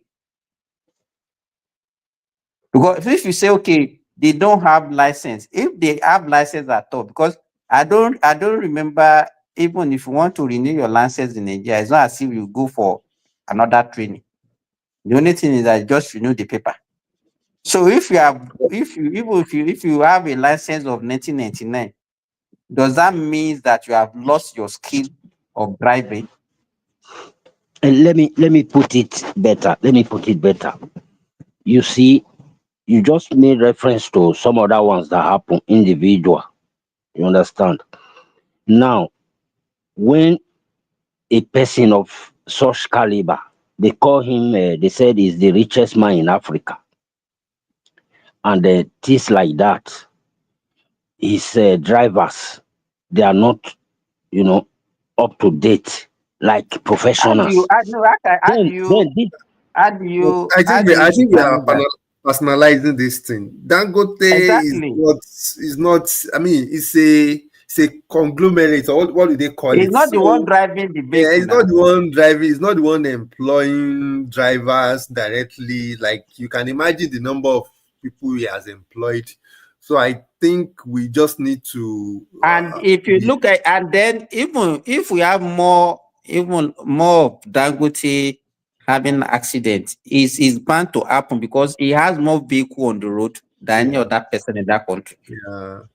You understand? So, and then if there's any accident between an Okada and then why how do we concluded that it must be the mistake of the lorry, not the Okada? You know, Are we we have to be right? very careful the way we look at things in that country. Yeah. I mean, right from childhood, I've been seeing tipper. I don't know if you know tipper, the one that carries sand with brake failure, killing people. Like from a tender age, I've been seeing that for a very long time. But the thing is that road safety is a big issue in Nigeria. So it's not really we cannot be talking because it's done. Everybody it's not as if I'm taking side because with me when something like that happens, I have to look at it objectively. We all know how reckless people drive in that country, both the Okada people and even the truck and whatever, whoever, even We call them drivers tipper. generally in Nigeria. Tipper. You understand? yeah, Simba, you know me, Simba, you know me, I'm a very good listener, and then somebody who want to always learn. Thank God I even brought the topic to you, and I've never thought of it in this perspective, this aspect you just, suggested, So, as you just said that, I'm beginning to think otherwise. I'm beginning to No. broaden. Guy I'm Isaac, beginning to broaden. Yeah. hold your position. Your position is solid. Don't let this guy costing back push you around. Yeah, I don't Don't let him. know. I don't know. I don't No. know. Your position is For solid. me, I always listen to people before I take. But from the other side, I've been hearing that noise there. I've been so boiling. Like, why are they not doing something? Why is the government not speaking? Hold on. Okay. Isaac, let me say this. President, I'll give you opportunity. Sorry. May God, if you are driving in Nigeria, let me tell you, may God not let you have any issue with any Okada person, whether you are right or you are wrong. The way they will molest you, the way they will, because let me tell you, any accident with any Okada person in Nigeria, whether you are right or wrong, they don't want to know. Even if they are at fault, they will still blame you because once you are driving a car, you are wrong. That is their own belief, and people also share that sentiment with them. Yeah. In fact, they will be the one that will cause the accident to them. You will not see people that will come around and say, okay, hey, he's an Okada man now. What are you going to do for him?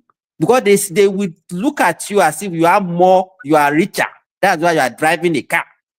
Yeah, Simba, look, They will before not I even left look at Nigeria. the damage. They will not even look at the Simba. damage that he has cost you. Simba, It's only his own damage that they'll be looking No, at. wait. Before Prince Daddy will come in, let me just drop this. You know what? Before I left Nigeria, then you know what they call Tuke in Benin City, Ring Road. You understand?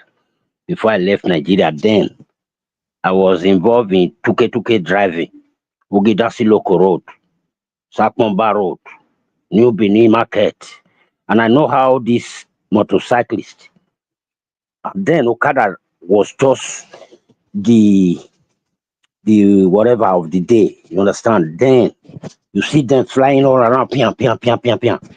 So I understand what you are saying, but that's not what I'm actually saying. Who is looking for trouble? Who is not looking for trouble? That's not. I'm talking about why is this our government not taking this issue very serious? The other day I heard that this boy that is reigning now in social media went to Auchi and he hired boys, started doing this thing, this speed something.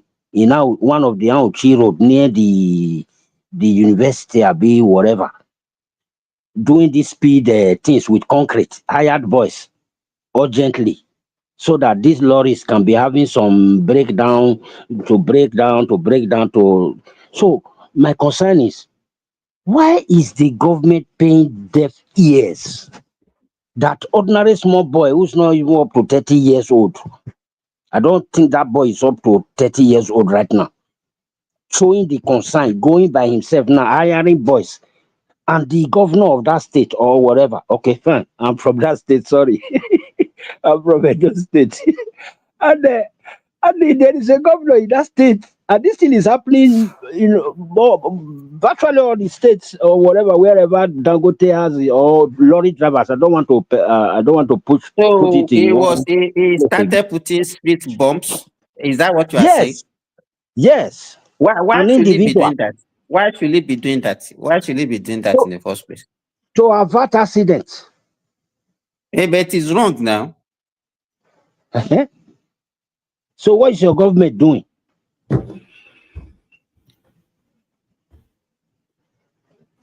Okay, That's my concern. Prince Daddy, you can. It's not a government Prince thing. Daddy, Prince Daddy, please save us. Yeah, Isaac. Hello, guys. You see, even in Saudi Arabia, we all live in the West here. See, these people are not like, no, they're not angels that came from heaven. Sometimes things have to happen in the society and they come about, they devise a solution to the problem. So to your point, Isaac, it's not about picking on Dangote because he's a billionaire, the richest person in Africa.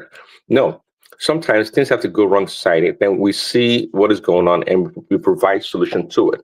See, there's no doubt the Okada drivers, they are reckless people. They are reckless drivers. I don't even know if they have license to drive an Okada.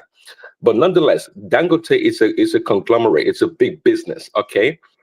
If his truckers are having accidents on the road, killing people, right? Causing accidents, I think it's an incumbent upon the government or the officials to look into it. Not because they want to pick on Dangote, but to see what the problem is. In the West, truck drivers are held to a higher standard, so to speak, on the road. Because why? You know, they're commercial drivers. They drive a much bigger vehicle that weighs a lot. They carry a lot. So when they have an accident, it's figure out the damage and the chain reaction that happens. And I could have hit somebody. Okay, fine. 1-2 people may fight, whatever. A big load trailer having an accident on the main road can kill hundreds of people, cause a lot of damage. So drivers driving truck with no valid license, and to Simba's point, is not a good argument. Or are they going to go do a driving test or this and that? It's irrelevant. They should be tested, and I'm assuming we have laws in Nigeria that oversee truck drivers or commercial drivers to make sure they're up to date on their training, their standard, and road and safety regulations. That's the way it should be. And I think based on what you guys are saying, that it is a big problem. I think it's a big problem. Dangote is of course is rich. Now, to the reason why channels arise and the other stations are not talking about it, I don't know. Well, obviously, it probably does a lot of ads on television, advertisements on television, and it spends a lot of money. So they probably get a lot of money from Dangote's businesses. So when they try to report on Dangote, or when they don't try to report, that could be the reason why. So I do agree with you, Isaac, that it's a big problem. It's not about Dangote as a target, but it's about the official, the government, local, states, and even federal to look into it and make sure people like Dangote, Boa, whoever else has big trucks running the roads are held accountable, and make sure these people are in the database. They are trained, they are licensed, and if they violate, they should be punished accordingly. Like Dangote should be fined heavily for such drivers. So now it's going to be going to become a company bylaw or policy to rein in these drivers that are not well trained. And I can guarantee you, many of these drivers, like many drivers in Nigeria, they're probably on some substance, drinking alcohol, maybe smoking some marijuana or whatnot. Who knows? They're not tested. And the other day, we were talking about the Lagos-Ibadan Express Road, whereby oversized trucks are running the highway and damaging the road. This is a part of the problem. When big trucks go on the road and damage the road, it causes a danger for the rest of the drivers. Yeah, Prince Daddy, please wait. Prince Daddy, you will start again. Simba, please, I want you to be listening. Say I like this platform where the reason where they come here, you see the position where Prince Daddy holds. So now be my first this thing where I hold. As I come, you be one convince me. Me now, I be person way they always listen.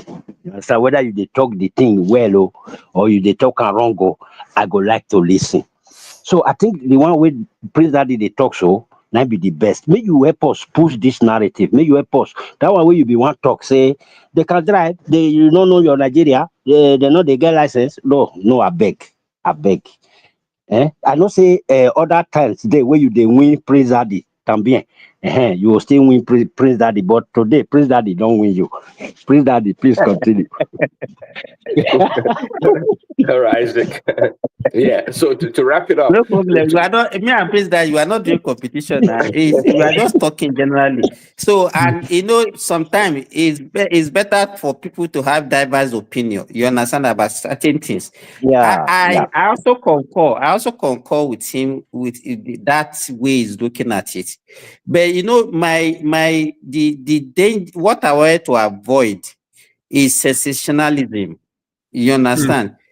Social media sensationalism that people just because is Dangote, people are not actually they might be genuine, but majority will just see that they just want to get this social media attention. You understand? So if we want to actually sanitize our road, as he said, we have to look at everything holistically. Even these Okada people that we are talking about, are they licensed to do? Most of the Okada they are not even registered. You understand? And also they need to be trained. If the truck drivers are well trained to drive, and the Okada people are not well trained to also use whatever they are using, it's tantamount to nothing. So we have to look at it. So it's not a one-way thing. We have to look at it holistically and do what is needful, what is right for everybody. Yeah. And also, what I think that is important, and what I've taken from our conversation here today, is that there is a need for Nigeria to criminalize traffic offense, because in Nigeria, if you commit any traffic, I mean, there's no really a penalty like criminal penalty for any traffic offense, like people found drinking and driving, hit and run. There's no serious consequence for that. Like in Western world, like you cannot, if you are found driving, let's say more than let's say 10 miles per second, per hour beyond the limits, it's like it's a criminal offense, and that such person is going to go to the courts to face the judge. So I think by the time we start doing that people will know that if they hit somebody, they will investigate. Doctor, the issue here is do we have the technology? So maybe we can actually look for that technology. Even in the Western world where you are, it's not human being that does that. Yes. They have speed cameras that will capture you. Yeah. You understand? They have devices. Police car has technology. They have devices that they can use to test your blood for drugs, for alcohol. Simba, sorry. Simba, tell me true. if you dey drive for Nigeria, see anytime you go Nigeria, you dey drive, you dey use seat belt. True. Definitely, I use seat belt. It's for me. It's not for another. It's for my own safety. It's not for another person's safety. I use it regularly. All right. Even most of the time, I used to warn my wife because whenever she's sitting beside me, I don't even like this. I say, well, if you are driving alone and want to commit suicide, you can do that. But while you are with me, I will not allow you not to use seatbelt. So. And another good initiative of the government is this insurance thing they are bringing on board. I think if they can make compulsory insurance such that if there's any accident or so, there will be insurance coverage for the victim. I think it's also going to help a lot in treating people so that hospitals will not be rejecting them when they take them to the hospital. I think that will also help. That will also help. You know, if you look at that tax law, it's not even, there are a lot of advantage, not in terms of revenue. People are just looking at it from in terms of revenue that government will generate. No, that it's going to sanitize a lot of things in that country. You understand? Like what you just mentioned now. All these, because most vehicles in that country, they don't even have any insurance. Yeah. They don't. Whether third party or comprehensive, they don't have anything. People will just go and do one fake one and just be carrying the paper every time. Yeah. So, but if they can do that and they have to devise a means of actually authenticating those things, so that when there is any accident, then the insurance company will come in and if the insurance company also knows, because there was a time I bought a vehicle that I put comprehensive insurance. The insurance company, they were the one taking care of that vehicle for me because they don't want to, a situation whereby that's in yes, Nigeria. they are the one. Nice. Yes. In fact, they are the one that came and put a tracking system in my vehicle for me. Wow. Yes, because they don't want a situation whereby that car will be stolen and then the next day I'll come to them and say, come and pay. That's a lot of benefit, even employment opportunities for and people. They are the one monitoring. In fact, they have the server in their company where they can be tracking the vehicle. You understand? Now you see truck, and that's why I'm saying even this thing that you are talking about. I don't think there's any, like my own brother is into truck business.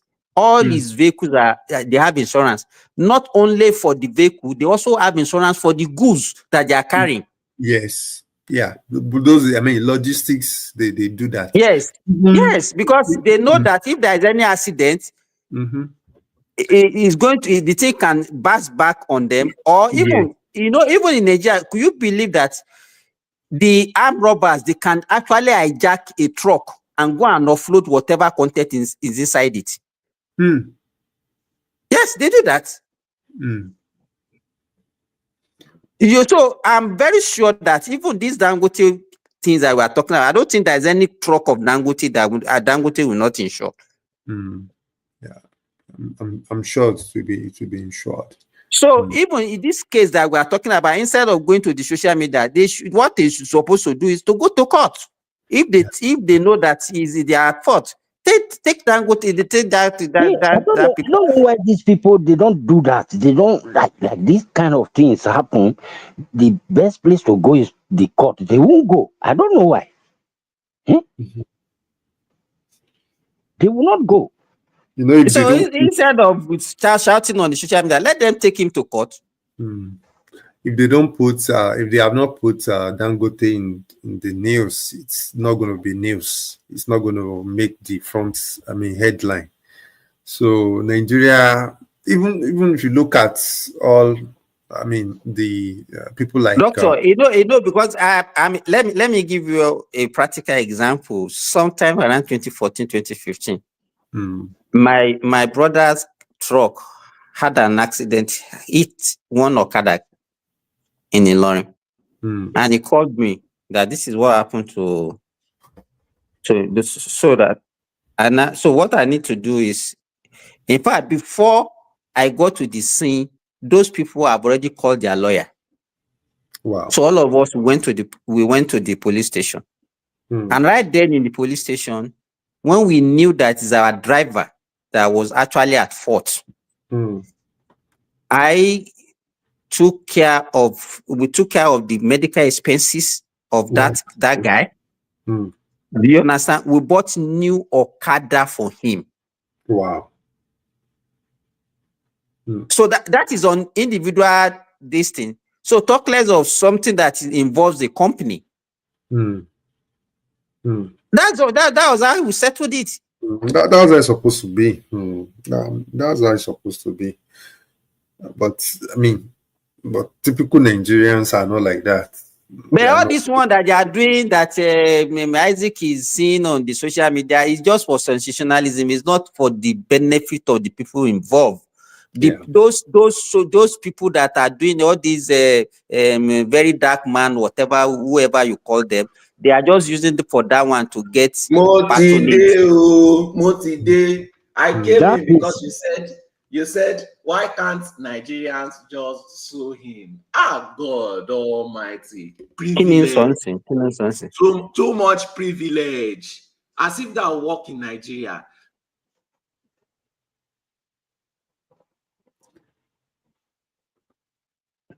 Can you hear me? Can you hear me? Who quiet down? I don't even know what happened. It's like network problem. I'm hearing you, Simba. So Simba. I think it was Solid that was talking earlier on. Solid. Something happened to his network. Yeah, Simba. See that one where you talk, the one you just said now, it's not really. That is what is actually pissing me off. They remove me. Who removed you? I don't know. Why you Mikuro? I will sue.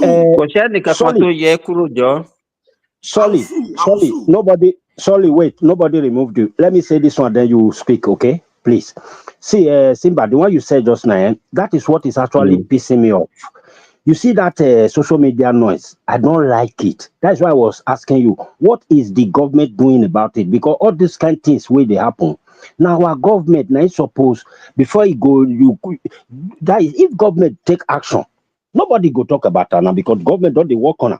So how do you want government to take action? Well, that's what I'm saying. How do you want the government to take action? Let me tell you how government will take action. Now, the place where I did for you, the place where I did for you, if trailer jump somebody with the ride bike and the person carrying wife for back of the bike, hit them down, then the first thing will go happen. First thing where you go see now Guarda Civil. Now those people, the Guarda Civil, now be those people where they take care of.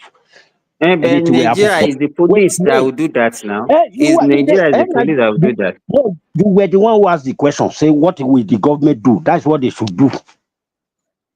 I'm giving you the answer. I've given you a practical example of what happened. Do you understand? Do you think that even this one that we're talking about, the police, why is our government sleeping? Wait now.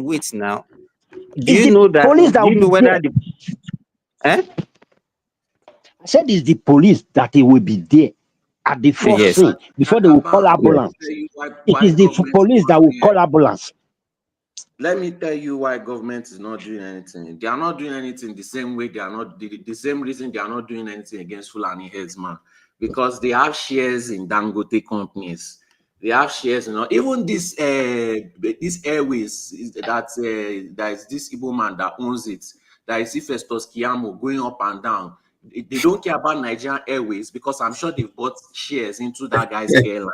That is the same way they do everything. They don't care about anything. They will let you do whatever you want as long as they've bought shares in the company. So all this talk of, why don't they sue them? You want to sue Nigerian government where the judiciary is not working. Do you think that girl is the only person that has spied? The reason why I don't even care about it is because this guy has spied thousands of people's children. Thousands. Yeah. For years. That's the truth. Spying people's children for years in thousands. So Nigerians do not care now, and they expect me to. If I go, when Dangote. Solly, Do you know how many wait. jobs Dangote is providing? Wait, so it's only Dangote that is. So if it's an individual, they can get justice, No, we are but just because it's using Dangote, they are not. Dangote That's as why they are not get In justice. example. first world Huh? countries, which they use as No, leave Dangote alone. We are only using it as example. You know why? Because I gave you a practical example, and I've known people that have done that, and they have wait. gotten justice. So I don't know Simba, please why. wait. Simba, Yes. if I tell you now, say, Ikmomosa, lorry, jam somebody, you won't even know what I'm talking about. So that's why I'm using a notable name. Yes, I know that it happened everywhere, even local lorry drivers, all of them, they are all lawless, I know. But for you to understand where I'm going, I have to pick a name. You understand? Wait, a name. Can I come in here a little bit? If I'm permitted. Okay, maybe Yeah. you can come in. Yeah. See, the thing is this: everything lies in the hands of the government. One thing is to make law. Another thing is to provide, I don't know whether I would call it materials or facilities for people to actually follow up those laws. As when I say people, I mean law enforcement agents. So that is another thing. It's not just throwing laws into air, and you don't have a place where you place them. It's a very bad something. Take for example, if it's a country where law is being followed, accident is inevitable in any places. If it happens, police will come in, they will come and investigate. Now, when they use the word investigation, it carries a lot of things. Like in Nigeria case, I don't know what you want to investigate. First of all, in a country that is developing, the first person they have to check is the driver. The condition of that driver, the alcohol level in his blood or hair, immediately. Yeah. They have to know. Thank you. So they will clarify that driver first. Then his driving license. If he doesn't have a driving license, Midwest. Sorry, if we are talking, you understand. You know, one of the major mistakes we used to make is to use the standard that we see wherever we are living and then just oppose it on what we think should happen in Nigeria. We are not at the same level. You use that example when it's convenient for you, but you don't want others to use Sorry, that. you know, I usually have problem when having argument. It's not even, I'm talking to Midwest. If you are talking about checking alcohol level, we have talked about this one earlier. You understand? Even if you want to check, how will you in Nigeria? How do you think, even in where you live, you talk about speed limit? Is camera that people use to do is technology? no. Wait, Simba, let me come in there because this is my area where I work and something I have deep experience about when it comes to logistics. So the thing is this: to even check, there are trailer vehicle here.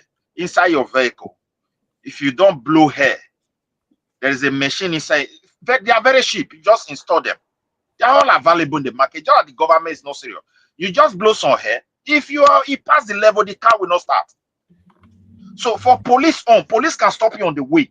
They just give you something in your mouth. They give you one electronics that look like telephone. You blow your hair there. If there is a alcohol that pass the level, 1.5 something limit, I can't even remember exactly. If you pass that level, I know all those things that all those things appear. They appear very simple to you. You understand? They appear very simple because you are used to them. You understand? Do you think our police in Nigeria they have it? No, you see where I'm coming from. I say when you make law, you provide materials for the law enforcement agents to be able to enforce that law. Everything lies in the hands of the government. I'm not comparing that Nigeria should overnight look like what it is in Europe, but there are African countries that follow this procedure, particularly Portuguese and French colony. I'm telling you the truth. These things are there with them. So I said the driver should be the first person. I haven't investigated the driver. Now the second one will not follow. If you don't have a driving license, it means you are not qualified to work. Dangote is not supposed to have a drive with the kind of accident that has been So happening. are we saying now, Midwest? Are we saying now that because it's Dagote is getting preferential treatment? Because Yes, it's getting. wait now. It's getting. Okay, if we are going to treat the discussion towards that side, that okay, maybe because I don't even want us to take this into because personal like Dangote. I've given example of, let me tell you, may God not let you get involved in any accidents in Nigeria. That's when you know that Nigerian police work.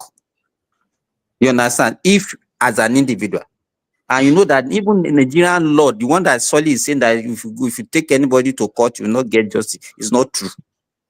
You understand? So it depends on who you are dealing with. Arguing for the majority or you're arguing for the minority where it worked? I don't even know whoever you tag, the majority or the minority. Let us not remain in just one side argument. I am still dwelling on investigation. Investigation is very broad. That's what I'm saying. Wait now. If we are saying they don't investigate Dangote because it's Dangote, I'm telling you, I've been investigated before. That's what I'm saying. Wait, Simba. Look, Simba, if a driver doesn't have a driving license, is employed, then the investigation will not come to the company. Does the driver have a driving license? Which is against the law. You don't supposed to employ anybody that doesn't have a driving license. Automatically, that permit to run that transportation is over. That's what the law says. But what you are saying, we don't even have the details. You are not sure that even this one that happened. Wait now, Midwest. This one that happened now, you are not even sure whether the driver has a license or not. You are not sure whether it was went through or not. How can you just conclude? Hey, don't say that now. Don't say that. Don't say that. Don't say that. What are you trying to defend? These people are known. These people are they don't have. Me, I don't want to, you know, I'm not a kind of person that will always believe that whatever is negative is always, you cannot tell me. Let me tell you, even my own brother who's into truck business, he has insurance, he insured those vehicles. The insurance company will never allow you to a driver that is not well trained, that doesn't have a license to drive any vehicle that is insured. Okay. Wait, Simba, wait now. So all these things that people are just saying, you don't have fact about, you just assume that that's what happened. Anything can happen in Nigeria, so anything goes. I don't want to share with you people. Simba, hold on a little bit. If I have a transport company, I have insurance, and I happens to employ a driver that doesn't have a driving license, it's not you insurance. Cannot, because the insurance company will not even allow you to do that, because they know that if there is a crisis, you are going to pay. They are the one that is going to pay. Don't cut me off like that. If I have a company, I employ a driver, and that driver doesn't have a driving license because I want to make some black money. Midwest. Let me tell you this. If you employ a driver, if you because there is no way you have a truck company now, a logistics company without insurance. If you employ a driver that is not licensed, you know that you are working against yourself. Because in case of any problem, you've given that company, insurance company, opportunity to invade. You hold on a little bit. Hold on a little bit. Let me round up what I'm saying. If I choose to employ a driver that doesn't have a driving license, if the police come in and there is a record that this driver doesn't have a driving license, insurance don't have business again. The only insurance that can come in now will be government owned, and that one people must go to jail. So there's no way government will release their money for nothing. That is why I'm saying, if those drivers doesn't have a driving license, the permit for you to run that transport is gone. It carries a lot of penalty because you put a lot of people's life at risk. So again, let us also come to the government. In my state, how many schools do we have where they train trailer drivers? Is it for you just to throw law into here? In that state, a whole big state, I have never seen a school built for training trailer drivers. We're talking about logistics here. Midwest, wait, please. Yeah. Simba, there was this video I watched. This trailer was coming. This same person where I'm mentioning his name just now, when he saw the driver, they stopped the trailer. So the driver inside was a small boy, like almost 15 years old boy. So they asked him to come out, live video. So they were now asking him if he has a license. Say no. How many did you come inside this big trailer and you are driving it? There was nobody with him. He's saying the lane. Now your guy giving in the lane. He never get My brother, license. person not get license in the Can drive you trailer. imagine? It's not a new thing in Nigeria. That People one not they can argue wreck. that one. But Simba That is one trying can to wreck. Simba is trying to say that it doesn't happen in Nigeria. No, it happens. Yeah, I'm not Simba. saying it doesn't happen. Don't misquote me, Isaac. That's We I thought started you this. said so. We started. Wait now. If I We heard you started say this you conversation by cannot give talking a about. trailer out for somebody Do you without a think? license. Let me tell you. Do you think a company like Dangote will employ Yes, such a small yes, boy? yes. They do No, that no, to no, us. Okay, no. if you believe They whatever you want won't. to be, They you can won't. It is continue not. your They conversation. won't. Sorry, you Wait can come now. in. Solid. Okay, Solid. wait. It Sorry. is not. It Sorry. is not about. The Do I Dangote trains believe? his own Look, driver this now. is Nigeria. People do all sorts of things. People No, build no. on land Solid. that is not even their Solid. own. No, that's your imagination. You are Wait, is just which thinking. You don't know. imagination? What are you saying now? You are not there What are now. you How can you saying? be? How can you be in Germany and be in Nigeria at the same time? You can't be speculating, So or you it's can't be my judging. imagination Hold on. that You people are cannot be driving judging Dangote based trucks on without license. that Dangote will employ. Listen to that word. That Dangote will employ an underage Okay, to can I drive his respond? truck. Can I No, I'm respond? not asking that. I'm not asking you a question. Okay. The guy said, "Do you think that Dangote group of company will employ an underage to Okay. in any way or not to even talk of driving his own truck?" Okay. Can I No, respond? Can I respond now? no, it cannot happen. Oh God, you I not. beg. That's my own answer. You can give your own answer, but Okay, I will answer. can I give my own answer? Give See, it. there are numerous videos. There are numerous accounts. There are thousands of people. Even if you go and look at a post, you see thousands of people talking about how their family was wiped out by a Dangote truck. And some are even up to 10 years old. Destroyed families. Are you telling me that somebody that owns such a big company is not aware that whoever is hiring these drivers, I'm not saying Dangote himself is hiring them, but he has employed somebody to hire them. He is definitely aware at this That's point. the wrong answer you have Because a given. lot of them would You have are gone. answering the wrong question. You spoke now. You have reset the question. You spoke now. You No, are not you going have to let me reset the speak. question. But Answer the do you have question. shares in Dangote? Simba, Because beg you go ask AI. May we ask AI this Do you question? think Dangote Group will employ an underage? Wait now. Dangote Group of company will employ an underage. Yeah, can I? And there have been numerous accounts, not just one, numerous accounts of underage people driving without license, and numerous accounts of police being told to allow any Dangote truck to pass by. This man Yeah, they don't check them. Police go pay a letter this go to talk. It's very rare now. This you see, I've even lost my train of thought. I've lost it. You can portray whatever you want. People, you are just saying, this is you are one just time. talking now. And You don't have any if train. I say that it is my tribe now that does all these kind of things, you guys will start talking. Things will be happening to bad people. You guys will be pretending as if it is not happening. I don't know what you are always trying to defend. Nobody You'll is be arguing bad about now. the We are not minority. categorizing When the anybody as majority bad are suffering, you'll be saying things like, I have a friend that is doing well in Nigeria. Is your friend the only person? Majority are suffering. I hate that you guys always argue about the minority every single time. You are a major reason why this country is so terrible. Because you guys are always Solely, I beg. Solely,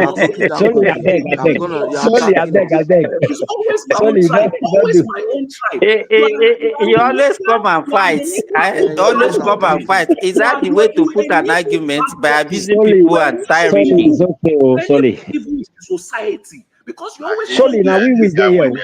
minority. You will be arguing about stupid, tiny shit that is happening in little places. Solely, now we there here. Now we there here. One man not there. So may you every time, and you'll be calm doing as down. if you are, but that is what you are portraying.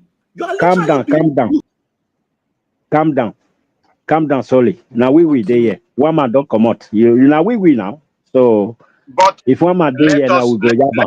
let us be honest. Let's look at our country.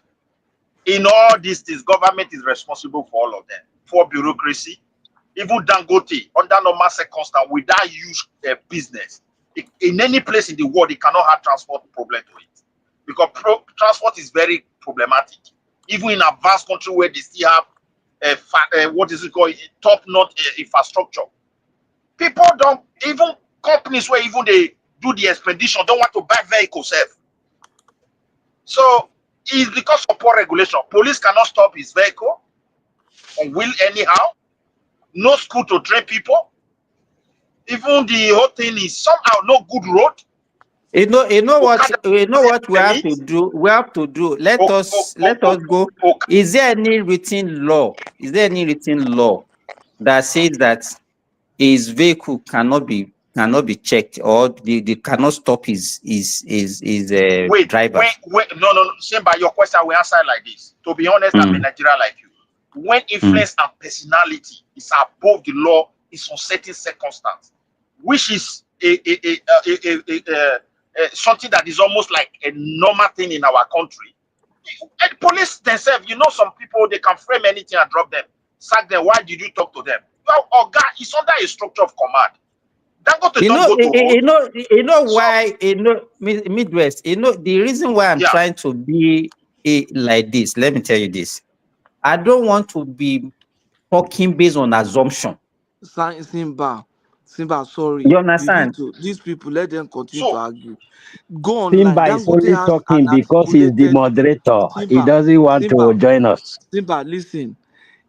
Dangote has an articulated truck training school where they train drivers.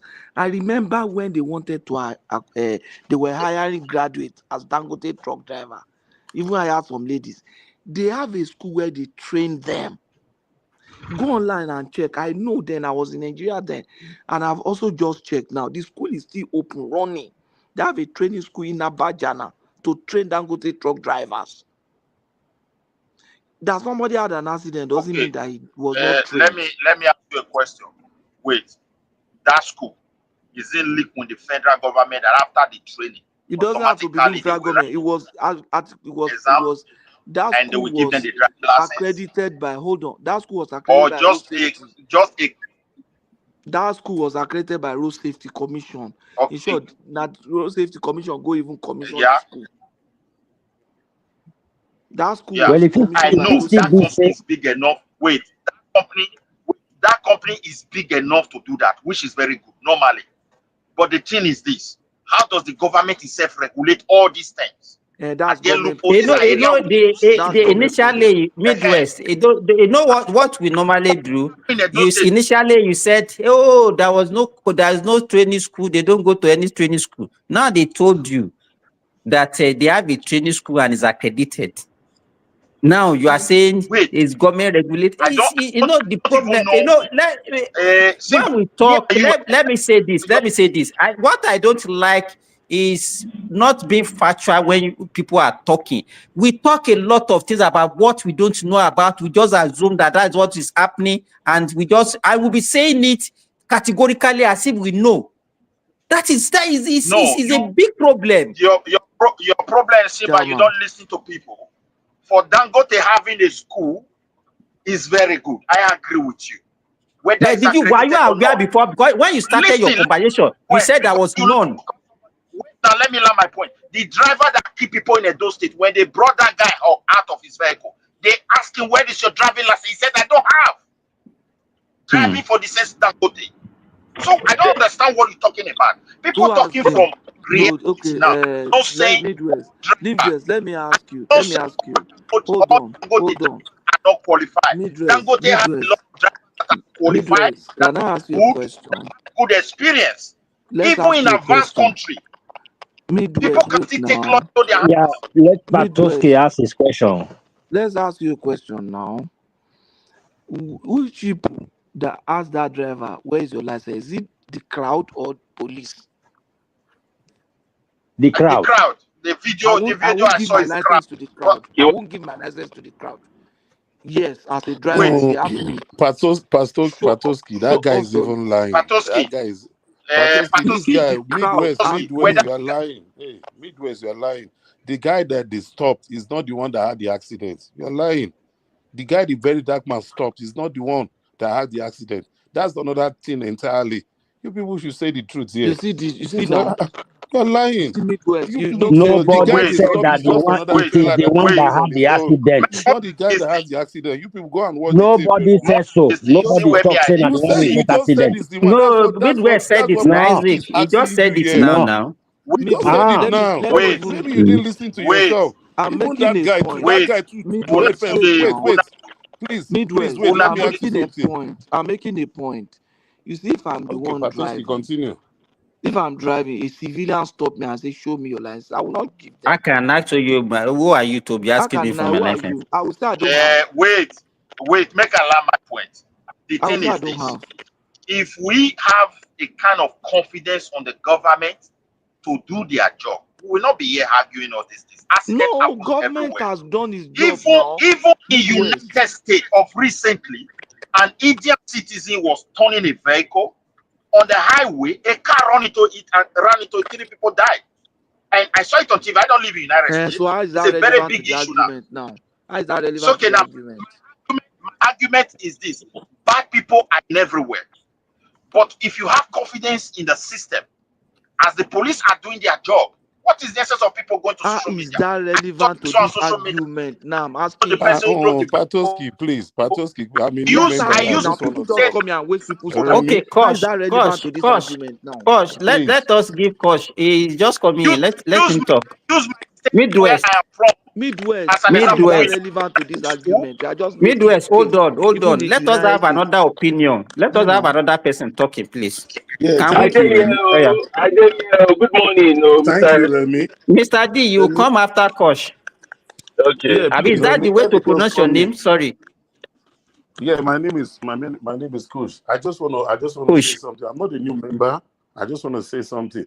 That guy, a lot of people has been saying different things. They are just lying. That guy said very dark man stopped that man. He said he doesn't have a driver license. It's a lie. The guy never said he doesn't have it. He said the driver license is somewhere or maybe it's inside the car. The video is there. They can go play it. They are just lying. They're just lying. Like there are things you need to say the truth. When you're on platform, like you should tell people the truth so that all of us we are here to learn. All of us are here to, but coming here to lie, saying all those things, they are just lying. They're just lying. All this. That's why I just came in. I don't like coming, but when I see something that is wrong, people just start saying something that is not there. People like us, we get annoyed. We are here to learn. Me, I'm a soccer player. I just come here. I'm not a politician. I just want to learn, just to see something, just to learn about Nigeria. But when people come here and start saying something, at times I just want to come in and say, wait, this video is everywhere. And he said that guy is a young guy. He said the guy is 15 years old. Is that guy 15? Do you know his age? He said it. Oh, please continue. I don't know what to say. Let me just listen to you guys. But I hate lies. Thank you. Yeah, Okay. Thank you. Yeah, Kosh. I mean, contribution is Mr. this. D. What do you have to say, Mr. D? I think on that story where the guy came down, what me I saw was they brought the guy down. The guy was a young guy. The grandfather was there, and the guy said it was his grandfather's job, and that the young guy is driving for the grandfather. That was what was online. So it's not even like it's not like Is it that. the one that had an accident or is it another It vehicle? It's wasn't the not the one that one. had It's an not the one. accident. It wasn't the one that had an Okay. accident. It But wasn't. in It wasn't this. this case, the issue is the problem. I think is the government with maybe the police or the whatever. They're not checking them. They need to enforce strict checking, like checking on people, like anybody that drives on the road.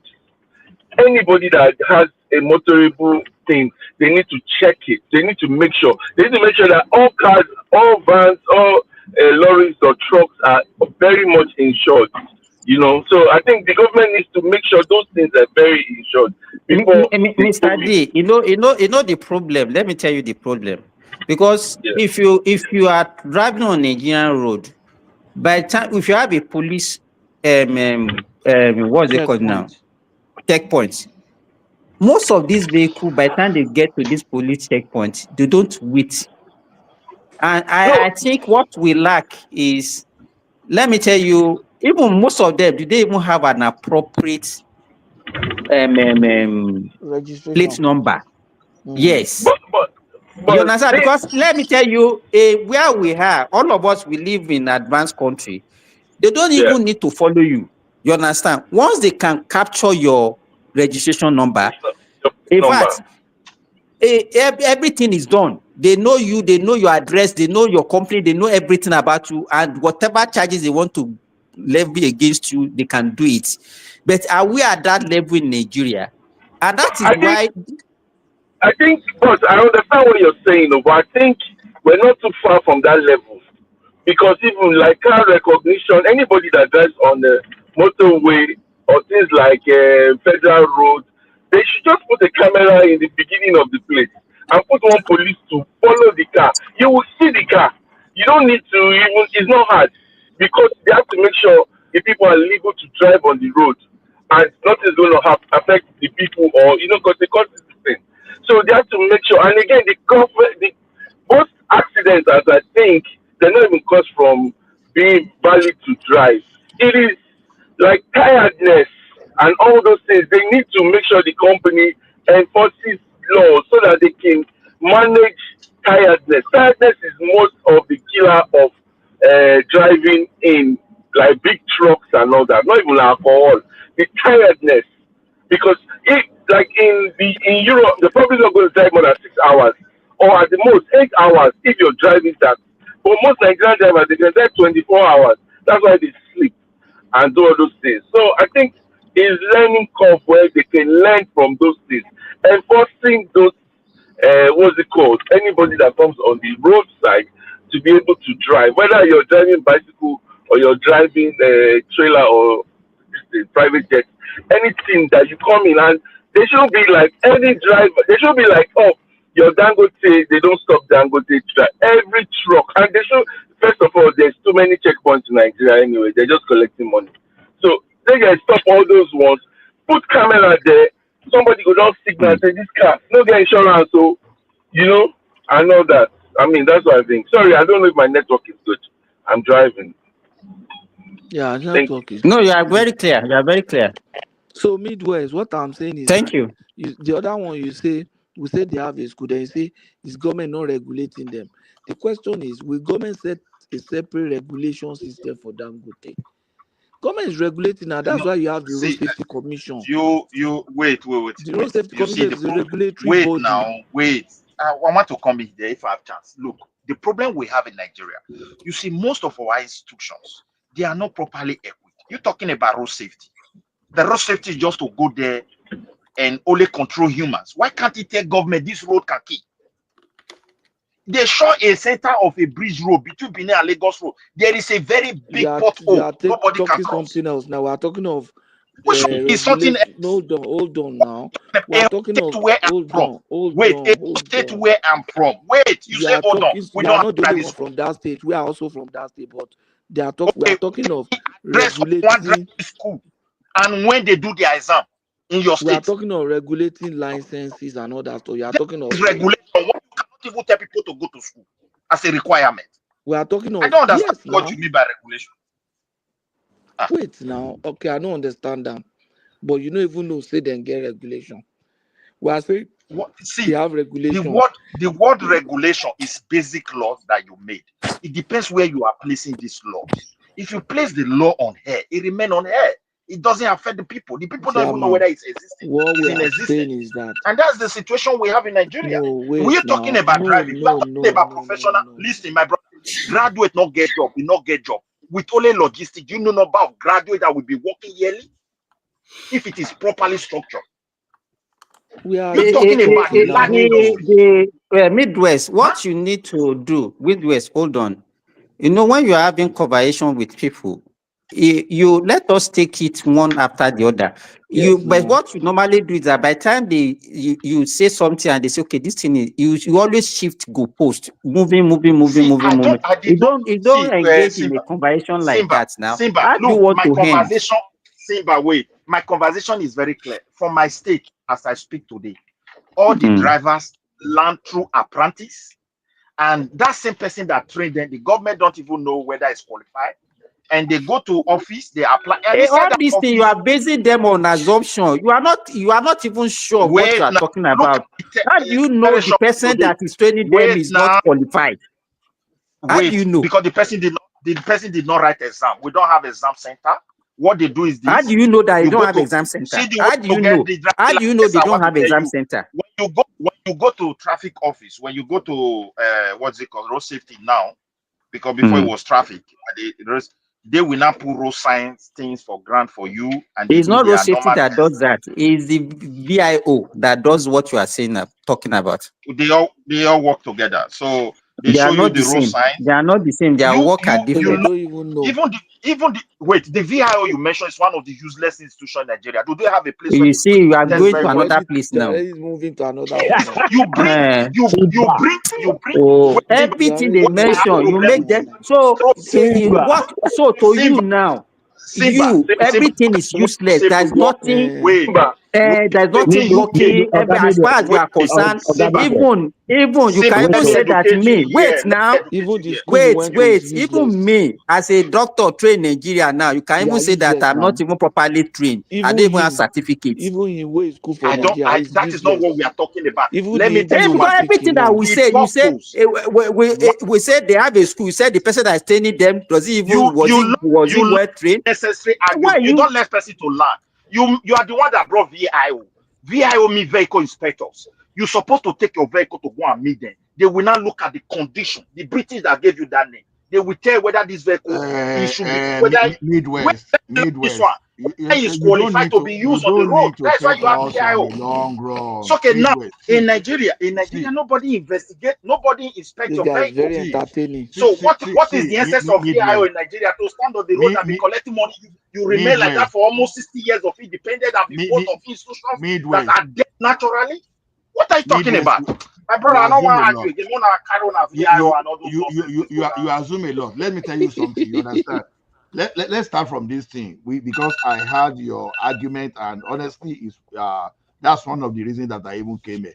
See, when we are on a forum like this, the purpose is not to win an argument. And when you are caught in making a huge error, you understand, when you are misinforming people, when you are corrected, just don't wave to another thing. Just stick to correction. You understand? You assume the other time that, oh, Dangote, they don't have training center, they don't have all those things. Where do you get that, for goodness sake? And you see all these little things we are saying, it makes a lot of difference on the premium, insurance premium you pay as a company. So you think Dangote will just put that place and we not have a training center, and the next thing it just put someone to be driving a truck. Now, if all is vehicle start having accidents, you understand who is going to be responsible for the content apart from human life that is going to be involved. So when people in Nigeria we assume, we just look, we sit down in our own room and we figure out what we think Nigeria is. We think Nigeria is just one jungle, one a very primitive settlement that, okay, everything pre-Adamite should now exist in Nigeria. Guy, let's just get our facts right. Everything you said this evening now, you were being corrected, but yet you will be jumping to another one just to justify. I don't think the purpose of the forum is just to win an argument, but it's just to inform properly. Wait. The purpose of we here is to educate ourselves. The British colonizers, they gave us VIO, and when they were with us, before you register your vehicle, you will drive it to their office.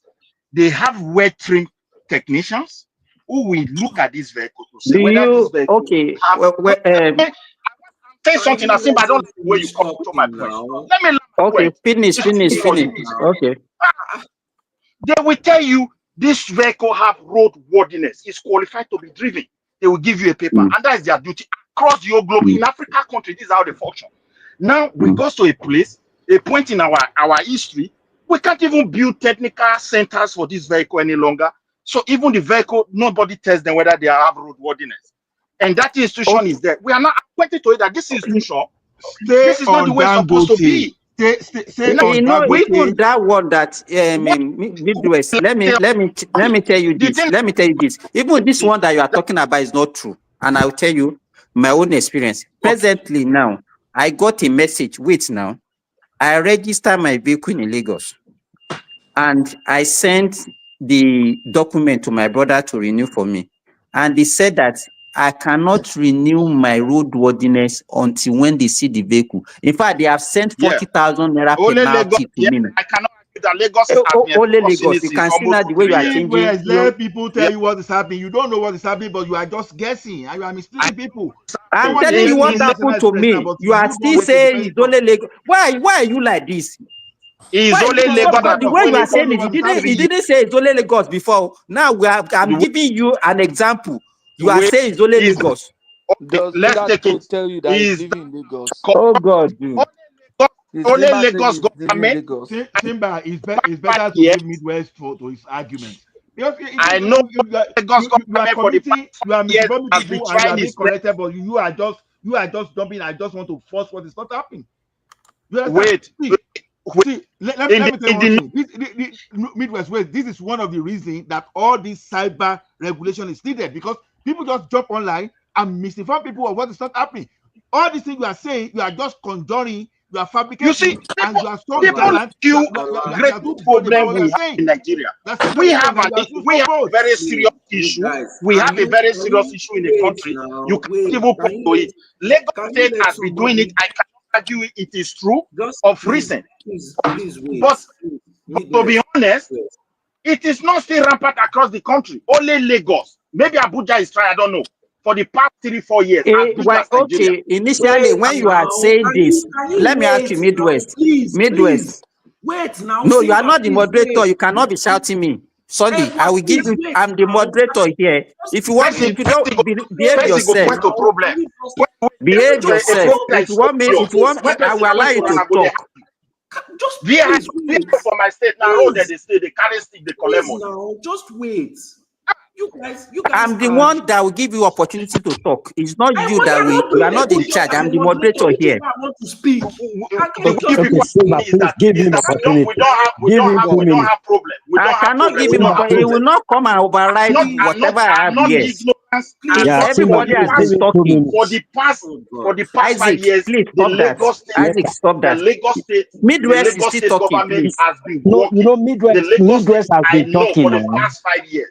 For the past Nobody 5 can years, hear what you the are Lagos saying. State, the Lagos State government has been working to make sure they do it Midwest, properly. Midwest, But hold what on, is hold the on, federal hold on. government doing? Can you guys Wait just please now. wait? Can you guys please wait? Nobody can hear what we are saying. Please, Simba, you say you are the host, but please let people finish before you interject or anybody interject. And if anybody interjects, mute them. No, I can't hear anything anybody is saying because everybody is interjecting. Let somebody finish first now. I can't hear anything. Okay, Thank you. thank That's you. just what I wanted to Okay, say. okay, well done.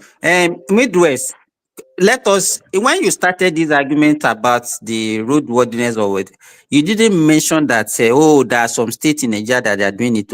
You make it factual that it never exists. That even the colonial master immediately they handed it over. It was not done.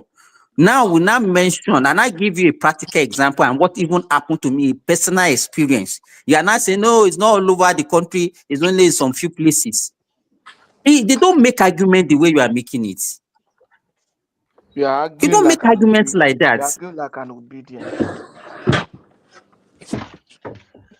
Let me tell you, when you come on a platform, Simba? please let us be equipped with facts. Don't let us be coming here and just be based on what you assume is happening. Or And talking on People are even if you emotion. listening are to just us. assuming, even if you are just Even when assuming, you you can make say a I'm Simba, just give decision, me I'm 2 just minutes now, Simba, please. Simba, let me just answer you. You say you want to renew your vehicle. So when you register that vehicle at the first time, nobody requested it from you. How Isn't did it? you know? How did you know? So okay, why is it a strange I bought thing this. to you? It's not Midwest a again. strange thing. I told you what has been happening. I bought it in Lagos. I registered it in Lagos, and they do all this. So I want to do second renewal, and they said they have to see the vehicle before they can renew it for me. Okay, now why were you sending this there if you know very well that these people must surely see it? So look, Lagos is trying. I don't want to argue with you. God. I know that for the past 4 years they have been trying their best. I've seen it on TV. They build these places, they train people, Okay, let me which is give very you good. let me Why give you can't another we make example. it? Let me give you Why another can't we make example. it a national law? Wait Why can't we now, let Give me wait 2 Lagos now. make minutes this now. business? Midwest, don't talk tire. Give me 2 minutes. Okay, Okay. Isaac. So I beg you see this Dangote should have been bring am come here. Oh. I for not bring am. Wetin I just want talk be say, like I dey always talk, and I first text Simba that time say, me, I get time to listen where I be somebody wey dey listen. Now, my own conclusion of all the argument wey we don argue since be say you see this Dangote issue wey dey for social media, na there I for listen to am. But from the way we dey argue am here since with different opinion, I don dey change my mind. You understand? I don dey wan believe say okay, maybe this thing na just propaganda o. Say really no be, especially when our brother come say even Dangote get one institution wey e be say people go learn how to drive their truck and all that, because me I no do the research. So sometimes these social media people, then they bring a lot of things, so may we dey careful. E better say you fit listen to them, but when you come to this kind platform and you come see other people wey dey take their time, they dig into the matter where they get evidences, they get proof, they get where they go search, and then they bring the facts. May we still dey consider am small. I not talk say people wey bring all those facts say they are 100% correct o. I not talk say those things wey we dey hear for social media they are 100% correct o. But when you stand on the balance position to try understand the thing wey dey really happen, is better for us as a person, and is better for our nation. Thank you very much. Jagaban, let me just say something, because I said it the other time. I don't know if you like, if anybody want to like, if you like. See, when you set up a business, the risk of you losing money and running your business aground is very high. People like Dangote that are into production, in Lean Six Sigma, you understand that's what we call cost of quality. Now look at I that don't cost understand. of Don't quality. worry. Even though I speak No, I know. English, I don't I'm understand. talking generally now. So when you talk now, training your driver properly to handle your truck and deliver your goods are very, all those thing factors are very critical. Just imagine Dangote now having, like, say, about 5,000 trucks, and someone is telling us here that, oh, they just go and pick someone on the road and put on 5,000 trucks. By the time you look at the cost of 5,000 trucks, and you look at the cost of the content they are carrying, not only that, something that can be done to human along the line, because they become a public risk now when they are not properly trained. And insurance too, that want to insure them, they are not that crazy, because some of these insurance companies we are talking about, they are international, and insurance company will not just go and take unreasonable risk. And when we start seeing all these kind of things now, we are making sense to ourselves by just uttering something out of how we what we think, and we actually think that we are intellectually engaging people. It's wrong. When you say something that is not correct, once someone call your attention, the best bet is to own up. There's no big deal. There's nothing that Sir, there's I nothing to think be ashamed of. Sir, I think you're missing the point, because you're attacking this person and you're not. Okay, what is the solution to this problem? Who do you blame in this case? Or you? Because everybody just saying this one is that one, that one is that one. How do you, like, you're not blaming the Mr. G, government? Mr. Adi, hold on. We are not, if we want to talk about solution, you understand, we talk about the Another thing solution. entirely. But is another thing entirely, you understand? But it's not something that somebody will come here and give us, this thing does not exist, this one does not exist. Meanwhile, those things are in existence. That's what we are talking about. Yeah. So we all know that recklessness Sorry, of our if people. everything is in existence, why did it fail? So you understand, like you educate people. Say, why did this fail? Say DIO did not check it well, or say FRCN did not check Just it. that when there is a wait now, even developed world where they do everything, when we believe that everything is okay, people still have accident and still occur, and Why then do planes that's crash? why they do investigation. Why do You planes crash understand? with all the Uh-huh. care and safety measure in aviation? Why did those plane crash? That's why it's called accident now. That's why it's an See, accident. let Thank you, me tell Patoski, Jerry. Thank you. let me tell you something. Dangote truck is easier to spot just because it's about our biggest industrialist in that country. Now, I don't have the statistics, but I'm just whatever I say now is just like analogy. It's just in a situation whereby you want to say every 10 trucks on the road, probably Dangote truck is going to be 4 to 5 of those.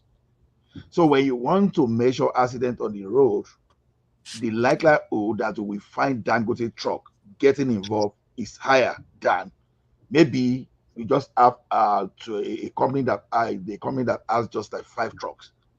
So every time you see Dangote truck, it doesn't mean Dangote is the only person. So Dangote truck, all those trailers that used to load the content, gasoline content, petroleum products, that used to create problem on Lagos Ibadan Express Road, or maybe the one goes, are they Dangote?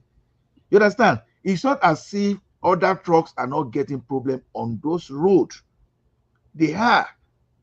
But the thing is, anytime that Dangote is involved, it's like it tends to be amplified for one reason or the other, and that is why we have to be balanced in our analogy, not for us to just have some kind of targets whenever anything happens. So nobody is saying Dangote should not do more, but by the time we are now giving underlying political undertones and all those kind of confirmation bias we had before, and we are now dissipating our energy just to make sure that we arrive at a predetermined conclusion. That's what we are saying. Yes, we know that on the road in Nigeria, we have the drivers are reckless. We all know that. We all know that drivers are reckless. So is it that they are not properly tracked? Those are the things we should be discussing, not just to be assuming. Ola, please, So can I No, jump in? go ahead, sir. Sorry, who is that? Is that Iju? Kush want to speak. Push. Okay. So Coming. Remy said something that is very important. I know the last time I was in Nigeria, so I asked my Remy driver is to go. not here now. No, who was the name? You are the one I'm talking about. Hey, I don't know. Me and Mr. Remy. Simba and Remy sound. Sinbad. Sorry, I'm making Oh, you a mistake. Jora. Sinbad. Me mo koto fi mami se for. Èmi ò mọ̀, èmi kò mọ̀, kò yé mi o. So what happened? I was in Nigeria the last time. You said something that is very important. So I asked my driver to go and get me first. So they were taking so long. So I had to say, okay, let me just take Okada. I'm telling you, I jumped down from that Okada. The way those people drive, I had to stop. No. I'm telling you, they need to regulate those Okada drivers. I'm telling you, the way they drive, they don't care. Even there's a trailer, they always look for a way. They say they want to pass quickly. I don't understand. Seriously, I had to say, no. Let me just come down. I said, no. I had to walk back to my place. I'm talking about Coach, Lekki. there was one in That Ilori. Orchid Road. That Orchid Road. That's where I'm just going to the bus stop. There's a garage there. I want to go and meet my car. I Do you know jumped that down. I'm not lying to you. Thank you. Okada man was killed in Ilori by a train? You can imagine train killing an Okada person. And you know what happened? They've already put a stop to everybody that the thing has been hooting right from maybe some kilometers before it got to that junction. But because they always believe that they can beat anything. I'll just pass. That was how he got caught. You understand?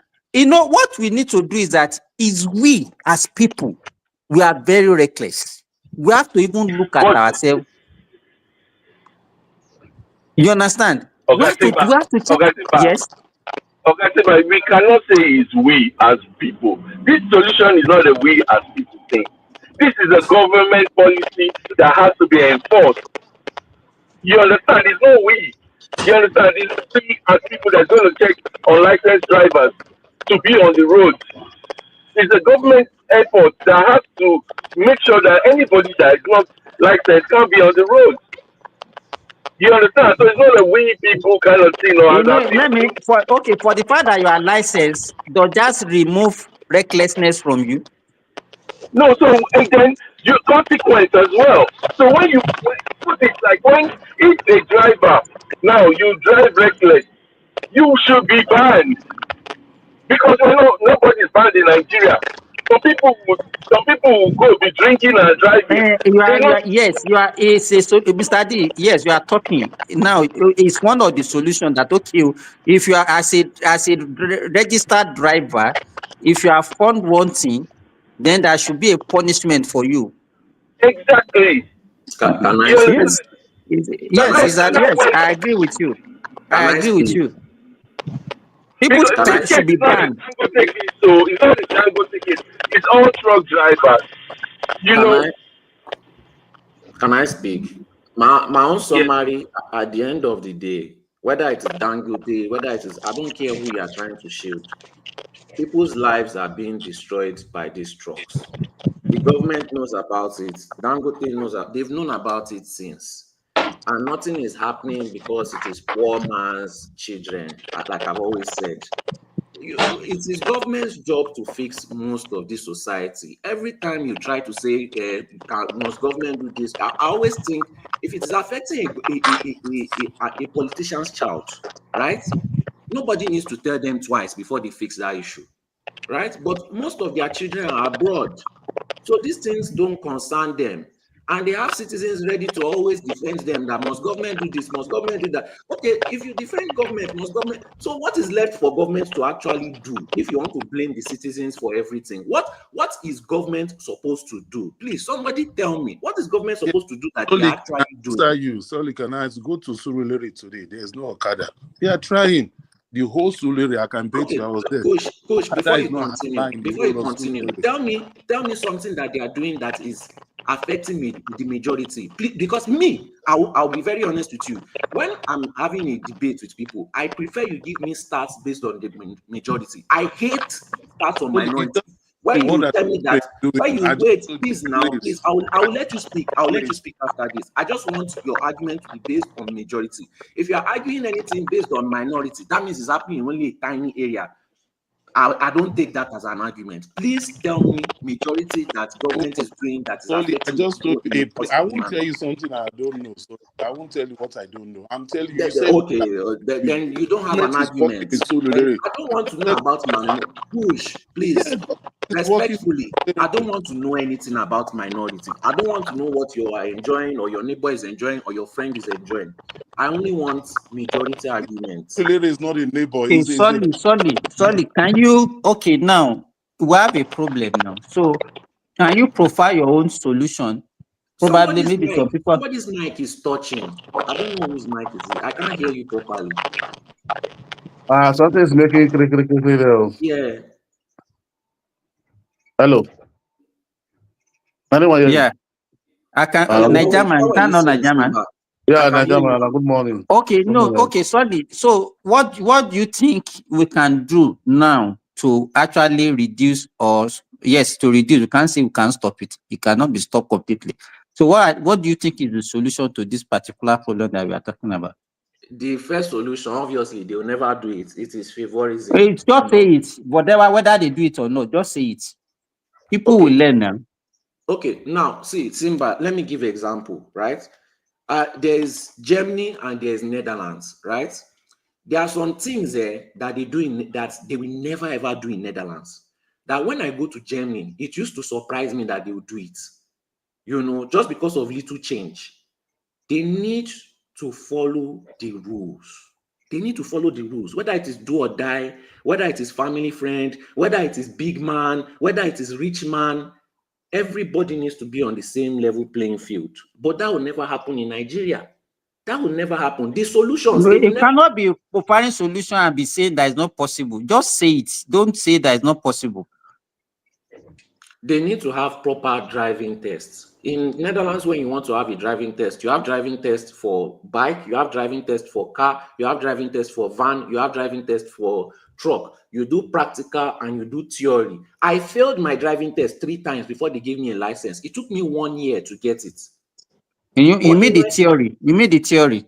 The theory and the practical.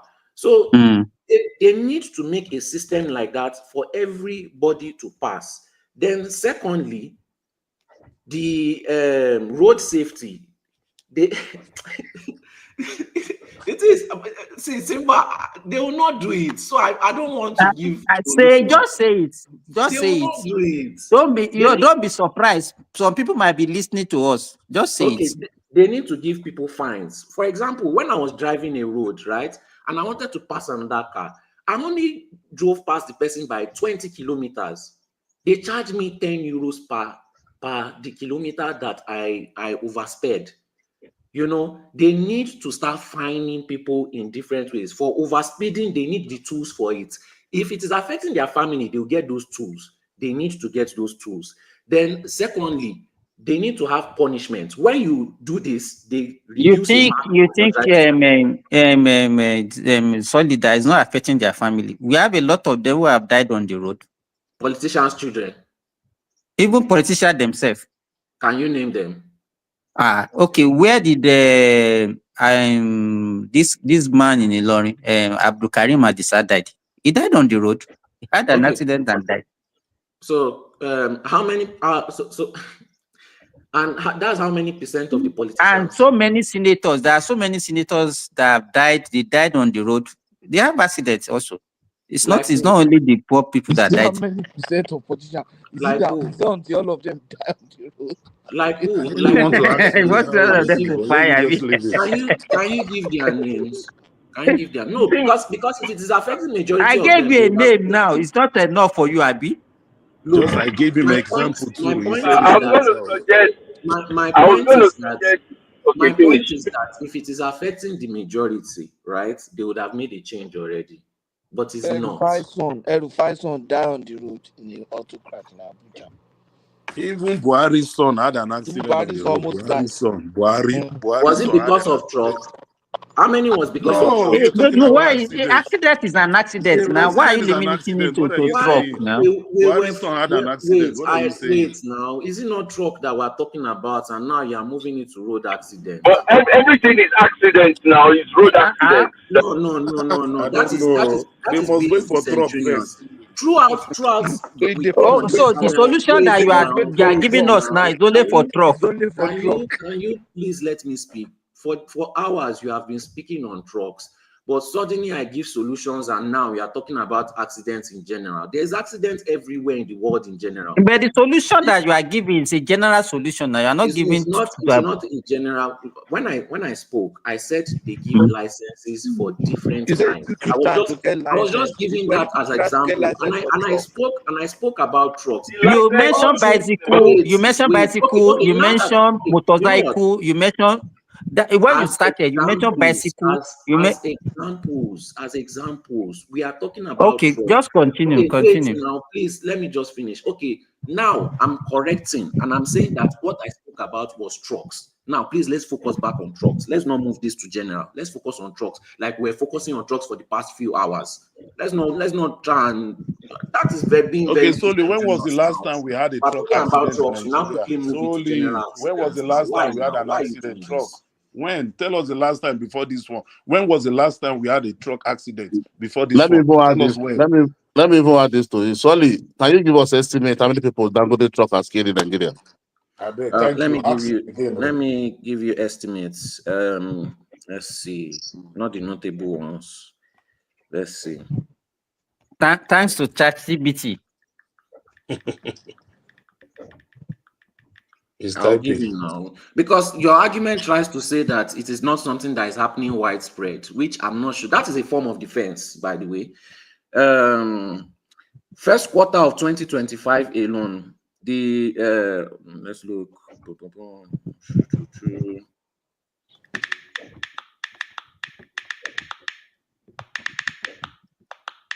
When I come in before you do your research. Yes, sir. yes, you can. Okay, continue. Oh, yeah, Nigerian. Good morning, everyone. Yeah. You see, the problem we have in that Nigeria, everybody just become experts. And when this thing happen, everybody will just become experts. That is one of our major problems in that country. You see, why I don't know why when anything happen to Dangote, sorry to say, but I don't know where people are just so allergic to poverty, to wealth or what. I don't know. Anything happen to Dangote, even look at the time of refinery. People have to blackmail that man and say different sorts of things. You know what I'm saying? My brother, if your father is not rich or you are not able to make wealth, I don't know why you have to envy somebody else like the way they hate that man. Nobody's looking at the job he's creating to the country. Only the Thank backside, you. everybody want to look. Only the backside, everybody want to look. Can I Only the respond? backside. Can I I don't. respond? If Okay. you commit a crime, nobody looks at how many charities you gave to. In a civilized world, you will still be jailed. This mentioning of how many jobs that he has created for people as a Dangote didn't commit a crime. His can drivers I committed finish? Can I crime. finish? It is the No, you must say corporation. it. It is People are the, listening. look, Dangote didn't the commit a corporation crime. is called Dangote. If it was called PU Nigeria, we will be mentioning PU Nigeria and not Dangote himself. Let's not focus on what he has done here and done in a civilized society, the society that we all run to. If these trucks have, if this year alone, it has harmed 9 people, it has unalived them. Those are not chickens, those are human beings. Just because it is not your family member does not mean you should not be playing a defense game with something that you are not benefiting from. Crime is crime. People have been unalived. There should be consequences. Where are the consequences? If we look at 2024, where are the consequences? If we look at 2023, where are the consequences? If you look at it, is not hatred. People's lives are being wasted. And the defense and the way people are arguing is because they don't want it to happen to their family. Is it a crime for you to not want something bad to happen to your Okay, family? what about the other ones? Like the one that happened in Kogi last I think last week in that Felele, that place they call Felele in Kogi, that burned almost everybody in that road trailer and kill all the students, the polytechnic students. Why are you people not advocating for those ones? Why the one that happened in Ore Road, Ibadan It's Expressway? because this one is Fina's sister. Thank you. Tell them. Why It's are you because people it's not Fina's advocating for that? sister. If you That's why really they love are dragging Nigerians, Can are I those people chicken respond? too? Can I respond? There are people that have been advocating for it since, but it always falls on deaf No, ears. because if you let's see when when Let the people me come to social let me media to advocate for respond this thing, now. it's Let me when it's Because respond. consigned. very dark man did not talk about it. Let's be Wait, real. Let me sorry, let me respond. see, have my time. This is my time. Let me have my time. You say you want to bring the statistics. I think you are doing this. So if everybody My really know mention you is love correct. It's Nigeria, 9 people. you love the people like this when you people prove it. Why accident happen, truck, trailer tanker burn a lot of human beings. Every day, accident, different one. Students is being kidnapped. I don't know. You people don't advocate. You people don't cry on social media like this. But anytime they come to somebody who is giving back to the society, I don't know why. Why is that? They call it accident. It's not ever intentional. It's They not call it something they accident. planned. Thank you. Can I respond? It's not something Can you I plant respond? that you want to go and buy people. You want to go and buy citizens. The We man, call the it man just accident, went. bro. The man Respond? just went there to kill that girl. The way he's I'm talking, just as if tired. Can I Usoli is respond? even saying something that is because it doesn't affect our family. As if we are not Soli. We are not saying we want accident to be happening in Nigeria. You are not getting the point here. That's the problem I'm having with you. Nobody pray for an accident to go. That man didn't plan. They call it an accident. So there are things you can't do anything about. We are talking about they are asking you There what are is the things way you can forward. do You are not about even it. We saying need to be anything. we need to be advocating for the road, for the federal government to fix the road, for the state to fix their road. If Can there is I a good road, that is what you are talking about Western world. Because you have good road. can I Most of the respond? road these people are driving is not good. Can I We should respond? know. Can I respond? There are bad roads in Europe too. The moment you see the border between Belgium and Netherlands, or the moment you see the border between Germany and Netherlands, you will know immediately that this is not Netherlands. There are plenty bad roads in Germany. In fact, there are some places that look like Agigi. I was even shocked. There are plenty bad roads in Belgium too. Netherlands is an exception. There are no bad roads in Netherlands. Which road for Germany? Which road way they bad for Germany? Which road? Go to Aachen. You will see plenty bad roads there. But on the autobahn? On the autobahn? No, not You mean autobahn. the When I mean autobahn, I mean expressway. I didn't That's what they mention call it. expressway. I didn't mention expressway. I Okay. just meant like general road. Intercity. What? Sorry. You mean within the city or interstate road? Yes. Yeah. So yeah, look, but even where we live in Scandinavia, once the snow is off, we just step into that atom they call it. You will see port road everywhere. Why? You know, as they are scraping this snow, it always create a lot of damages. So, but before the years ends up, they must fix them, because if they allow one season, the next season is going to cost them much. You see it now. Not that they don't have these things. Yeah. So they always work on it. But in our own case, don't compare ours. Our own is negligence. The money always flow. Billions. They want to... No government that has never tried to rescue Nigeria with money. I don't know why we cannot see good results. This is my worries. Okay, but I want to never focus. see any administration that are not serious. I want Tinubu today is pumping money. I don't know where the money is going. He knows where the money is going. People should be speaking with facts. So, sorry, wait, please, 1 minute.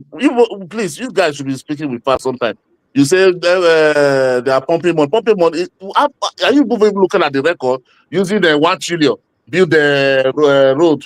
Then after 1 year, build another 1 trillion. Is that how they're going to build the 774 federal roads in Nigeria? I'll be 1,400 and something roads in Nigeria. Federal road for years. Calculate the money since the 1960 they are spent on road. If he said not to even build one, even the Edo State road, both state and federal. Okay. That's what I'm saying. Is that the amount of money they are pumping in? We are changing the topic. We're pumping 2 billion in a road. How many is a kilometer of that road? How much is a kilometer? Calculate if they can get 100 or 200 kilometers. Now let's focus on the topic. Let me just, because I'm about to leave. I have doctor's appointments. So, Dios, it is not that people have not been complaining about trucks before. Trucks have been spilling. There are even news articles. They post it on news where the truck exploded and everything. People have been complaining since, but it has been falling on deaf ear because now poor man they complain. Now, this issue is being exploded because it was final. It could have been any other truck. It doesn't have to be Dangote's truck. Good night, guys. Enjoy your because it is a, please now let me finish. I have doctors. I will give you the mic after this. But because it is final sister, now the thing exploded. Just the same way, if it would have been any other popular person's issue, it would have exploded also. She has a reach. She reaches millions of people. Even if she says nonsense, it still reaches millions of people. So something affecting her family members will reach millions of people also. And the Nigerians will respond because it is somebody that has, oh God, it is somebody that has power, money, or popularity. Now, when this kind of things happen, the poor people that have been speaking out things that nobody has been listening to, we try to take advantage of it. It only makes sense. If I've been complaining about something, nobody is listening to it, and then somebody's own explodes. Everybody that has been hurt, everybody that has been affected, everybody that has been pained, everybody that they've unalived their family is going to come and use that opportunity to speak out. It is not somebody is targeting Dangote. Everybody is just using the little opportunity that they have. Why do people not act organized in Nigeria? Because people are hungry. If you go and share food, nobody is going to line up.